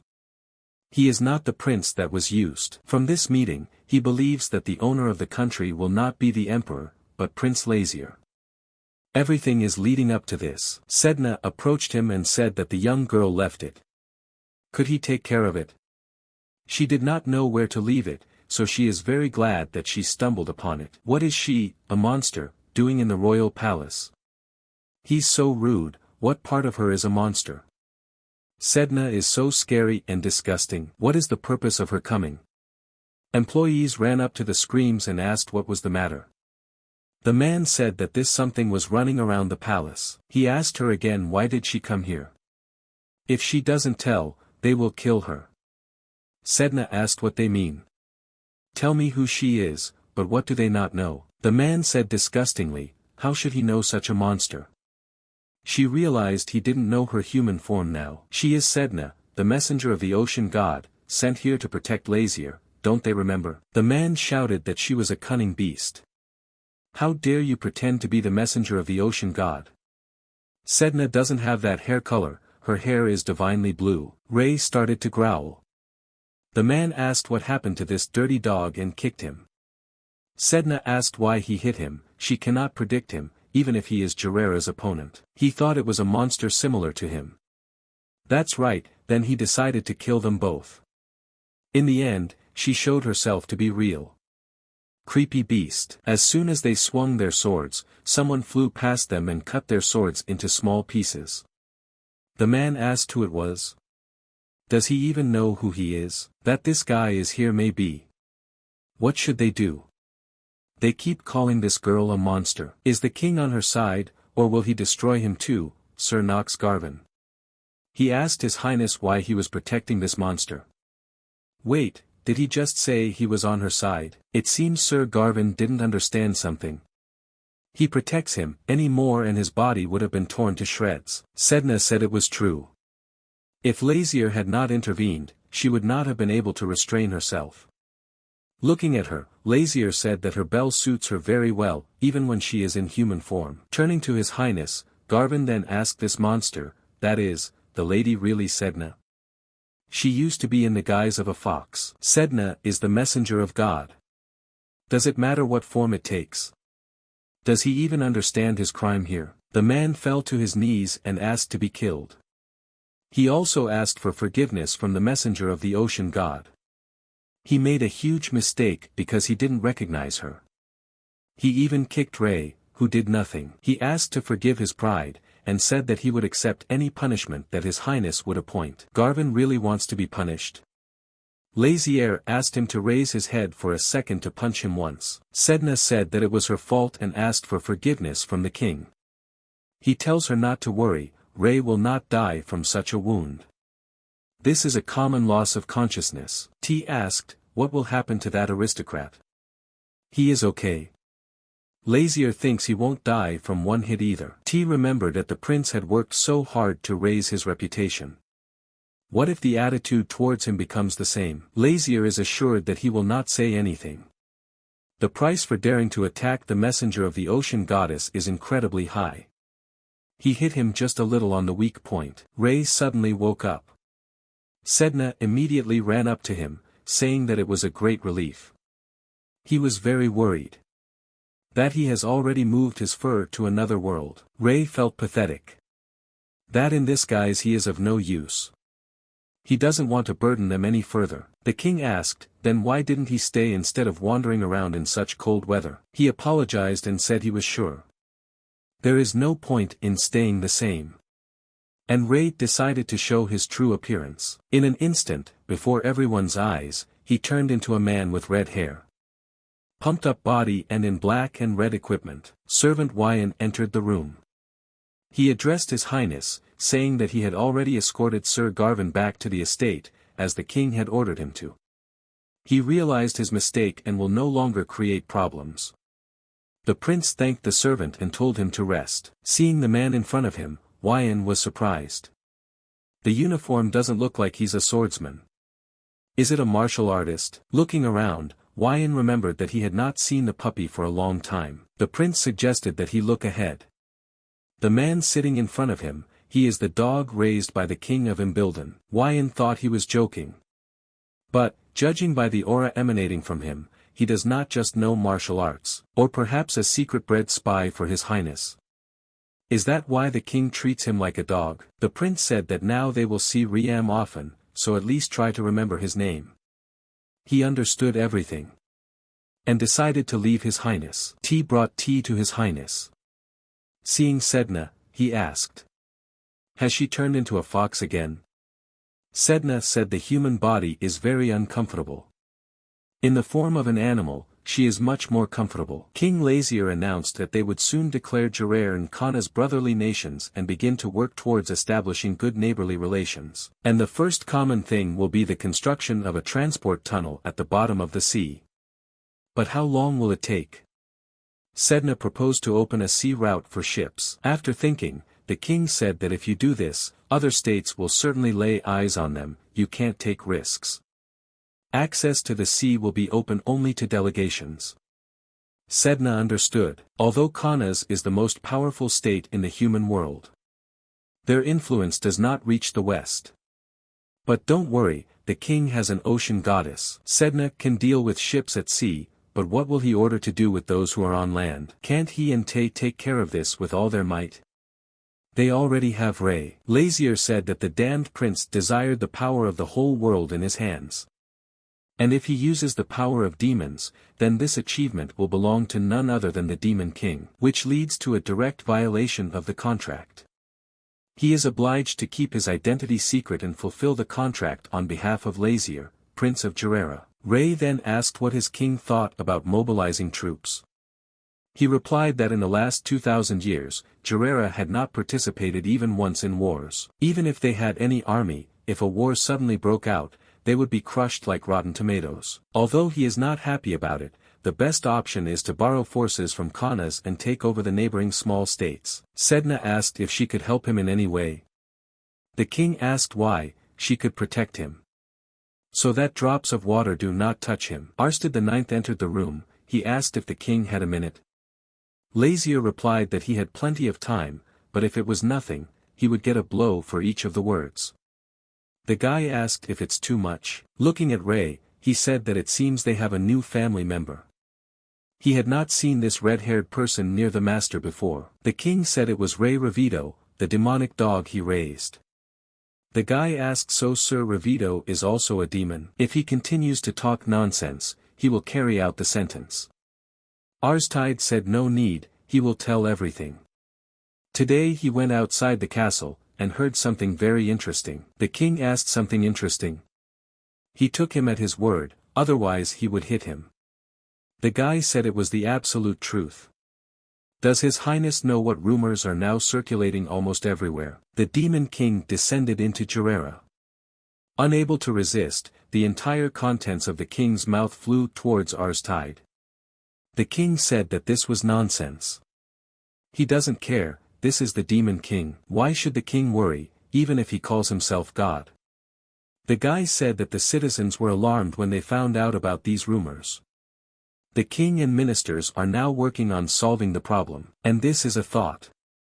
If Lazier manages to deal with the situation, will his reputation increase? Obviously he's an imposter. But he better dig deeper. He is very curious, what bastard dared to pretend to be him? Approaching him, Tay asked his king if it seemed to him that the state of affairs could be connected with holy demons. The king said that's great, he just wants to see what kind of pathetic parody of the demon king is. Arstide said he knows he cooked it, but it sure is warm. It feels like he's about to fall asleep. If he falls asleep, then Lilith will wake up, so let him not sleep. He said to just go with the teacher. He stayed up all night doing research. It's very hard for him. Isn't it too much to drag him along when they don't even let him sleep? Lilith wants to rip off the wings of the fairies for research purposes. Why did they decide to go with them if they get scared so easily? He said it would be dangerous, but they feel safe next to Lazier. He was the one who helped the fairies when trouble threatened their lives. Great, let them do what they want. The awakening of Lilith will cause problems for him too. All demons, regardless of gender, are attracted to him as they belong to the demon king. This also applies to the half-demon Lilith. Because of this, she visits him every day to annoy him. Would His Highness want to dine with her? She created a strengthening potion, would he like to try it? It's so good outside, why don't they take a ride together? Her life was the first time in the captivity of his demonic energy. The king thought he would be patient until she got used to it. Wyan told His Highness that they had arrived. Incredible, seeing for the first time what he had only heard about was worth waking up. It's a rumored tornado. It's strange that it only affected this village. The girl asked for help, as her husband could not get out of there. If he couldn't save him, let her at least go inside so she could do it herself. Many said that their relatives remained there. Wyan said that it looks like a lot of people didn't have time to evacuate. It seems much more serious than in rumors. They say soldiers closed the area to prevent residents from returning. People asked His Highness to save their families. One of the men said that Gerera was being destroyed by rotten royalty and politicians. Because of the worthless prince, the heavens were angry and sent the demon king there. This nation is crumbling. Arstide pushed the man and asked how dare he say such a thing in front of His Highness. Doesn't he know that for disrespect for royal power, an inevitable execution follows? Does he really hate the prince to death for risking his life just to fight him? It's pretty reckless to challenge even without a sword, but the king doesn't mind. Lazier prefers his kind to those who cry and beg for their lives. But let the lucky man think of himself. If the king had been the old fat-bellied loser, he would have beheaded the man right now. However, he is not the same as before. Therefore, let him speak. The king will listen to what he is upset about and what he wants. The man said that his daughter and wife had not yet made it out of the village. He begged the king to help him and save his family. The king said that he would decide everything, just let him wait here. The king ordered the Sapphire Knights and Earth Fairies to guard the village and its entrance. Looking at everything that is happening in the village, they discussed a plan of action. Arstide asked if the Earth Fairies would not be better to take with you. They could be helpful. The king left them with the knights in case they caused more trouble or got hurt. T said it looks pretty sinister inside. The sky looks so dirty, it makes Sedna feel terrible. Wyan also has a bad feeling. It was as if the demon king had actually descended here. Let them consider him a shy cat, but he invited them to retreat. If you look around, you might think that the dangers here are immeasurable. However, the king told Wyan that he could explain everything. First of all, the demon king would not appear in such a place. Second, he wouldn't make such a terrible cloud. Thirdly, if the demon king were here, everything would be teeming with demons who made a contract with their master. But now there's not even a dog here, let alone demons. After all, if he were a demon king, he wouldn't invade such a small village and do something to it. If so, shouldn't he take over the whole world? They broke into all the houses and looked to see if there were people nearby.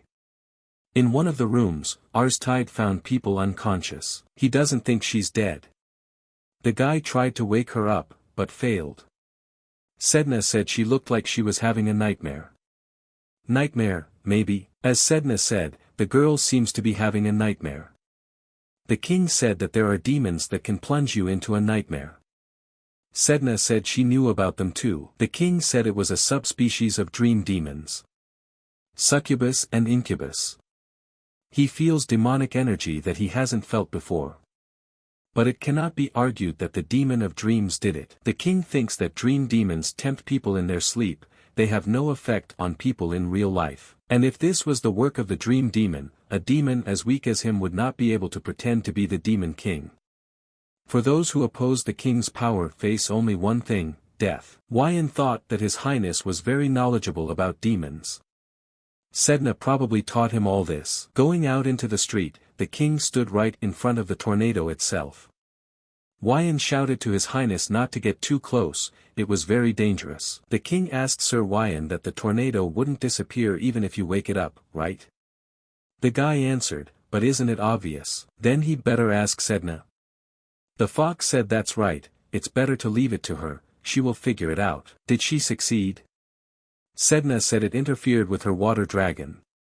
Looks very exciting. The king asked, is now the time to be surprised?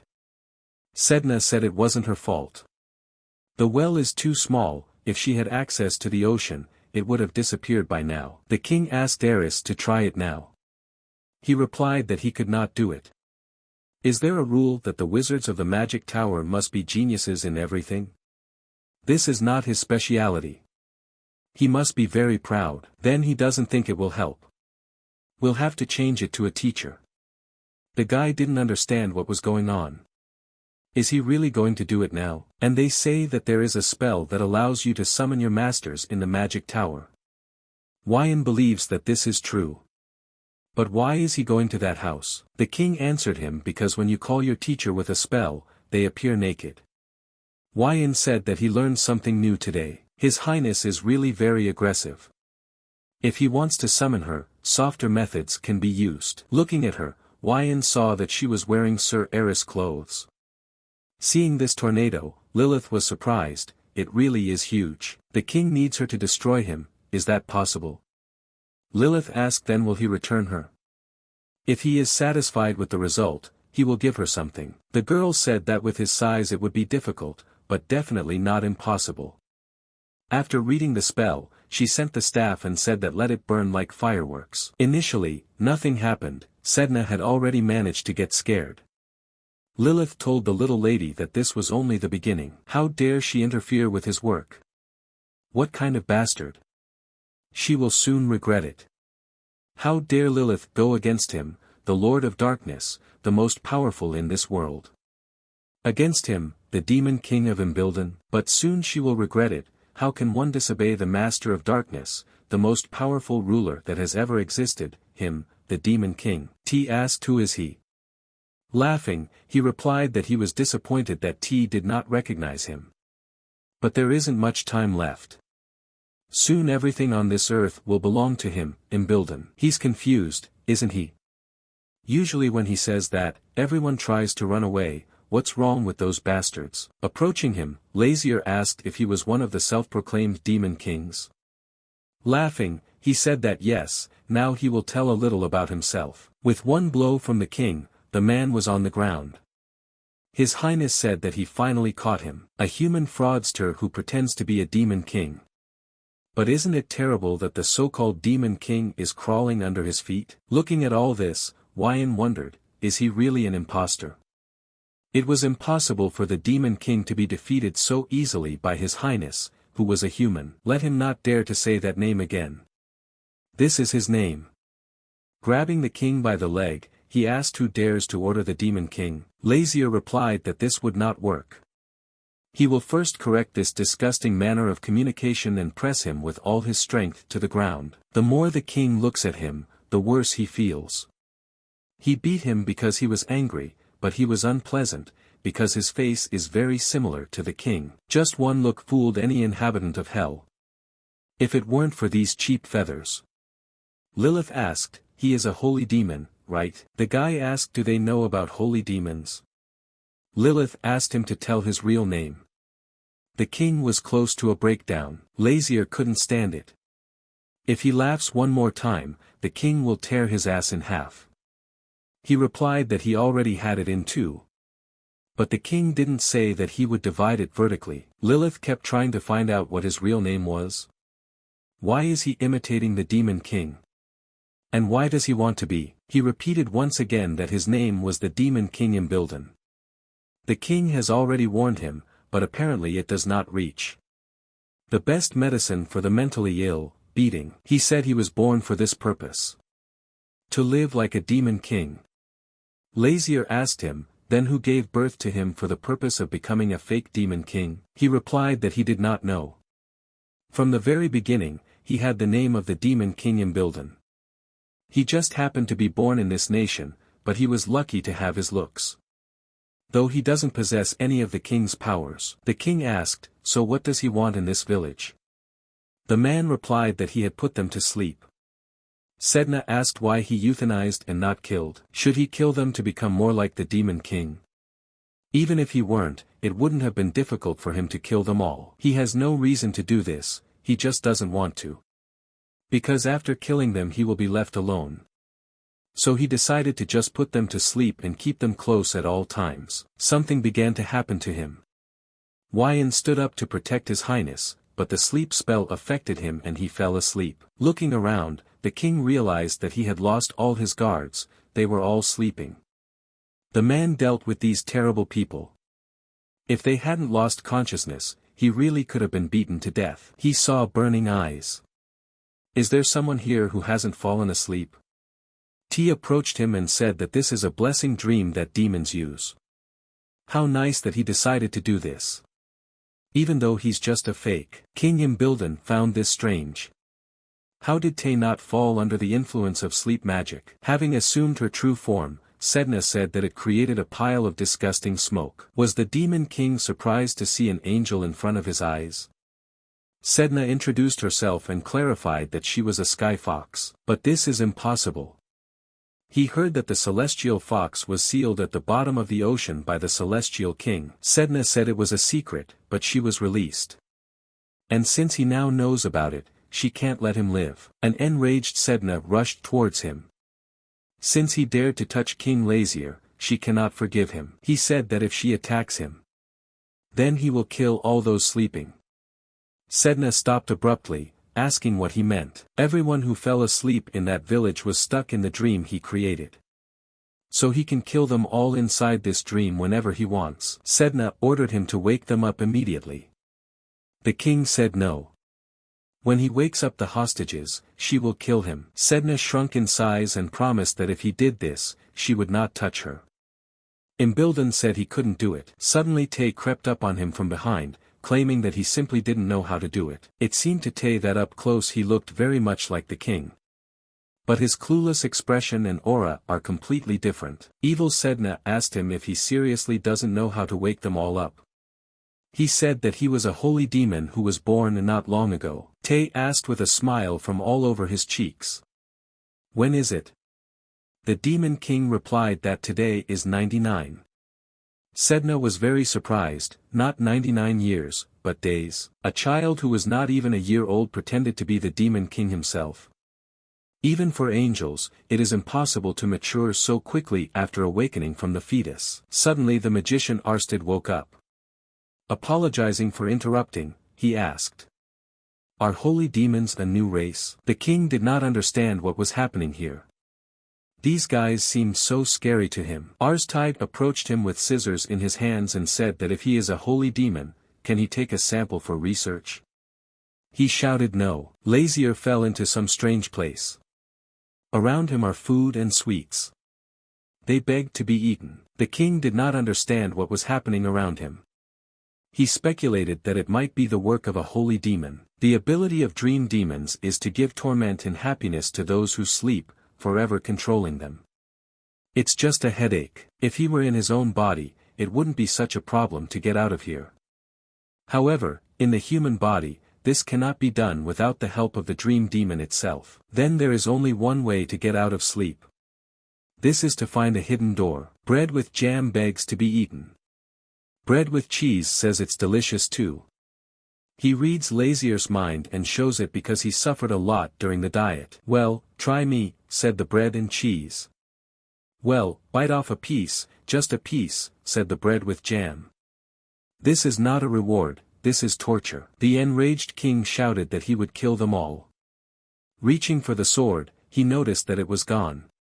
Did he not enter here because he has consciousness?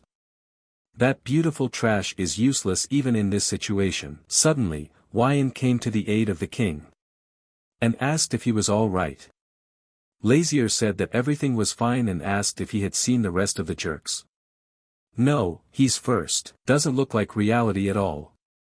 The king said if this is real, he would rather starve to death. Suddenly, a monster appeared in front of their eyes. Wyan immediately asked His Highness to step back. Seeing such a vile monster, the king now clearly realized that he hated this place with all his heart. Wyan cut it in half and asked the king what he thought was really happening here. He replied that this is a fictional world. It turns out that they are inside a dream. Everything seems so real. Or because it's a demon-created dream. Lazier, looking around at everything that was happening, wondered if this fake brat is obsessed with food. Why did he do something so childish? They must be seeing the same dream, Wyan asked His Highness. The king replied that yes, most likely all sleeping people in the same dream. The king said that it was impossible to wake up from sleep on your own. If something goes wrong, they can stay here forever. Looking to the side, Wyan saw a girl sitting on a mushroom. They approached her. The girl said it must be heaven. There are so many goodies out there. Having greeted her, the knight invited her to go with them, they would take her home. She started screaming that she didn't want it, she liked it here, there weren't so many goodies at home. She hates stale and hard bread. And she was tired of eating the same soup for a whole week. Now Wyan understood what His Highness was saying. If the temptation to sleep overcomes them, this is what will happen. They will lose sight of the most important things, such as family, and will chase after the false happiness that a dream will offer, ignoring the harsh and sad reality. And deceiving yourself with thoughts that the dream is real. This will lead to bad consequences. What does he think will happen to his physical body? It will simply disappear without even receiving a sip of water. Such a cruel existence is the result of the work of dream demons. Wyan was surprised the king knew so much about sleep demons. His Majesty replied that yes, he knows several of them. When did he make friends among the demons? He replied that perhaps when he became a demon. Wyan thought, is this the king about being called a demon as a child? Communicating with demons at such an early age, he is definitely an unusual person. He asked what Wyan was doing, let him be alive, they need to find a way out of this place as soon as possible. The demonic dragon T and the sky fox Sedna will not succumb to dream magic. And Lilith will be all right, because, having lost consciousness, Eris will appear behind her. But Ray, awakened after losing his demonic abilities, can be smitten by dream magic. Wyan stood and looked at His Highness. He did not understand what the king was doing.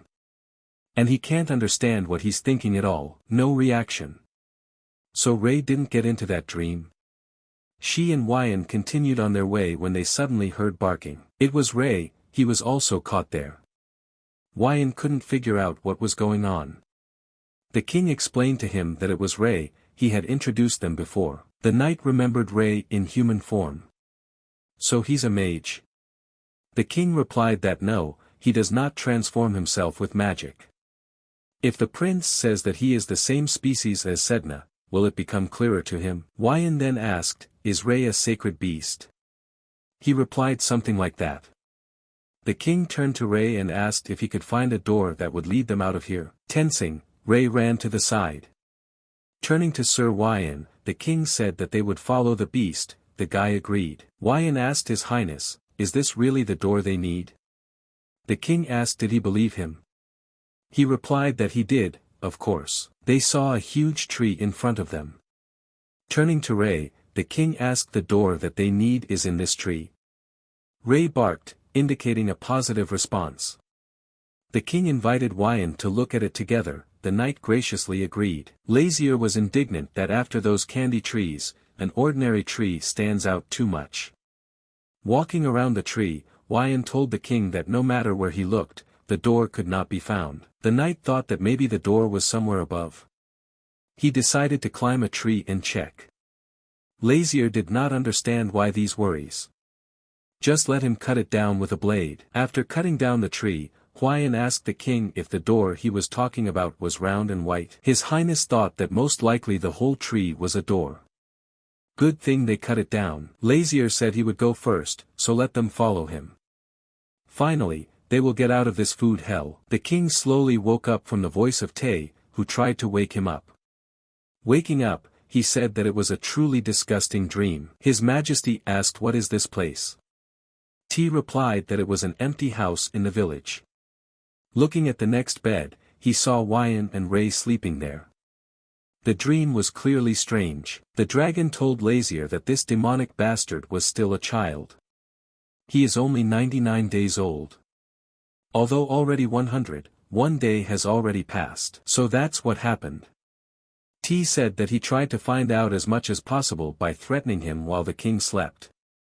But he doesn't really know how he was born. He is a frightened lonely child, and it seems that he has framed the whole situation in such a way as to look like a strong demon king. He used up all of his demonic power.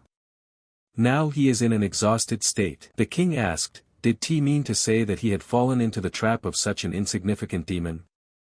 Lazier asked where he is now. It's a fake. T replied that he should be on the street with Sedna. Seeing Lazier, Sedna was very happy. She said she was very worried about him. He said that it was not worth it, something so dull could harm him. Seeing the king, the holy angel asked how he got out. After all, no one has been able to escape from his dream. Lazier replied that his world was so terrible that he did not want to stay there. The boy replied that it was not possible for a foolish person to understand the great plan of the demon king. His goal is to try everything in the world for him and create the perfect dream. Then he can rule the world with food. The king asked what he would do if he ruled the world. The guy replied that then he would allow people to eat the best food in the world for him and everyone would live happily. Unable to stand it, His Highness asked him what is stupid. Even if they are happy in their dreams, the people there simply won't survive and will die. The guy was outraged. Is Lazier trying to say that he made a mistake? Even though you made the people of this village happy, what this idiot considers happiness, others may not perceive as such. If he likes it so much, let him dream it himself. The king introduced himself, saying that his name was Lazier. He asked what the guy's name was. He replied that he did not know his name, but his father told him that he was a fake. It cannot have a name. He doesn't remember anything. But somewhere I heard that there were many like him.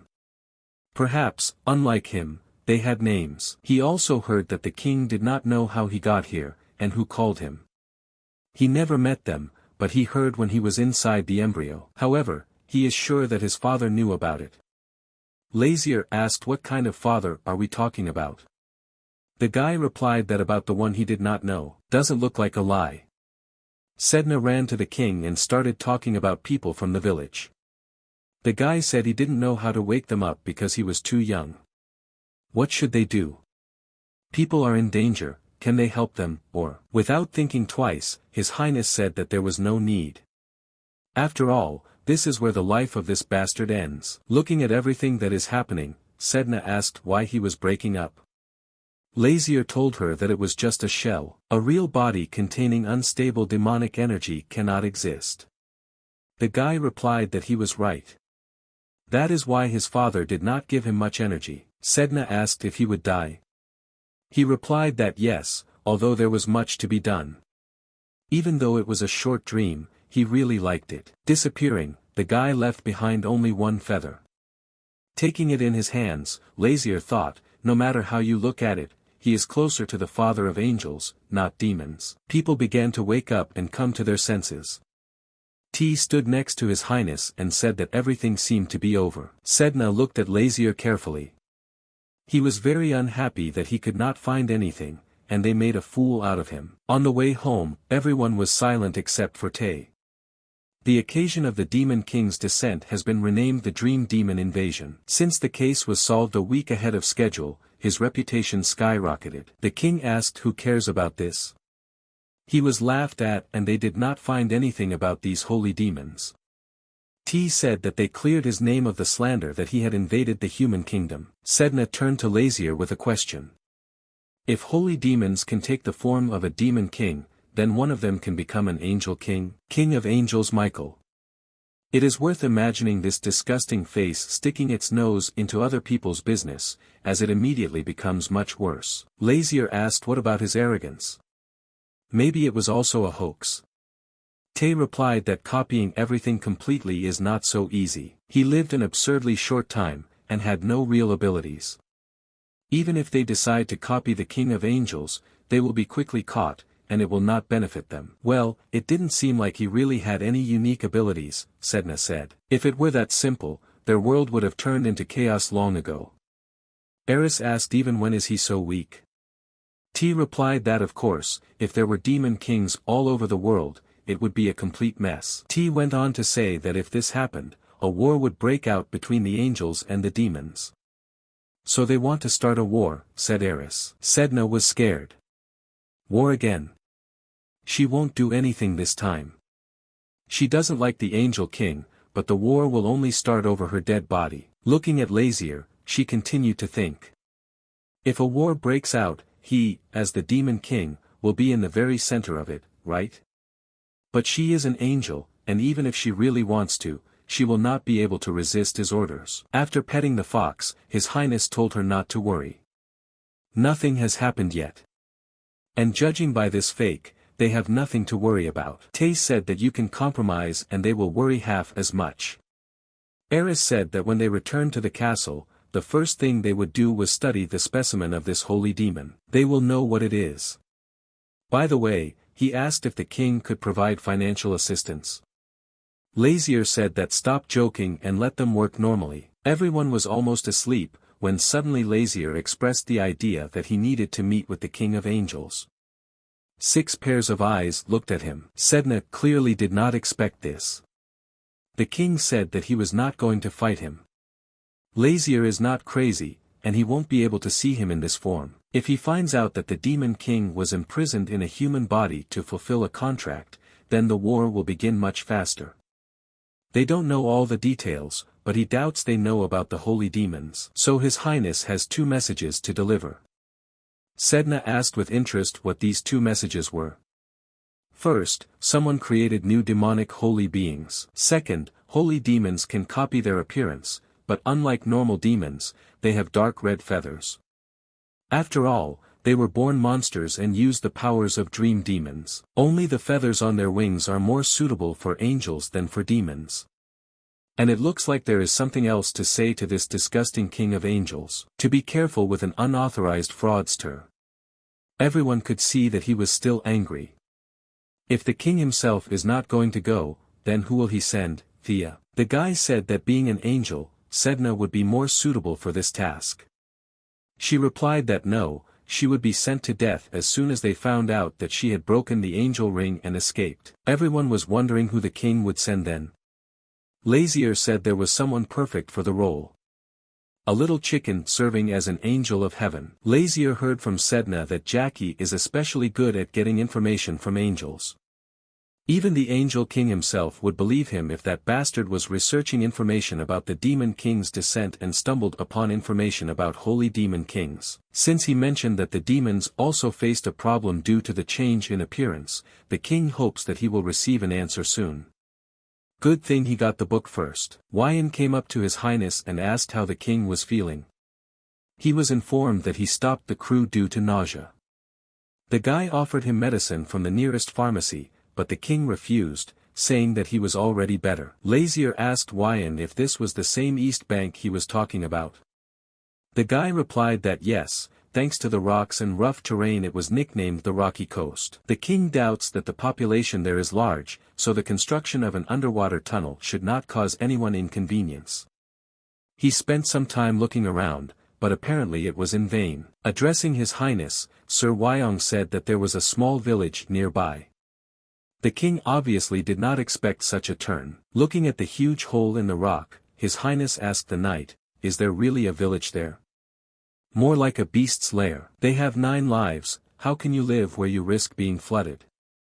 The guy replied that even such a place is a precious home for them. The king asked if they could not settle somewhere else. He doesn't know the details, but it seems that the citizens of this village are very poor. The king asked, "Is it true?" Probably, their situations are similar, because the status of demons is also based on authority and abilities. Entering inside, Tay shouted to His Highness that there was a village there. As soon as the king approached, the guy asked if he had sent a message. Pointing to the old man, the guy said that this man is the leader in the cave village. He wanted to say something to the king. Due to his old age, he sees poorly, so he did not see where the king was standing. Having asked for forgiveness, he turned to the king with a request: could he build a dungeon of seaweed somewhere else? The king did not understand what he was talking about. Tay told the old man that this was not a dungeon made of seaweed, but an underwater tunnel. His Highness said it didn't matter and asked why they were against construction. The old man asked what he meant. They cannot go against His Highness, they only ask briefly. The stone flew straight at the king, but Wyan caught it in time. Looking up, they saw a silhouette that shouted that they were villains. The guy asked, did they come to destroy their village? Grandfather immediately recognized the boy, he turned out to be Adele. Lazier didn't understand why he was called a villain. Going down, the guy shouted that he should not intimidate the mermen. The old man immediately fell to his knees and began to ask for forgiveness, saying that he was young and did not understand anything yet. The guy didn't understand why the old man was apologizing and what exactly had he done. His Highness ordered Tay to bring him to him. He pulled the slingshot and said not to approach, otherwise he would shoot. But this didn't stop Thea at all, because for him it's easier than ever. Before he could look back, Tay was already standing behind Adele. Approaching the king with him, His Highness asked if the boy even knew who he was. The guy claimed that they were villains who decided to destroy their village, who else? Looking straight into his eyes, Lazier said that he was the prince of the loser of this country. Had rumors reached him, hadn't he? His Highness the prince? Immediately bowing his head, the guy asked not to destroy their village. They live in harmony with the mermen. Dudes don't belong there. The king said not to worry, he would not touch the village. Why should he change it, if you can just exploit it? The guy was outraged. He asked if the prince was telling the truth. He answered exactly what. He wants to break this cave and build an underwater tunnel. It will be the most popular port in the country, connected to Kanas, the great eastern continent. Adele cried and said no. If the cave is entered, all mermen will perish. They are too weak and will not be able to withstand it. The king asked what kind of water. The guy replied that they were mermaids. Here Sedna entered the conversation. She said that she knew them very well. His Highness asked what kind of water mermaids. Sedna replied that these are rare creatures the size of a palm. Half human, half fish. Lisa said it was difficult to explain. He will go when he sees them in person. Sedna also added that when they meet a person, they take on the image of his ideal. Can they change their appearance, transforming into someone's ideal? Asked the old man. Sedna answered yes. Since mermaids are born from water bubbles, their faces should look like water droplets, without eyes, nose or lips. But when meeting someone, they take on the ideal human form for this. Even though she had never met them. The king asked the boy, are there any mermaids in this cave? He replied that of course there is. About 100 mermen live here. And they are terribly cute. He assures that they will fall in love with them at first sight. The king asked the others if they wanted to see them. Otherwise he doesn't really want to, in case they are ugly. Adele couldn't believe how Sedna knew so much. And how can she even talk? She boasted, saying that Lisa was unusual. And is the messenger of the ocean god. The king said stop talking. Let everyone be taken out of the cave within 10 days. And he promised that when he returned to the palace, he would provide them with homes. The boy was categorically against it. They won't leave this place. You can't leave the village. The old man covered his mouth with his hand, saying that they could leave the cave right now. But, as Adele said, if the cave is destroyed, then the mermaids will die. This confused the prince a little. Why should he care so much? The old man said he was right.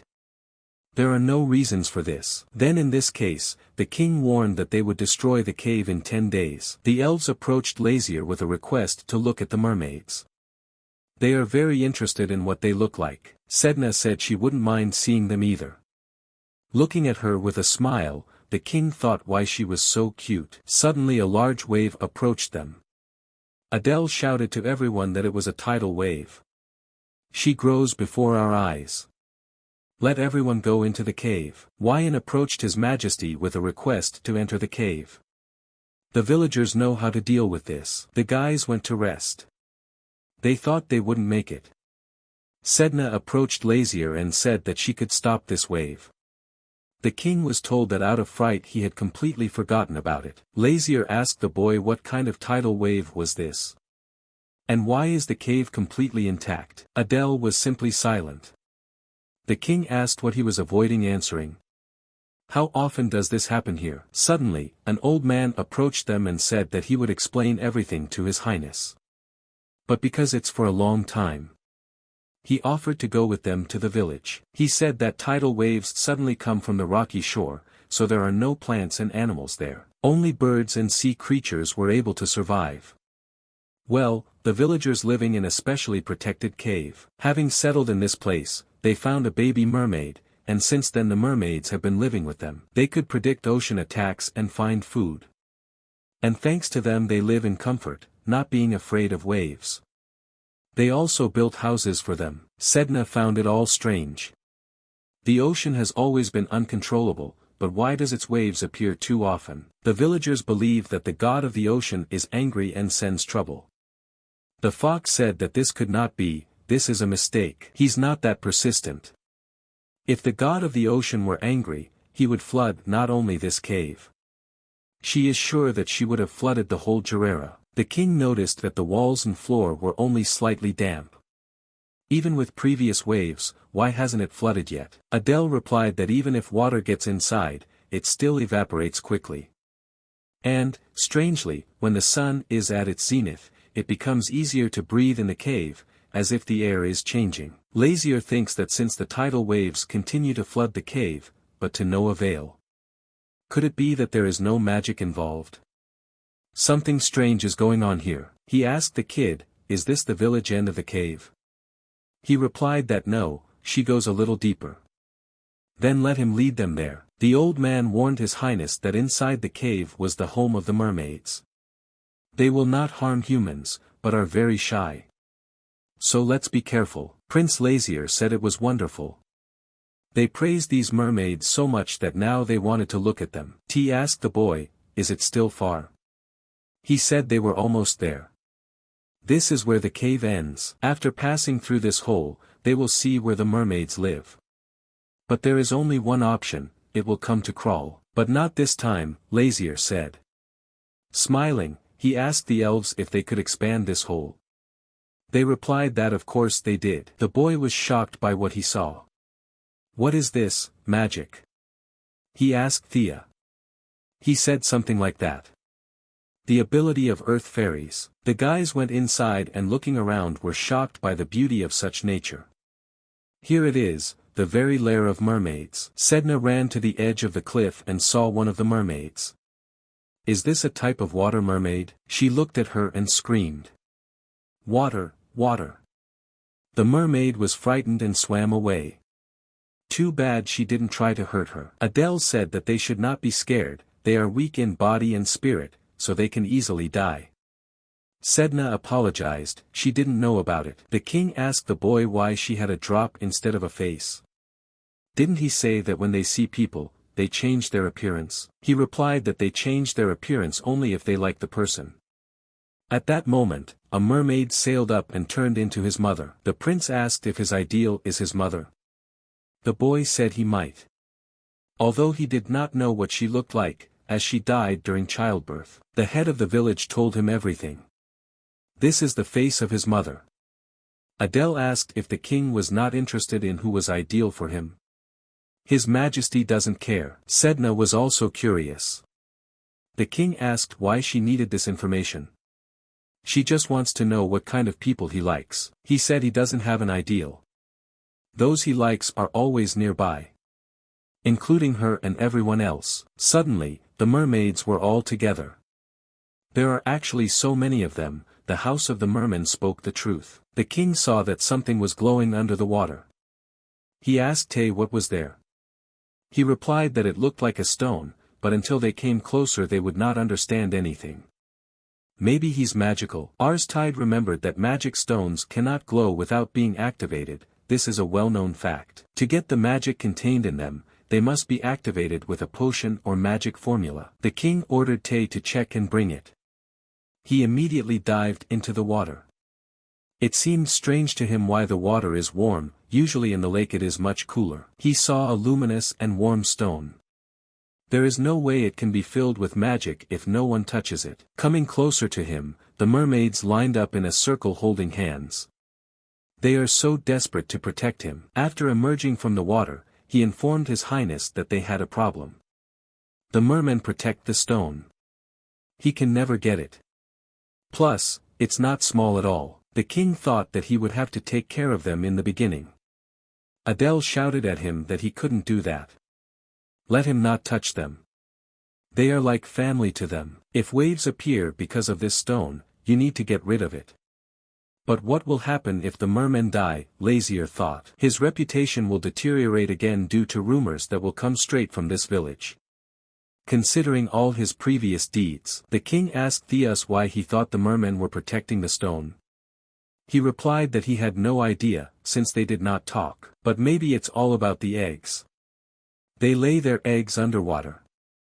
At first he did not pay attention, but then he noticed colored eggs around the stone. Given the temperature of the water, most likely, the stone itself heats it up. And, probably, merman eggs can only develop in warmth. The king realized that if they got the stone, the temperature would go down and all the eggs would die. He asked Sedna if she could control the temperature of the water. She replied that no, although she has control over the water itself, she is not capable of changing its temperature. Mermaids and their eggs require warm temperatures. A magical stone that causes tidal waves. Prince Lazier told Adele that he would send earth fairies with him to bring all the people who live in this place here. Wyan asked the king what he would do when the villagers came. He replied that the villagers are the only ones the mermen trust, so they have to convince them to come out of the water.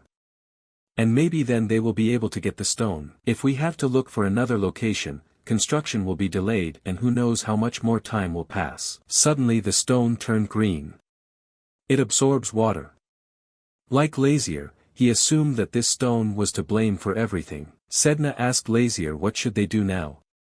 Just stand and watch what's going on around you. Suddenly people came running.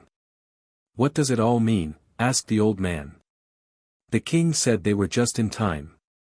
Let the eggs come out before it's too late. This is the true face of the cave they protect so much.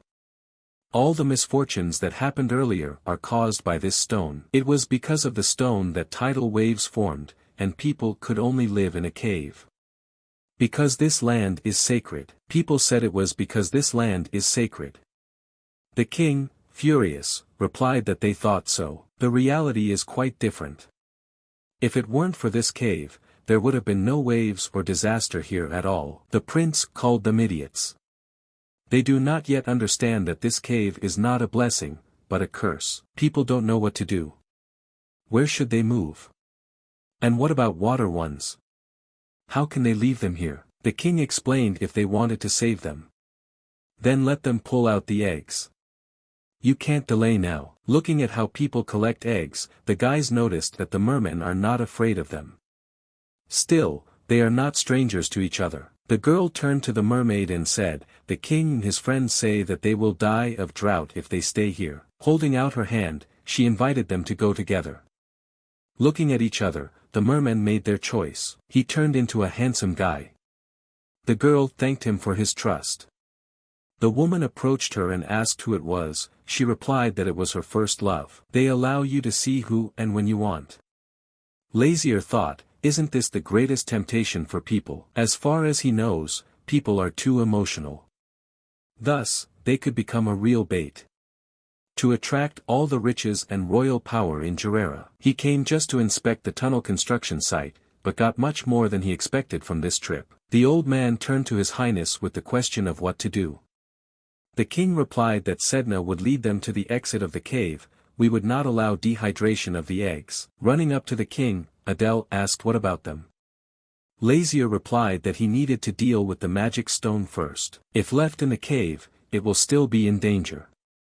The boy said that then he would bring out all the mermen. Bowing before his highness, the boy said thank you and asked for forgiveness. He thought the king was a bad person. Lazier turned to Sir Wyan and asked why he didn't go with Sedna. The guy replied that he was his knight, and should protect his highness. Since his name is listed in the book, he is clearly not a timid person. Looking at the stone, the king asked how they could get rid of this uncomfortable lamp.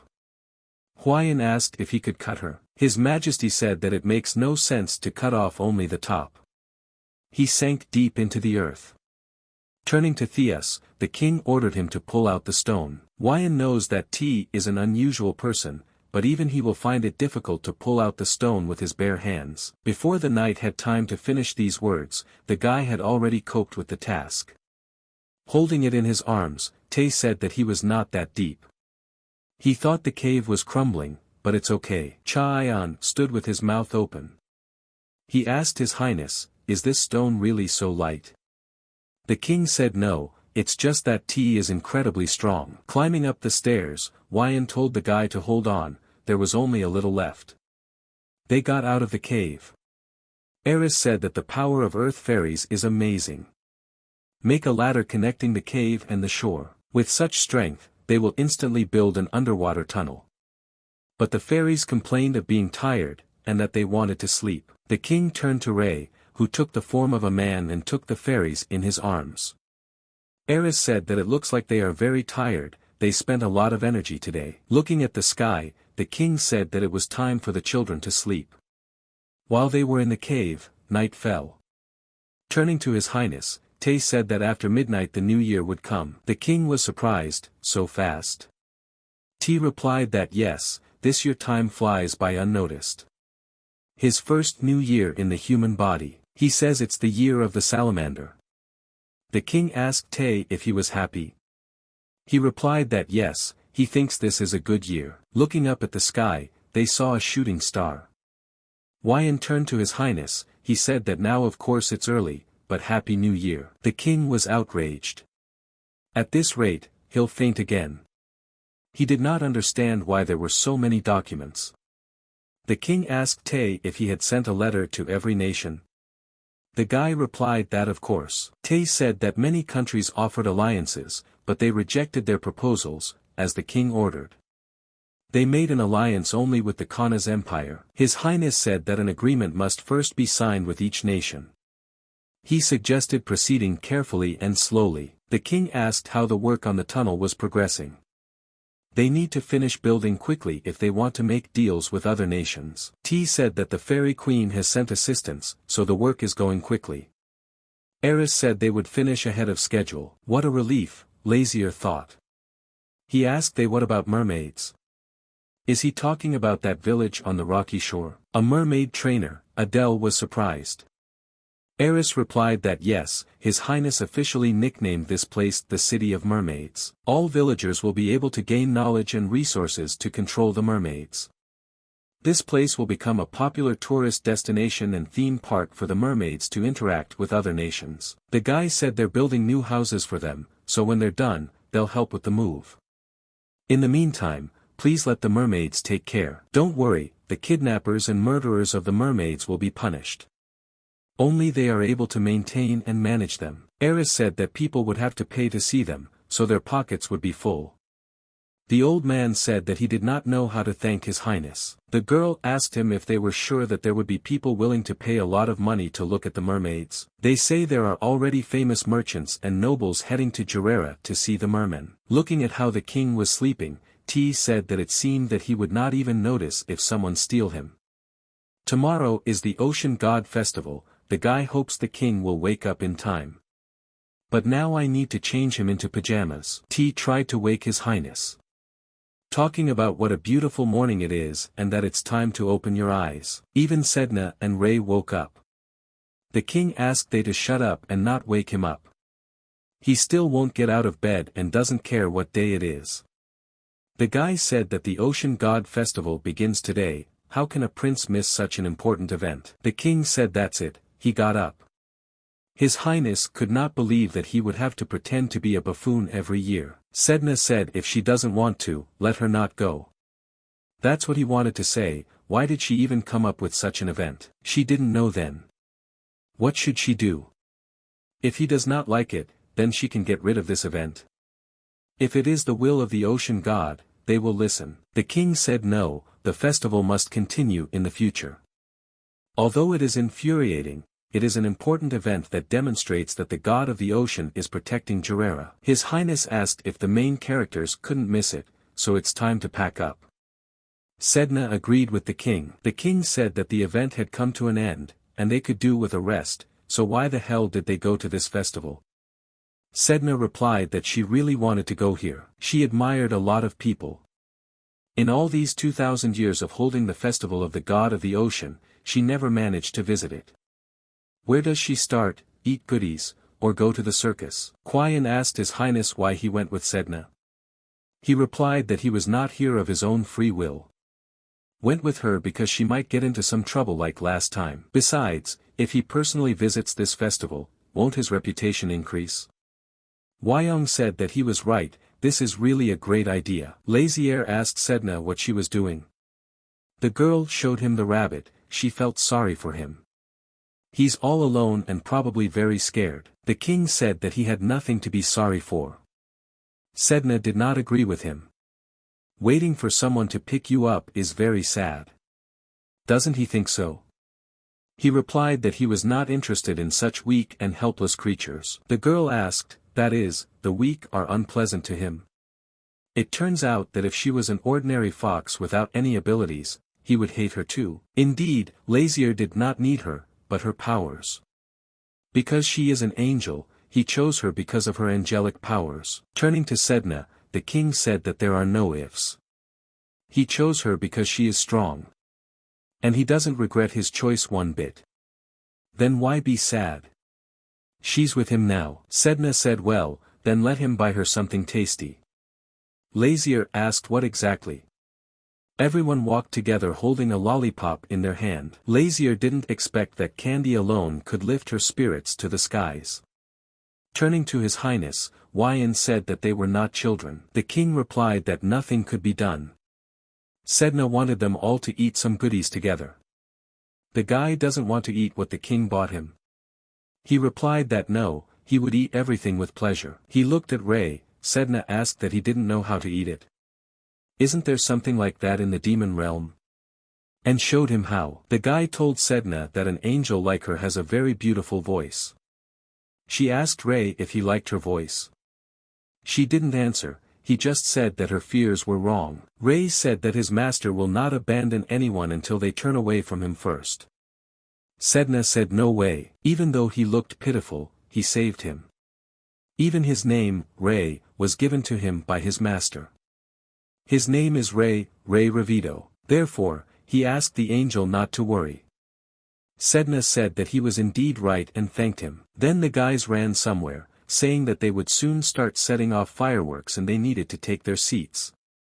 Sedna ran up to Lazier and said that she also wanted to look. Seeing Lazier's reaction, Sedna asked why not. Yes.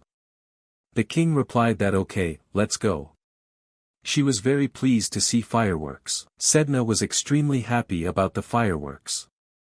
Seeing that the king was also smiling, Tay asked if he was having fun. He replied that sometimes you can enjoy such leisure. Sedna looked at this beauty without taking her gaze away. Wyan told Ms. Sedna that it seemed like those were the last fireworks. What a pity, Sedna said. She would like to look at him a little more. Turning to her, His Highness took something out of his pocket. It was a new bell with a beautiful sound. Lazier said it was for Sedna.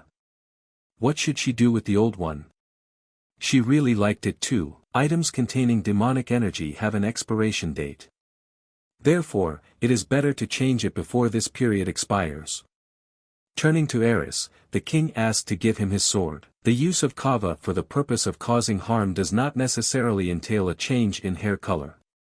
Such a tiny amount of magic has no effect. The king hung the bell around Sedna's neck and said it was ready. The blue suits her a lot better. Wyan handed His Highness a handkerchief to apply to the wound. The king said that everything is in order. He has a potion from Lilith the 10th. He tossed Thea a bell and asked her to throw it away. Sedna asked him to throw it away. Can she keep it? The king did not understand why, since he had given her a new bell. Sedna said that it was also a gift from him, so it is no less important to her. So she wants to take both. Okay, if that's what she wants. One of the servants approached the king, knelt down and said that there was urgent news from the palace. Her Majesty the Queen has just given birth. The woman stood with the baby in her arms. She told the prince to look what a lovely princess was born. She asked if he wanted to hug her. Looking at him, the woman did not understand how you can look at your younger sister like that. The prince said no. Is he jealous of his sister, who is 16 years younger than him? Looking at the baby, the prince saw brown hair, not the silvery blue of his. At that moment Sedna came up and asked, didn't he know? The blessing of the sea god is not inherited by everyone. Silver blue hair does not always symbolize Gerera. Lazier was surprised why not always. Sedna told him that this hair color is assigned during pregnancy to the child who will take the throne in the future. The prince asked if the god of the ocean decides. She replied no. The first child is always born with this hair color, and with the second, how lucky. But he was already born, the one who will take the throne. And it is precisely for this princess that such hair is not needed. Looking at her, he thought that human children are so weak. Looking at one of the maids, the prince asked a question. In this country, the princess also has the right to take the throne, right? They were very surprised. After asking forgiveness from His Highness for their reaction, the girls said that his question was too sudden and they did not quite understand what he was talking about. He asked again, could this child take the throne if he died, disappeared, or something happened to him?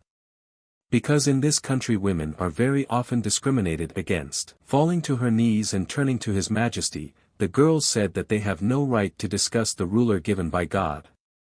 So please don't talk to them about this topic. She said that even out of 1,000 cases there will not be a single one like this. The prince, born 16 years ago, was blessed by God himself and personally handed over to him. It bears the mark of the sea god, and is the future of Gerera. Let's not worry about anything. It was in his mind that he would come out of this cursed body as soon as he fulfilled the prince's wish, then they would be left without him. That's why he asked. These women mistakenly thought that His Highness was going to harm this child. Looking at the baby, he asked her name Sherilyn. The maid replied yes. Her Highness Sherilyn Lu Gerera. He ordered them to watch her closely so that she grows up healthy. They froze with a question on their face. The prince asked what was wrong. She was his younger sister. Leaving the room with Sedna, he met Tay on the way, who said that he was waiting for His Highness. The king asked again, did something happen? The guy replied that that heavenly dove had just returned. So he has already returned with an answer. Seeing Jakiel, Sedna asked how the flight to heaven went. He replied that he reported the situation to the heavenly king, and received an order to transfer the traces of new holy demons to the king of hell. Heavenly king, him. So he already knows something about these demons? Asked Lazier. Jackie replied that it was. That's great, otherwise His Highness already thought he would fall back scratching his back as usual. Jackie asked the king to look at the note. Looking at the map they saw red marks, a serious problem. Jackie said that they, the inhabitants of paradise, are scattered throughout the world to observe human life and inform the king about it. Red circles highlight the places where holy demons were discovered. Sedna said that there are a lot of them, not even a couple or three. His Highness estimated that there were about 23 of them. Jackie replied that they were still observing. Perhaps their number will soon increase. And so cast aside pride, they make a request to the king of hell. Lazier told him to watch his tongue. The decision of the king depends on his words, whether he will help them, or vice versa, strike. Jackie said that the next heavenly king had awakened. The king asked that fool woke up. That king of stone, picked up by the elves. The guy replied that yes, he was born very strong and healthy. His Majesty the next heavenly king is incredibly strong and is the whitest in the entire heavenly world. And where does the king, let him follow the words, otherwise it infuriates. Jackie said that in any case, His Majesty the Heavenly King asked me to convey to him words of gratitude for saving the air, and even when meeting with him, that in no case be called by his name. His Majesty replied that he was 100 years old and his name had been surrendered. And in general, how can he meet a baby living in heaven? Jackie said that His Highness the next heavenly king is not in heaven right now. Lazier was very surprised. The guy continued to say that he left heaven before the current king could give him a name. Everyone was very surprised by this turn of events. But he can't, said Sedna. The next heavenly king went far from heaven without even receiving a name. Jackie said that she also knew that, according to the rules, the newborn king of heaven should take the name from the current one. This is a very important procedure, because the name, like the demons, gives special strength and power. Laughing, His Highness asked the dove how much time was left before the collapse of heaven. Jackie asked not to be sarcastic, he was already very worried about it. Lazier wondered why this king had fled. Did they mess up somehow? Jackie replied that he wanted to meet the king of hell in person. The guy honestly admitted that now for them, the search for the next king is a little more important than the problem with the appearance of holy demons. If they find their next king, the guy asked to be sure to contact him. His Highness hopes that doesn't happen. Jakiel agreed with him completely. He was ordered to investigate the areas where holy demons were found. Therefore, he asked the demon king to check on them, and if there was news, let him call for him at any time. He asked the king what they would do.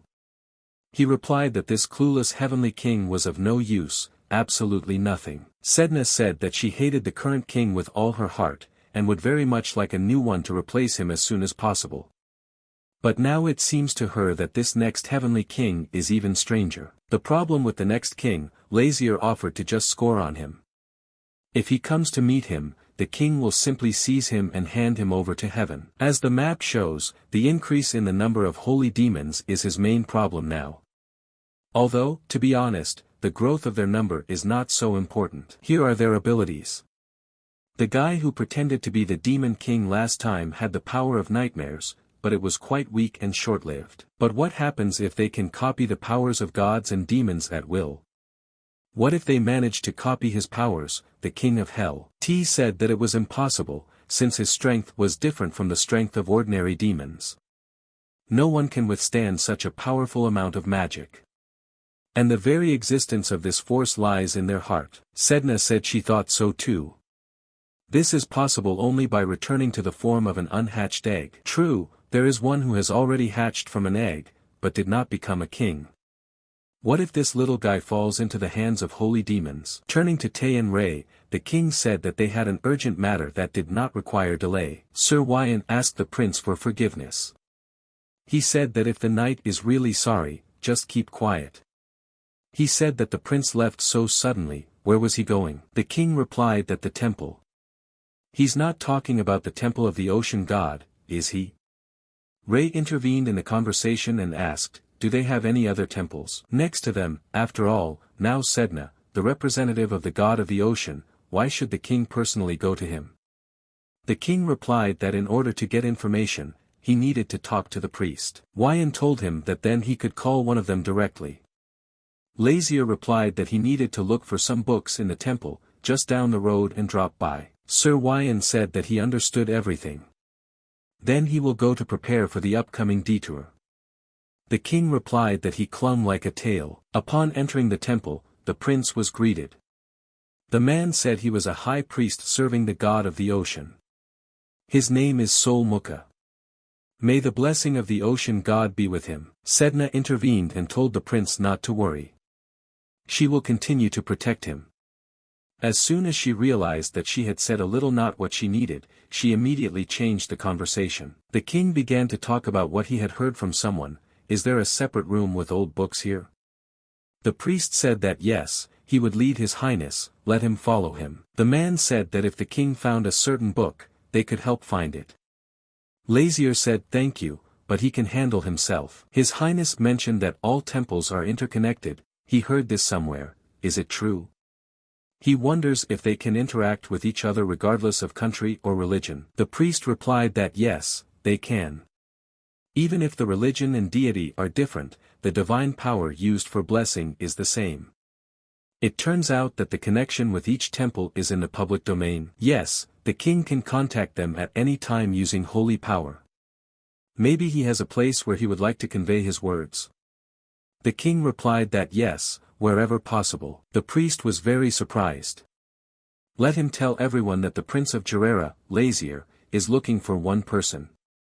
Age unknown, most likely a fairly young guy. White hair, white eyes, white smile. In general, he is all so snow-white that he does not look like an ordinary person. Doesn't the king know his name either? His highness said no. Perhaps he doesn't know his own name. Let him tell them to grab him immediately if they find him. Sol Mukha said that white hair and white eyes are of course rare, but can he find out who he is and why they are looking for him? The king said that he recently had a dream in which a white swan flew in and asked him to find a heavenly child. At first, the king did not understand what kind of dream it was. T said that the messenger of the ocean god had the same dream, so they started searching. The priest said that they would convey his words to other temples as soon as possible. They turned around and left. Sedna now understood why Lazier needed this temple, and he is very smart. He said that he must use his powers as a prince to the fullest. Besides, these priests are simply obsessed with oracles. Those called gods are usually in a hurry to assert their authority and protect prestige. Shouldn't he do the same? He is right, because Sedna was expelled with the words honor and law above all. They also said that she was selfish and reckless, and therefore a disgrace to the heavenly people. T said that in this way the king will force all the temples of the world to operate. Lazier said that human contracts are not the private business of angels. Thanks to this contract, even he was trapped in the body of the cursed prince. The king ordered Knight Wyan to stop any suspicious person from approaching this place now.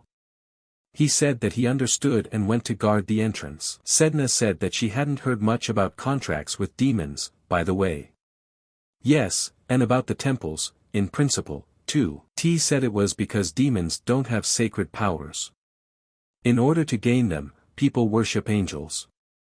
The sacred power of angels is similar to the divine, so there is nothing surprising in the actions of people. Sedna asked, because demons also use devilish power. Isn't it the same? The guy replied that essentially yes, but no one can be sure whether the existence of God is divided into angels and demons, right? She remembered that there were rumors that God created angels and demons from the divine and demonic powers he had. Tay laughed and said that there was nothing to be done about it. The truth is that the perception of demons is generally poor and temples try to avoid them. It is believed that demons bring curses, not blessings. Frightened, Sedna said that she was also afraid of curses. Approaching Lazier, she asked what he was looking at there so carefully. The king said that the list of people who made a contract with the demons. And what will this list give him? He replied that he would assign these people to himself. But he's in the human body now, isn't that difficult? Lazier agreed and said that Sedna was right, he was now negligibly weak. So T will handle it on his behalf. T laughingly said that he would not dare to do such a thing in front of the king. Lazier asked sternly and that he would not do this. He replied that he would take care of it. So, how will they be able to win people who have made a contract with demons to their side? Sedna replied that with the help of threats. The king said that this is certainly not bad, but there is a better way. Even the book states that these people were despised everywhere. Those who received the stigmata were honored as high priests. But all those who made a contract with the demon are isolated lower classes. All of them are either considered villains or were exterminated by those who made a contract with the angels. The king said that in any case, they were all isolated and killed themselves. We need to look for other lists. But people who have entered into a contract with demons are said to be pitiful. Looking at Sedna, His Highness asked her if she knew why. She shook her head. The king replied that when the wishes of these people were fulfilled, they all died. Sedna was upset. She asked why the contract terms with demons are so cruel. Lazier said that they themselves go for it, knowing that they could lose their lives and souls. Somehow, he concluded, and now he knows how to lure signers. Sedna couldn't believe her ears. He said that in the territory where demon summoners would be welcome, if you legalize the summoning of demons, they themselves will come to Gerera.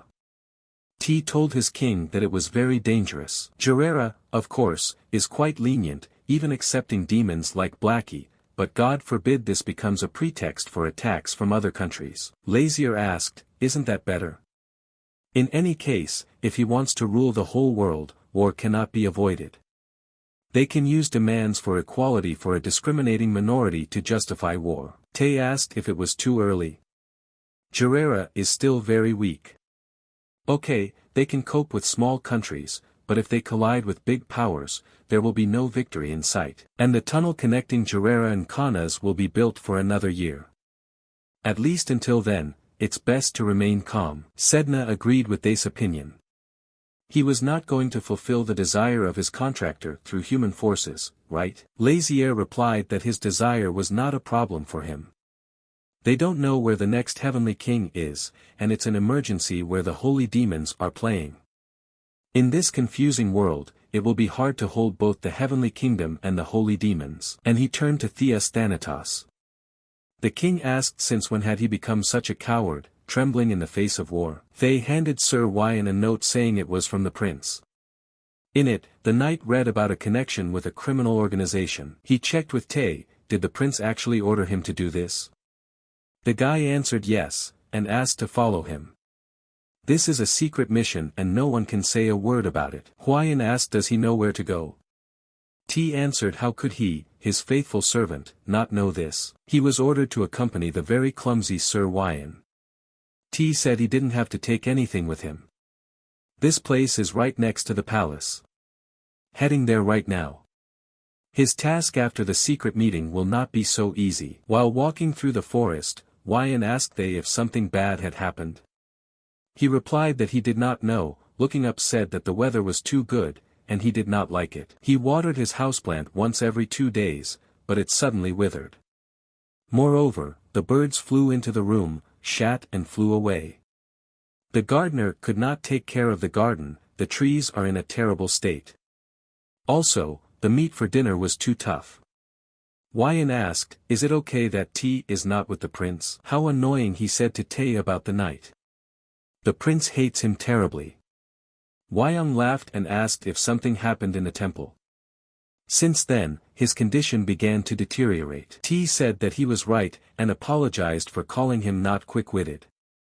Wyan told him that it must be that the prince hates him for his sharp tongue. The guy said that he would never dare to talk to him like that. He just did not justify his hopes and spoke out like the last coward. He turned out to be a useless servant and dared to worry, doubting the abilities of the prince. Tay said that it would be better if he tore out his tongue in the same place. Wyan replied that he was not there, he could not say. But didn't he do this out of concern for the prince? He has not yet ascended the throne, and besides, he is not immortal. It is obvious that this is the reason for the excitement. Tay told Wyan, even though he supported him, he wouldn't say thank you. The guy replied that he didn't expect it. They wandered into the very depths of the forest. Having reached the door, they knocked on it. Wyan asked if they had come correctly. Tay said yes, he is sure. The voice behind the door said that they were closed for now, let them return when the sun sets. But Tay did not give up. He said that they came from the palace and they need to meet someone. After waiting and realizing that the door would not be opened for them, Wyan said that they would have to wait until nightfall. Looking at him, T said how naive he was. Didn't he see that I following them through the keyhole? Warming up in front of the door, Tay shouted loudly that he was trying to be polite and even knocked. Tay kicked the door, and the man who was looking through the keyhole flew to another part of the room. Upon entering, they were surrounded by a crowd of men. Wyan asked if another way could be found. Tay replied that if they had opened it right away, he would not have had to do this. The men called them bastards and asked what they were doing. They say from the palace, so what, now they are kings and everything is allowed to them. T asked who is the boss here, he needs the master of the guild Fatus. The man asked who he was, and why the hell did he need their master. Let him get out of there if he doesn't want to die. Tai said that would not work. As a human being, they clearly do not understand. If they don't understand, they will destroy everyone to the last, and it will serve them right. Tay said since they don't understand the words, they'll have to finish them all off. One of the men called him a bastard and asked what kind of arrogant phrases he was talking about. One of them shouted out and offered to straighten the brains of these scoundrels. Wyan asked Tay what happened in the end. The guy gathered all his magic power and hit them, no one was left standing. Everyone was lying in different parts of the room. The man moved the boards aside and asked who these creatures were.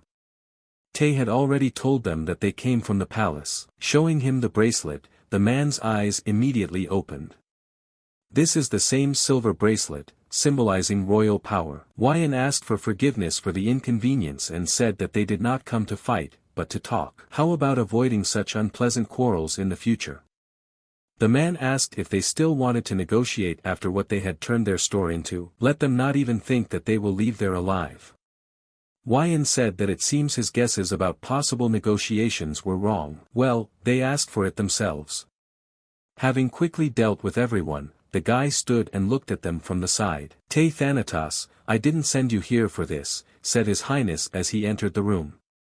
Nobody expected to see him here. One of the men lying on the floor was clearly surprised. They had installed a protective barrier, he couldn't just enter. Tay did not expect to see the king. Turning around, he told Sir Wyan that he was also very disappointed in him. The knight asked for forgiveness. Seeing the blue-silver hair, the man immediately realized that it was Prince Lazier. His Highness ordered the man to lower his eyes to the floor once he found out. He turned to Tay. Having said that he was worried, he came, and then they went wild.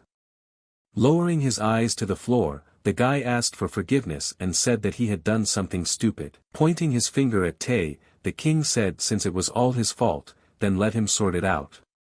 Wyan approached and told Lazier that the influential person he ordered to find, it seems the guild master was not there. His Highness said it doesn't matter.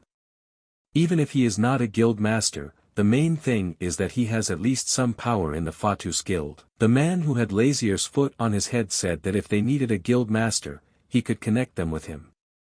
He is the owner of this tavern. Kneeling before the king, His Highness asked if he had a connection with the guild master.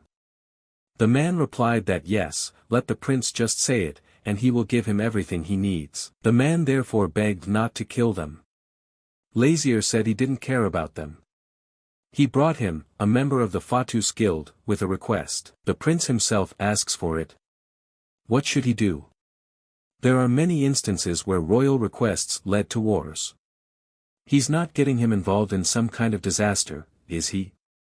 The king said that he found out a little about their guild, an international guild that brings together people from all over the world. A shadowy organization involved in illegal activities, from murder to smuggling. The prince is right. In addition, they are engaged in transmitting information that could harm national politics. And in general, the prince heard that they are vile creatures, ready to do anything for money. The man said that the prince was exaggerating. His Highness replied that this was not a compliment. Then what is his request? The king said he wanted them to do some advertising. Looking at the text, the man did not understand what the content was. The king said that he didn't care about the content, just let him pass it on to every country that has a Fatus guild, and not miss a single one. Only a man will ask for appropriate payment. And then he will immediately give His Majesty the exact answer. The king said that we agreed, but first let him sign. This book will seal their deal. Tay thought that almost everything was ready. He wondered if His Highness was still angry with him. Entering the king's room, he saw the sleeping Sedna, who dreamed of delicious chocolate, but did not see his king, and was very frightened. It's strange, there are traces of him on the bed. Where did he go? Where did he want to go at such a late time? Lately he's been so tired from work that if he falls asleep, you can't wake him up with a tank. Moreover, without Ray. Did something really happen during Tay's absence? He began to transform into his former appearance in the middle of the garden. The king will be very disappointed in him. If people saw him like this, the king became even more angry. He thought that he needed to eat her before this happened. The king arrived on time. Laughing, he said that's why they joke in the demon kingdom that he can't be left alone unattended. The king asked, did he make him worry again? Did Tay think he had run away somewhere? I completely lost my sense of smell. He was so close, couldn't he find him? Falling to his knees, Tay asked for forgiveness. He said that the king hated him, so he thought that Lazier abandoned him like he disappeared from the demon realm in the past. The prince said that this happened because he was bound by a contract and was forcibly drawn into this world. He asked Tay to stand up and listen carefully. Once they fulfilled this cursed wish that got him stuck here, the king suggested that they all return to the demon realm together. By the way, the king said that he should know something. Soon all the devils invited to this world will appear there. However, in front of them, the king is going to act like a human, so they will be controlled by Tay. So he used those guys from the guild. What will he do? Let him introduce the king as a demon dragon who signed a contract with him. The king said that he must act convincingly so that they believe in everything. Tay said that this is very dangerous, but what if he makes a mistake? The king understands his concern. Is he afraid that the prince might be harmed in this? If the demon king suffered from such pathetic abuse, everything would end. His Highness told Tay that he should not be afraid under any circumstances, because his master is very strong. After that, Lazier suggested going inside. Tay entered Lazier's office and told him that an ambassador from the Oblang Federation was coming to them. His Highness was surprised. A federation created from the 17 islands of the southern archipelago. They say that the total territory and wealth of all these countries far exceeds the territory and wealth of the Kanas Empire. The devils he was waiting for did not come. And from the south, out of nowhere, an ambassador appeared. They are not on hostile terms with him, nothing strange. Just a little unexpected. His Highness asked what was the purpose of his visit. Tay replied that everyone says differently, but it seems that his main goal is the exchange of magic stones. Looks like other countries were salivating when they heard about the Kanas and Jarrera alliance building an underwater tunnel. Have they really begun to move for the attention of the Kanas Empire? Only the western continent is still doing nothing. Strange. Tay asked this king about the Federation of Blang. Lazier replied no, about the western continent. The guy said they were really a little suspicious. Everyone shows so much interest in Jarrera, but there is no reaction. According to his research, this is not at all similar to Jarrera's policy of isolation. The king asked if they also had a temple. Tay replied that yes, there are a lot of temples abroad. Perhaps in those parts people hope in God, since they have nothing but dry places. In this case, the king ordered his man to be sent to them. Let him find out in more detail. Under the pretext of inviting Sherilyn for 100 days. If they're not going to move, it would be a good idea to clear their area first. The ambassador said he was very glad that the prince met their delegation in person. Jarrera, under the patronage of the ocean god, is simply beautiful. Much more beautiful than they could have imagined. The prince almost went crazy from this pronunciation. The king said that he wanted to show off his area to them so that they could feel at home. The prince said that before he began to examine the mermen, he asked them to sign their names. It's kind of like a guest book. Tay saw that something was wrong with the prince. He asked if Lazier was okay. The king asked, is it really like that? He's just going crazy from these crazy people's terrible pronunciation. He must get used to their pronunciation, because they are very important guests. At that moment, a young man approached them and said that his name was Shuhelte Swift. He was a representative of Swift Island. He heard that it was the prince who opened the doors of Gerera, which is a great joy for them, their neighbors. The king wondered why his pronunciation was so clear, and besides, he was much younger than the others. To share their great joy, they prepared a small gift. A figurine made by the hands of their craftsmen and a candle that relieves fatigue. The king doesn't understand what kind of garbage this is. The guy started to get nervous. It seems the prince didn't like the gift. The prince said thank you and asked him to give the gift to his servant. Lazier said that he had an urgent matter and it was time for him to go. And they can calmly enjoy this place. They bowed and the prince left. Shuhelte Swift thought that this should not be allowed. He must apologize if he ruined his mood. He walked and thought what to do, because he lost them. And he doesn't know the way. It was necessary to immediately catch up and talk to him alone. Having walked a little further, the boy saw a river in which someone was splashing. As he came closer, he wondered if these were mermen. After greeting him, he asked if they were the same mermaids. Extending their hand, they immediately swam away in different directions. After asking for forgiveness, he said that he did not want to bother them. He didn't mean any harm, he just wanted to take a closer look. Or maybe they love cookies. Having handed it to them, they never swam up. The guy said that they are also cowardly, just like him. One of the mermen surfaced and turned into the form of a man. This is the guy's father.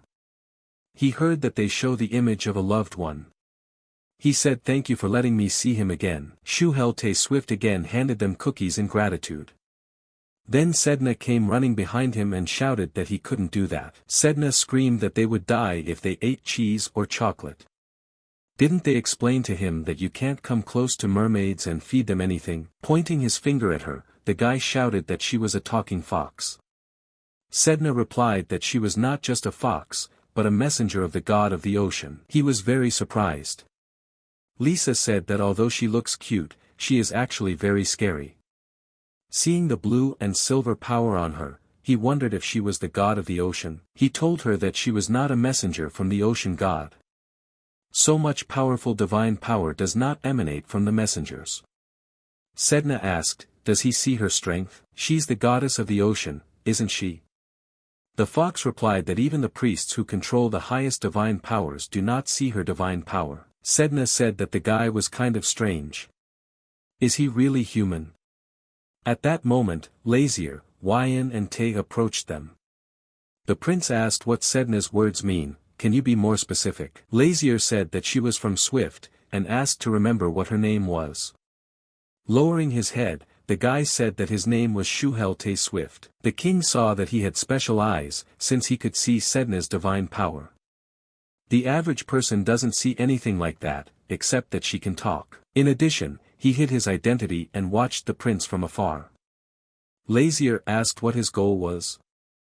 No matter how you look at it, he doesn't seem like an ordinary person to be able to disguise himself like that. After asking for forgiveness, the guy said that he didn't want to deceive the prince, and he didn't have any bad intentions, just. Sedna was surprised, is she a girl? Lazier asked again what her real name was. The girl replied that Shuckle was her nickname, and her real name is Caswellate Swift Lion. She is the first Princess Swift. The girl was very scared because she didn't know what the prince's reaction would be. The king asked, does that mean she is the heir to the throne? She answered yes. It was somehow strange for Lazier, a man, and also the heiress of the kingdom. How can she see what the human eye cannot see? What else does she have to hide? Just as Gerera is under the protection of the ocean god, her country Swift is under the protection of the devil. The prince said how nice it was to hear this. Does he not believe her words? Lazier said he believes it. He made a deal with an absurd thing called the ocean goddess and carries her with him, so he has no reason not to trust the girl. She clearly did not want to boast that her country was under the protection of the devil. The prince asked if she had said everything. Caswella said that in fact, no, he ordered her to come here, or rather, asked her. Sedna asked who he was, so that's what the smell was coming from. Someone from the tree told Kasula not to be offended and jumped out of there. Sedna didn't understand who he was. What is this, a cat? Tay said that he looks very similar to a devil elf. Sedna asked who is the devil elf. Does such a thing even exist? The elf was glad that at least someone recognized him. That's right, they are devilish elves who pride themselves on having not given way to the pinnacle in the realm of demonic curses for decades. As Sedna said, unusual for a cat. The elf began to get angry, saying that he was not a cat. He took it in his hands, His Highness looked at it and said that maybe that's enough. He started screaming that how dare the pathetic little man touch him. Smiling, Lazier asked him to shut his noisy mouth. The elf looked at the prince and did not understand why he had such a familiar anger. Casuela also asked the prince for forgiveness, saying that Naya was a little mischievous. Looking at Casuela, Naya began to be indignant, as her words sounded very rude. The girl asked for forgiveness if it seemed like that to her. Lazier asked, so this cat's name is Naya? She again began to be indignant about the fact that she was not a cat. And she called the prince the man who entered into a contract with the elf. Tay asked if this was a demonic elf speaking, incapable of anything but curses. His tongue is too long. Does he think everyone avoids him on pain of curses? No, it's because everyone is disgusted with them. Is he really a dragon devil? Tay said that if you leave this curse-bearing creature around, it will only get on your nerves. Should he finish him off? Lazier said that we passed. Despite everything, this thing is important to the princess of Swift Island. Sedna told him that he was a very famous demon. Naya jumped into Casuela's arms and started crying, saying that they were hurting him, and let her do something. The girl told him that he wanted to talk to the Prince of Gerera. The girl began to say that in fact it was not Naya, but she, Casuela Tay Swift, with the rights of Princess Swift, wanted to talk to the prince. Prince Lazier asked, is this a dialogue between two states? The girl said exactly what. They want to invite him to Swift, along with the god of the ocean who protects him. His Highness said he didn't want to. The girl got scared and asked why. He asked, is this the southern island? He doesn't want to go there. Caswell asked, is this the only reason he refuses? Isn't his desire the most important reason? In truth, it's because they don't want to interact with a small country like Swift, right? His Highness said that she was very quick-witted. The girl agreed with this. Was she going to drop the bait and invite him? In a country the size of a worm, at least something should suit his taste. Only then will he act. Where is it written that he must unconditionally accept such a pathetic invitation? In this case, her story will really become bait for the prince. The prince said that he should have started right away with her. Let him speak, he listens. White eyes and white hair, the child is painted white from head to toe. Swift protects him. The prince understood that she was talking about the next king of heaven. So she's protecting him. Casuela said that no one knows about this yet. He's the first. It seemed to her that this was the child he was so desperately looking for through the temple. His Highness asked why he should believe her. The girl replied that if she doesn't believe it, nothing can be done, but this is the obvious truth. She was the first to find this man who had descended from heaven on white wings. Naya said that it was he who sensed divine power. The girl continued talking. Naya warned that this was not a person and that no one should know about him. So she hid it in her city so that no one would notice it. Lazier is counting on his luck. Once he was discovered in such a small country and he did not appear to the whole world. He replied that okay, he accepts the invitation. He replied that he would go to Swift Island with the delegation from Blang. His Highness prepared to leave, saying that he would see each other again. The girl thanked him for accepting the invitation. Looking back, he turned to Nye, asked what he was doing there, let him follow him. They still have a conversation, don't they? Entering the room, Ray ran up to Lazier.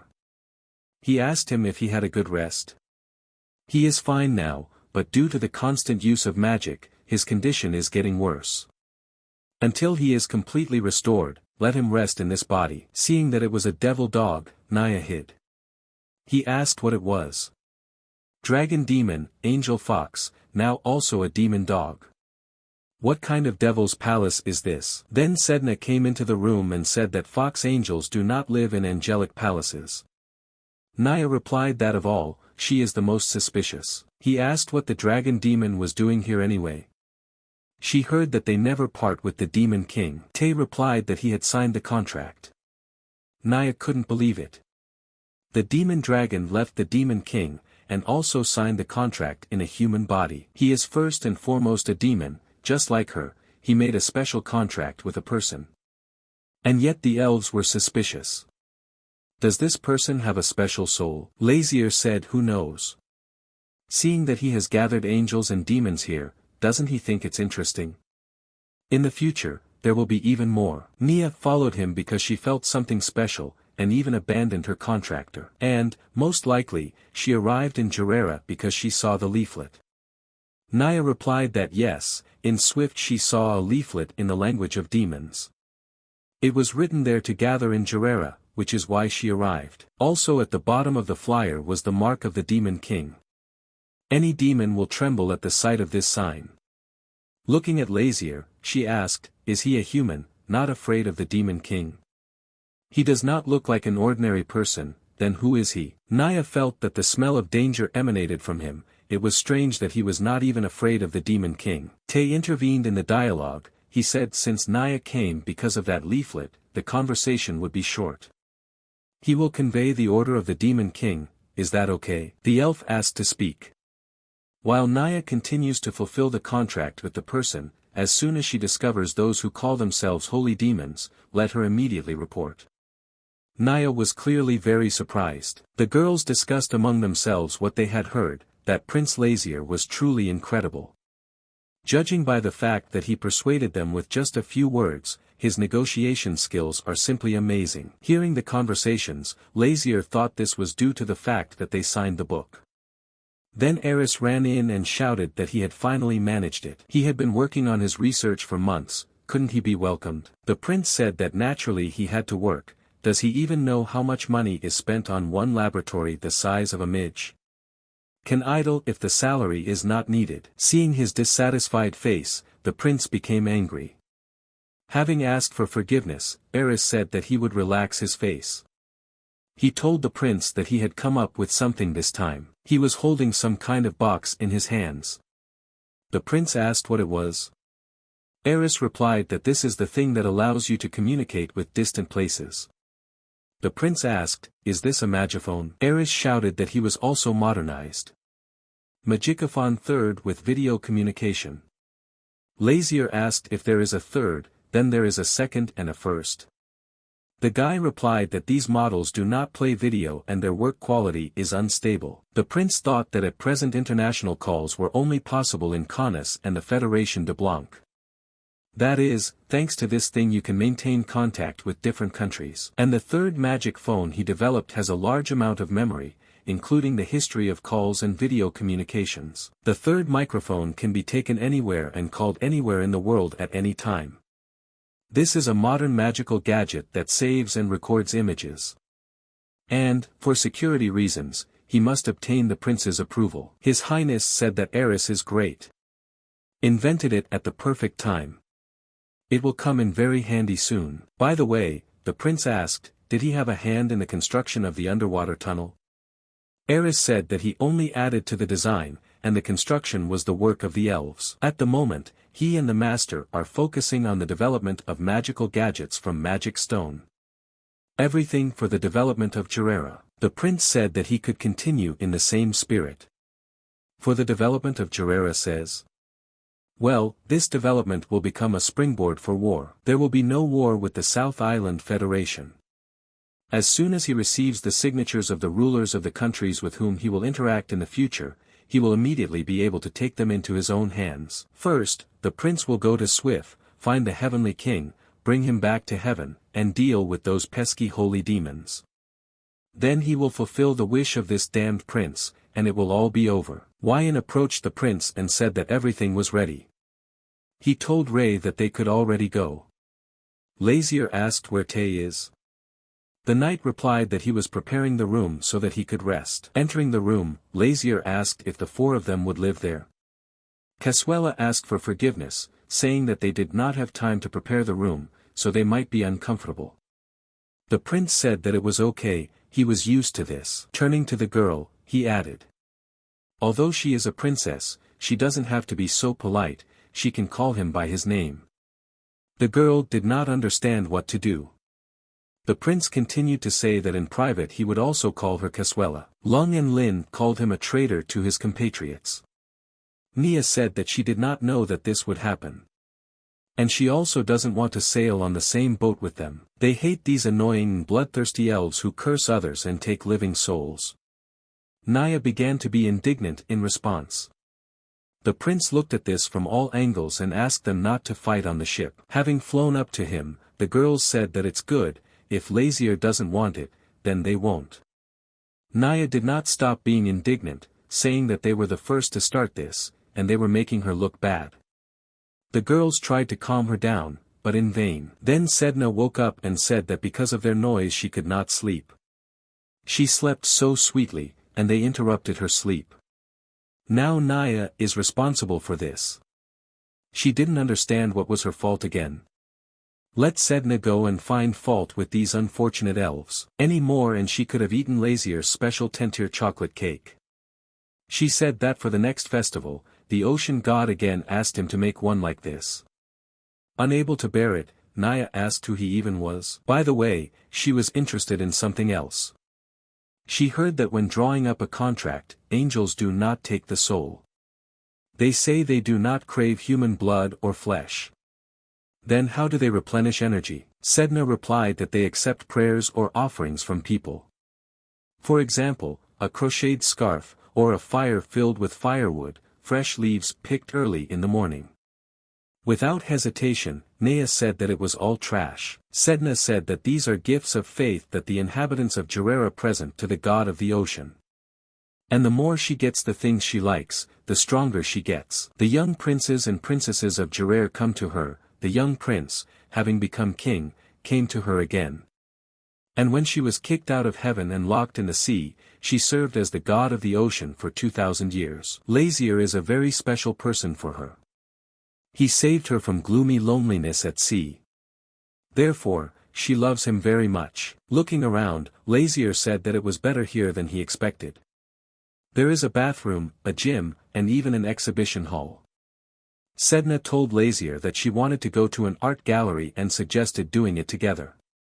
He said he would look. Approaching Lazier, the woman immediately asked for forgiveness and said that in accordance with safety rules, pets are prohibited from entering. Once again asking for forgiveness, she said that they would have to return to their room. Sedna began to resent what kind of pets are we talking about. Hearing that the fox was talking, the woman fell into shock. Sedna complained to Caswell that she was treated like a pet. Asking for forgiveness, the girls said that the rules here are very strict, but she will talk to them. Sedna replied that everything was fine, she would just turn into a human. Then someone's voice sounded and said that she was a fool. Naturally you need to walk around a ship in the guise of a person. She asked where is Sedna's logic, don't they observe similar etiquette in Gerera? Sedna asked, is she a girl? She asked what was strange. Even in a human body she is very beautiful. Sedna said she's beautiful, she doesn't even argue, but what about her speech? The girl replied that this was all because she signed a contract on Swift's territory. Lazier asked, and does magic on Earth? Can a turd even transform? Turning around, she began to be indignant and said that she would immediately cast a spell. The prince asked the question, is she really unable to do anything with her speech? After all, it spoils her face so much. Tay and Wyan couldn't help but laugh. Offended, she left and said that it infuriates her how they laugh at her, so she doesn't talk to them anymore. Sedna asked Lazier if she should stop her. He replied that there was no need, he would calm down and come back. Sedna didn't mean to laugh at her, but she seemed offended. Lazier said he was more concerned about her clumsy transformation technique. To move around the ship, she needs to hide her ears and tail. Sedna said it's strange, but the ears and tail don't disappear. She just feels somehow empty without them. And she really wants to go to the gallery. Lazier was indignant that she could not hide her ears and tail, but she was already so happy. Sedna replied that if she is not detected, then there will be no problems. Tay approached her and warned her that she needed to be very quiet here. Running up to the picture, Sedna looked for a couple of seconds and said that it was boring. What's the point of looking at this? Lazier replied that she herself wanted to come here, but she heard the man and woman at the port say that the art gallery was a lot of fun. And that it was a date on which she and her loved one looked at paintings. Her desire was to go on a date with Lazier, but she didn't think it would be so boring. The prince reminded her of her desire for freedom. Sedna replied that it was a big desire, but this was a smaller one. The prince asked, so is her little wish fulfilled? Sedna said yes. Then it's time to go back to the room, lunch is coming soon. As he was leaving, Lazier heard the elves' indignation at the sight of one of the paintings. They said it was strange, terrible and scary. Approaching them, he asked what happened. When he saw the painting, he frowned. Didn't it hang in the hallway? Why doesn't he remember this? He would have noticed such a magical picture in any case. Approaching, Tay widened his eyes. Lazier asked if he knew this picture. T said it was more like a flower inside her. The prince asked what kind of flower. Tay replied that she had probably never seen him. It is called Kirose and grows in the realm of demons. Each petal contains dozens of deadly poisons. The weakest races can die just by looking at him. In the demon realm, there are many plants and animals unknown to him. Tay Thanatos is the only one who knows everything about each of them. But was this picture painted by a man? Perhaps he made a deal with the devil and heard from him about this flower. Lazier called the girl to him. He asked who painted this picture. The girl immediately asked for forgiveness if she caused them discomfort. She said honestly that it was so ugly that the girl did not want to hang it in the gallery aisle. But because of a client supporting this artist's painting, I had to hang it. Even if it brings them discomfort, she asked for their understanding. Lazier asked, does she know the author of this picture? Who is he? The girl replied that this was Cork Yuan, an artist from the island of Eref. The prince said okay, is this artist on the ship now? The girl shouted that no. He is an ordinary resident of Eref Island and has no right to be on this ship. Therefore, when the ship docks at the island, he just gives away his paintings and that's it. Lazier found this suspicious.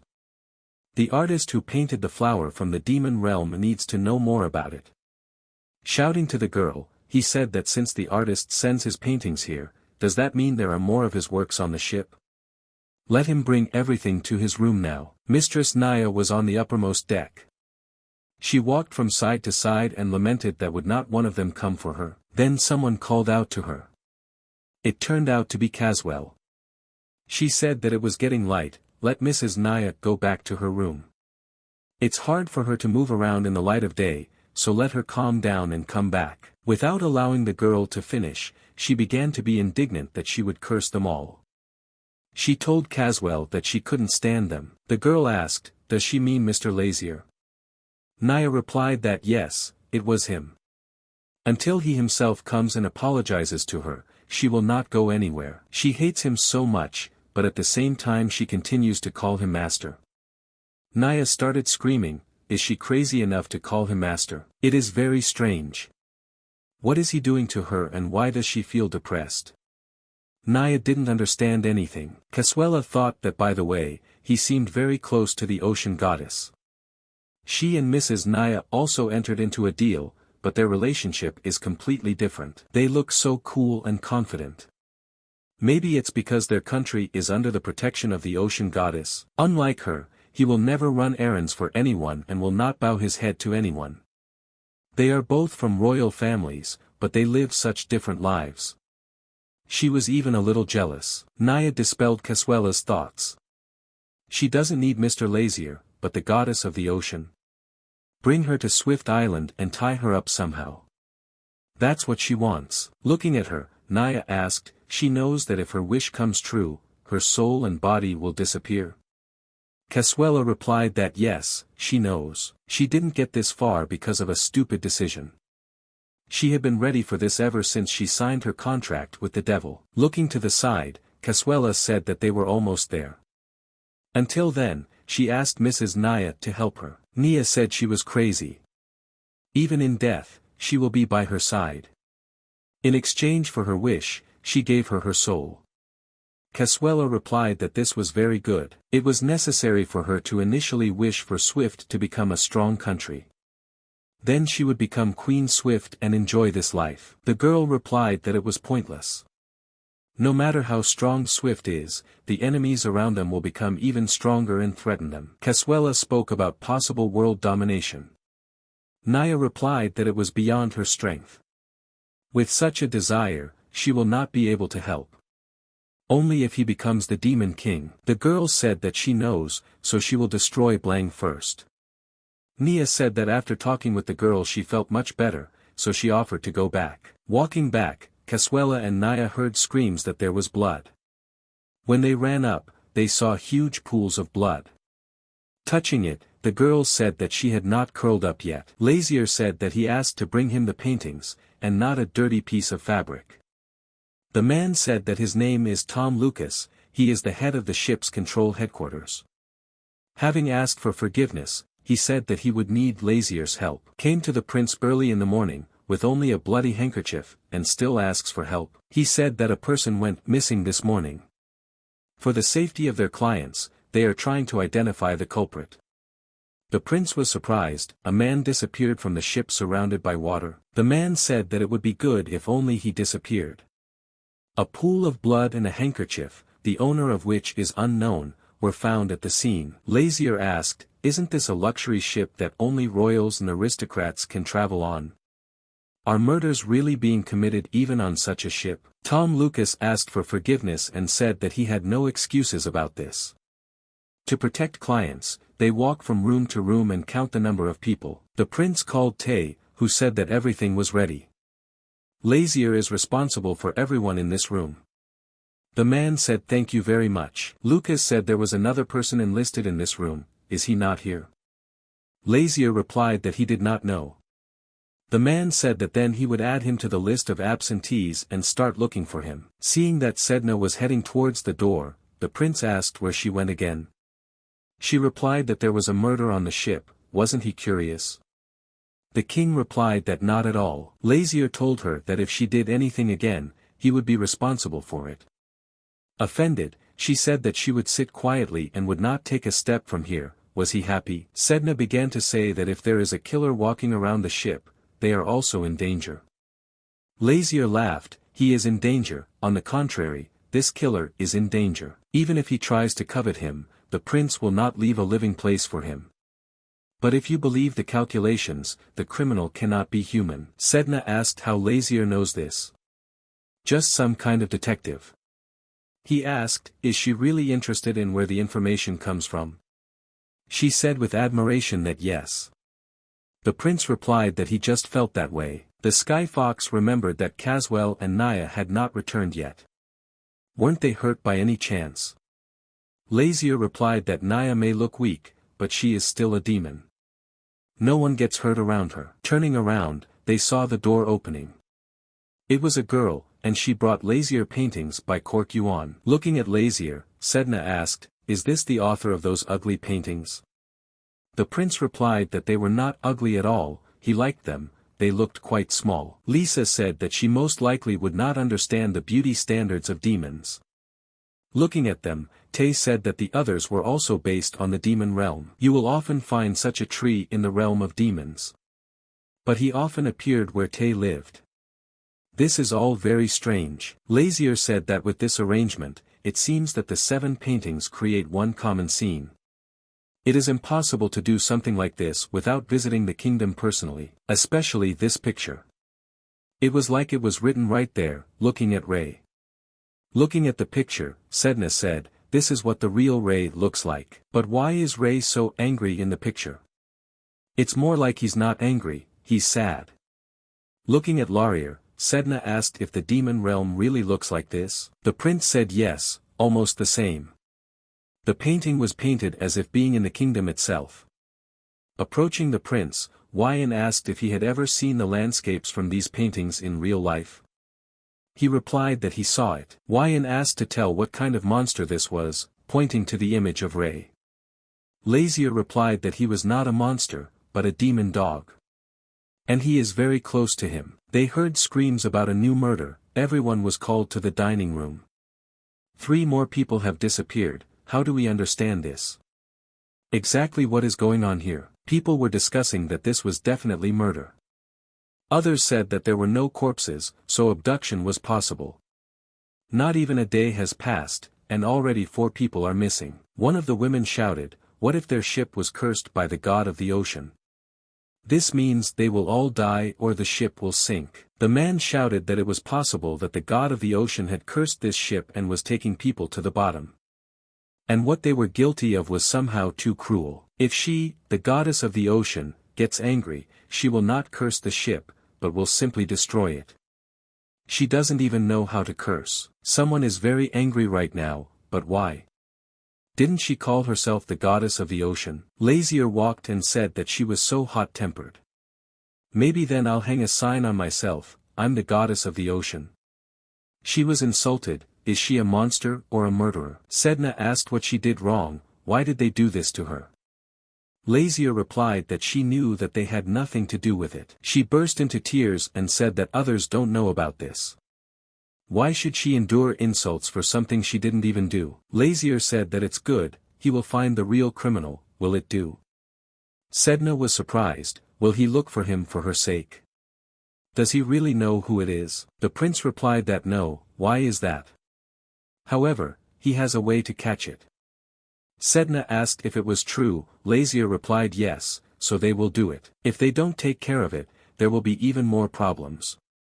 Lazier asked what he would get for catching the criminal. Sedna replied that she could ask for whatever she wanted. Sedna ran after Lazier and called him. He asked what she wanted. She replied that he seemed to have grown a little. The prince asked the truth, he didn't even notice. Tay said that's right, he's gotten a lot taller lately. Exactly, he is in a human body, naturally it will grow. Walking down the hallway, Sedna saw Naya and Caswella. Running up to them, she hugged them and said that she was very worried. She thought they were gone too. Approaching Lazier asked the girl, does she know what happened? Does he mean the missing passenger incident?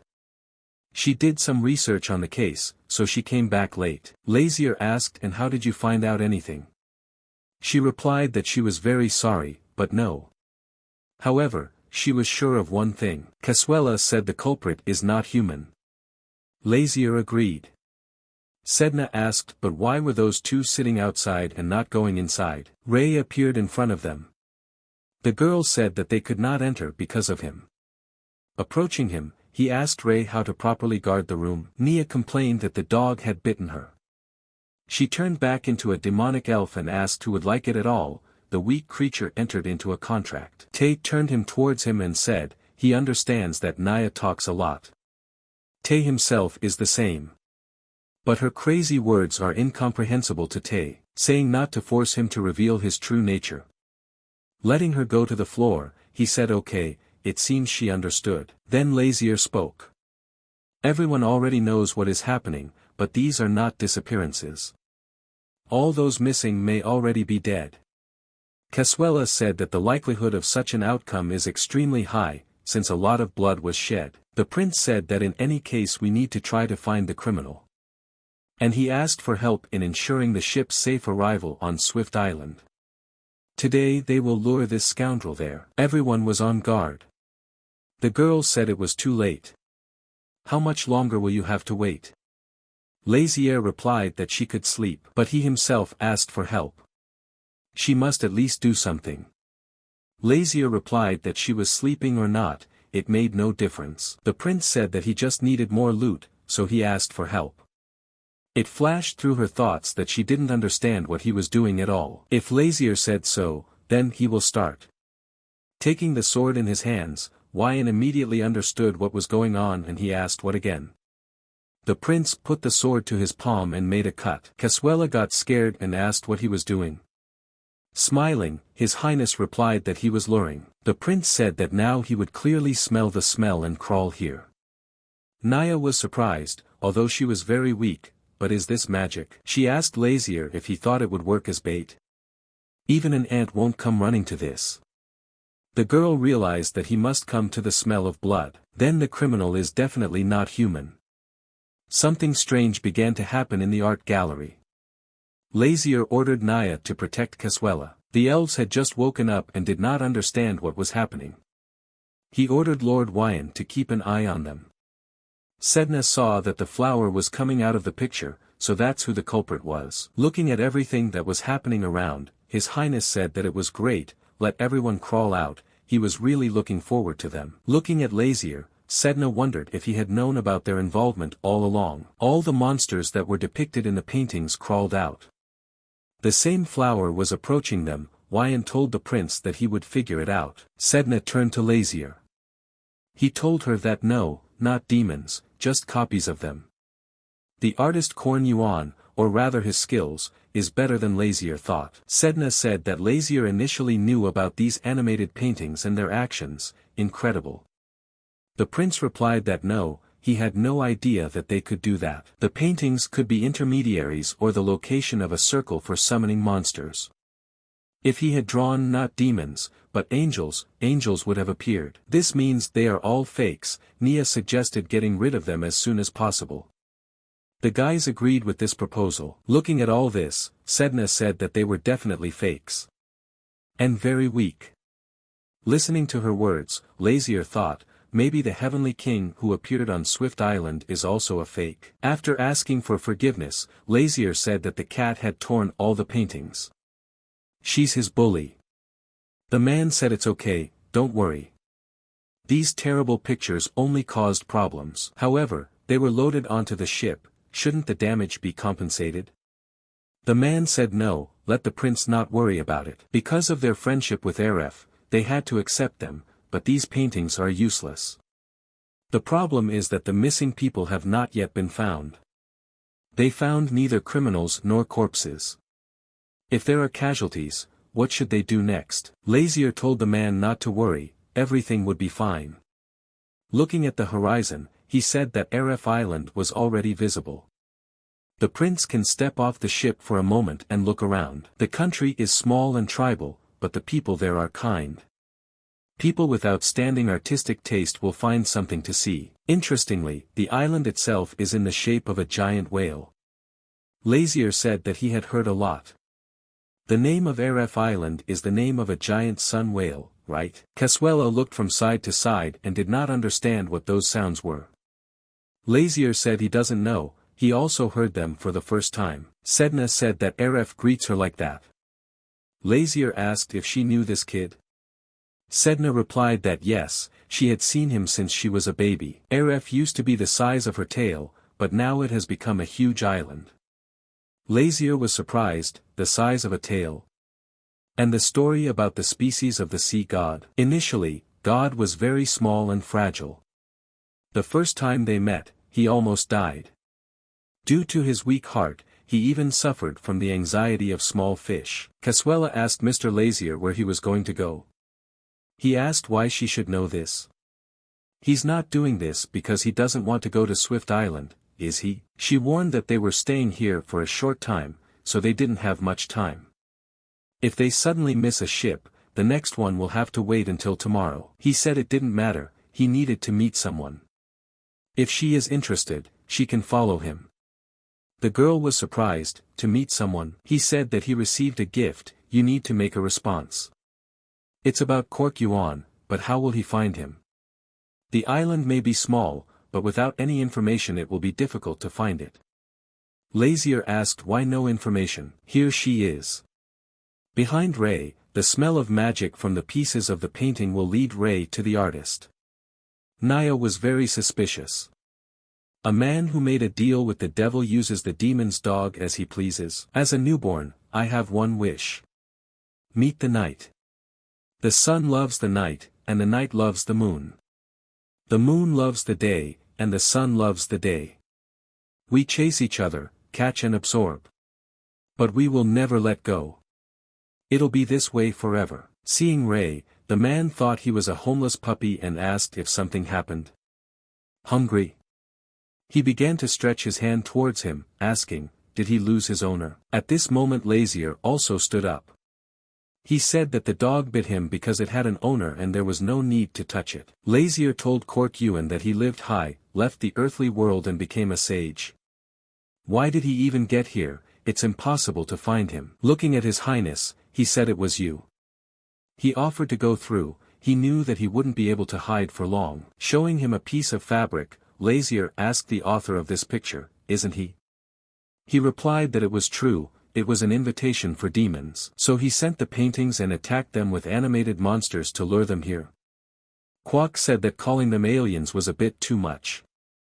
They are sweet children into whom he poured his heart and soul. Lazier asked why the paintings are used for murder. At this moment, Casuela asks Tay if these two know each other. He replied that he has no idea. But Tay was sure that this guy was definitely not human. The man said that they are configured to respond to magic. He's glad the invitation worked. Lazier asked if it turns out he loaded that junk onto the ship to summon demons. What if they weren't on that ship? He asked if Lazier thought the paintings were only loaded onto their ship.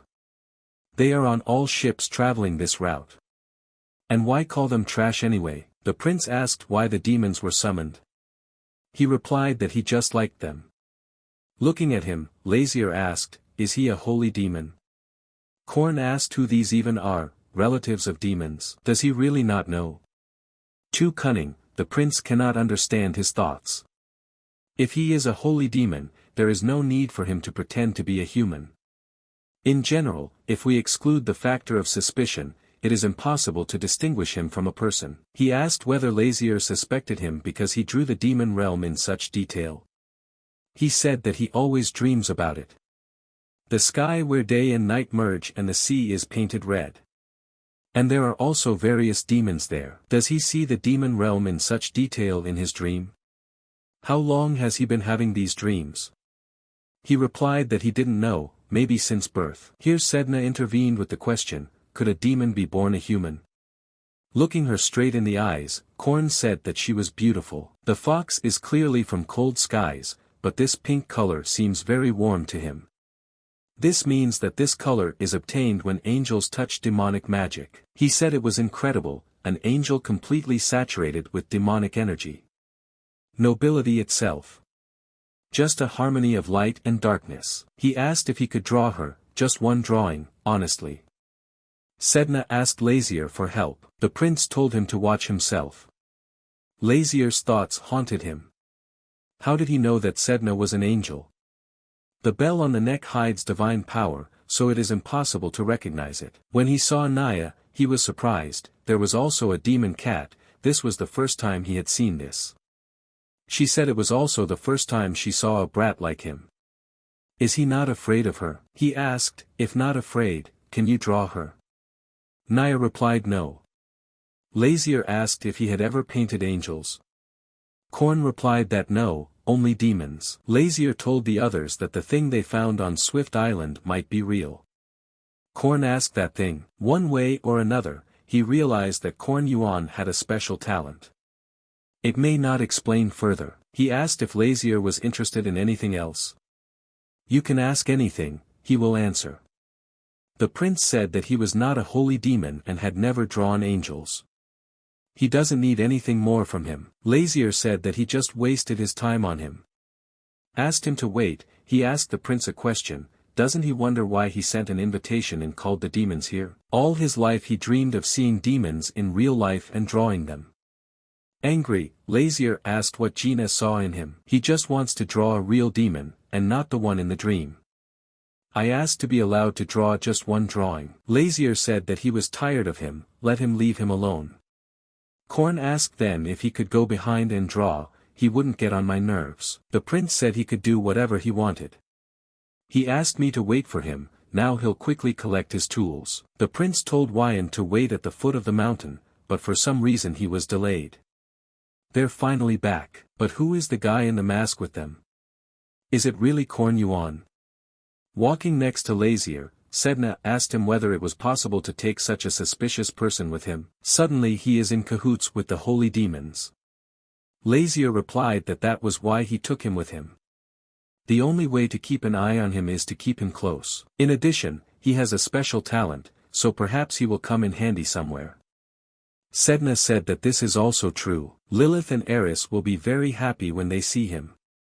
Now they will have a new object of study. By the way, silver blue-haired, He turned to the prince with the question of what his name should be. You can't constantly address him as hey or you. Laughing, the prince thought that he would see what would happen if he found out his real identity. The prince replied that Lazier, or more precisely, Lazier Lu Gerera Rodville, heir to the throne of Gerera. They swam to the island. Casuela welcomed guests to her swift island. She said that here was a carriage that would take them to the palace. Tay said that Aref and Swift were so close that they arrived in just half a day. Lazier asked the girl how long it would take to get to the palace. She said that they would arrive soon, he could see him through the window. The guy showed Lazier 2 fish, he asked what they were. Korn said that these were fish demons, he pulled them out of the drawing. Well, Lazier thought that he would be scared when he found out who he was. But nothing like that. The prince of some country does not bother him at all. If you didn't like it, you could say so. Why throw it away right away? The prince said that he wanted to draw demons, why doesn't he draw? He said that he has no inspiration now, he can't draw like that. It also conveys something about inspiration. Casuela asked, do they see this? That's where the palace is located. She finally brought the god of the ocean to her lands. Why is he so surprised, won't he accompany them? She is the owner of this place. They are now officially the secret guests of Shuhelte Swift Lion. Officially secret, Lazier said that the words matched the current situation. She said that she would lead them to the right place, let them follow her. Having stopped, she asked the guests to wait a little. The fairies immediately began to admire the beautiful fountain and crystal clear water. They said that it smells nice here, it makes your soul feel warm and cozy. She asked Lazier to wait a little and we would bring him that child. The prince replied that it was good, he could go. Now His Highness will find out whether he is the real heavenly king or not. At this time, Lin and Luen were already splashing in the fountain. Approaching Lazier, Sedna asked why he didn't force Lin and Luen to take part in the construction of the tunnel, but took them with him. The prince replied that this was an excuse. Sedna looked at him questioningly.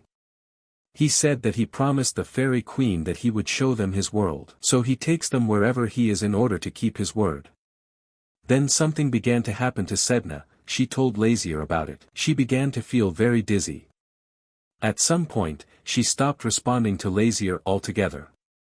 Losing consciousness, she fell into the fountain. Something began to happen around Lazier himself. He didn't understand what was going on.